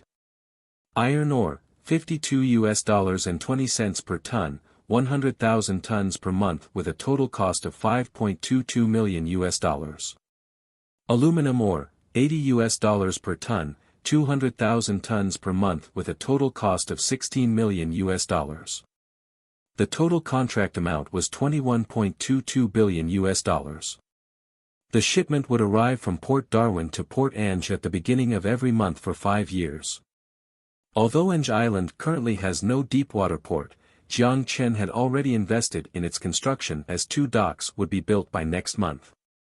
The population base of Ange Island was relatively high and relatively far away from the other 8 islands. Therefore, it was ideal to be built into an industrial island with manufacturing as the dominating industry. Hence, a deepwater port was necessary. Oliver was ecstatic as he signed a multi-million-dollar deal in one afternoon for the company. After signing the contract, Jiang Chen didn't immediately leave but instead started to chat with him about the mining industry. To Jiang Chen's questions, Oliver did his best to answer. He told Jiang Chen the trend of the low volume of iron ore traded in 2016 and the decrease in price for rare metals. All the information could be found online, so it was not a secret. If you don't mind me asking this question, based on my knowledge, your company's primary business is in the tech industry, why would you need to purchase large quantities of iron ore? Oliver asked.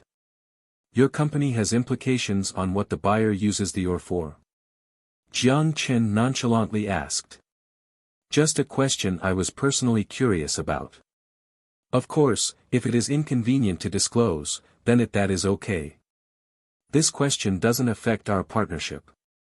Oliver saw that Jiang Chen didn't plan to answer as he smiled to apologize for his rather blatant question. I do apologize, this is a trade secret and I can't answer you. To express my apology, allow me to treat you to dinner, Jiang Chen said. It's my honor. I know a pretty good restaurant in Melbourne, take my car. Oliver gladly accepted Jiang Chen's invitation. It was time to get off work. They left the company and headed to a Brazilian barbecue restaurant near Melbourne. From the restaurant's aesthetics, it was no different than the street food stalls found in Han. The half-open system design with a distinctly not Brazilian owner roasting the golden slices of meat on the fire drew the passers-by with its delicious aroma. They sat at the bar, and it didn't take long before the plates arrived in front of them. 2 cold beers and 4 plates of meat later, Jiang Chen was thrilled by the food. Is the future of the mining industry not looking so good? Not terrible, but it will get worse. When they spoke about work, Oliver let out a sigh. Because of the economic conditions? It could be categorized as an economic issue, but ultimately it goes back to demand. Oliver took a big gulp of beer in satisfaction. The beer washed away the frustration that accumulated in his chest. Could you be more specific? With the skewer in his hand, Jiang Chen asked. He had an interest in mining. For example, if you want to build a 5,000 square meter building, it would require 30 tons of steel. But once the building is complete, the potential market of the steel would decrease by that 30 tons. Not only in infrastructure, but from vehicles to screws, they are all the same. Then, the steel plant would decrease production, the mining output would also decrease, and that's how the economy goes down the drain. Oliver laughed. Jiang Chen didn't know what was funny. Is it okay to tell me this? No problem. I'm off work, Oliver said with confidence. Also, even if there are layoffs, I won't be cut. Therefore, the overall trend of iron is going down. That's right. In 2008, per ton had a price of $2.1. Now, it would be lucky to get 95 cents. With what you are saying, there is no hope in the mining industry.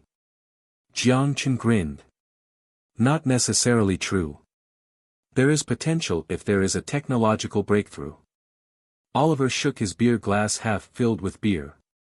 Technological breakthrough? Jiang Chen raised his eyebrow. That's right. Unless there is a major technological breakthrough, such as everyone throwing away their current vehicle, like how everyone gave up on the hand-operated machines or like how everyone abandoned the steam engine. If we were to stretch the example.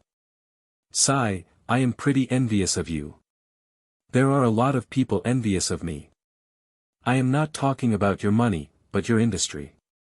Don't you think that tech is the field that technological breakthroughs are most likely to occur in? Oliver stuffed a skewer into his mouth and then smiled. It is also the industry most likely to go bankrupted, Jiang Chen mocked. Oliver took a moment to process this before he started to laugh hysterically. Maybe laughing was contagious, for Jiang Chen also began to laugh along. The two hysterical people made the rest of the restaurant turn their heads. When Jiang Chen returned to the hotel somewhat drunk, it was already 10 at night. That guy was surprisingly talkative and was very humorous as well. Jiang Chen and him talked about the culture of Australia, the barbecued fish, and even his hometown Hucheng. They got along so well that while they ate and drank, it was already deep into the night. Before they left, Jiang Chen exchanged business cards with Oliver. When Jiang Chen, still drenched in the smell of alcohol, appeared in front of the door, Aisha quickly helped him to the bathroom, took off his shirt, and wiped his body with a hot towel. Why did you drink so much? Aisha muttered to Jiang Chen in a small voice. I met an interesting person. Jiang Chen burped and laughed, then he leaned on Aisha's chest. Aisha's pale skin instantly turned red. Just as she was about to help Jiang Chen stand up, snoring sounds resonating from the bathroom. It felt terrible to be hung over, but with Jiang Chen's metabolic speed, he only felt awful for a short period the next day before he fully recovered. Because the contract negotiation went surprisingly smooth, he had a lot of free time the next day. Since everything was done, based on Jiang Chen's promise to Aisha, he took her to explore Melbourne. Photos in front of landmarks, shopping in major malls. It was tiring to shop with a woman. But with Aisha's joyous expression in front of him, Jiang Chen felt all of his weariness wash away. The last destination of the trip was St. Patrick's Cathedral. Although it was odd to view an religious building as someone of a different religion, Aisha's amazement surveying the magnificent cross astonished Jiang Chen. Not all religious people are stubborn. And not all stubbornness cannot be forgiven. At the peak of the modern-day secularization, even an atheist can hold the hands of a believer and praise the glory of the art of the pagan church. 700 years ago, the Crusaders fought for the ownership of Holy Land through a bloodbath. 70 years ago, the US and Soviet let the Iron Curtain drop due to differences in ideology. Now looking back, nothing seems unforgivable nor unacceptable by the law of nature. Just like the uncanny workmanship of the Suzhou Gardens and the vibrancy of the stained glass at the Notre Dame de Paris, the shape and color the world should possess were far more than what people would think. If one day, the footstep of humans expanded to the edge of the galaxy, if they look back on the territory conflicts of today, and the ideology differences, would they mock themselves for their past actions? But by that time, what would civilization be bothered by? The path to evolution? Or other things? Just as Jiang Chen thought about this, Aisha gently pulled on his arm. He recollected his thought and looked at her. I want to go in. Is that okay? Of course. He threw his thoughts into the back of his head and nobly held on to Aisha's tiny hand. They both headed inside the St. Patrick Cathedral.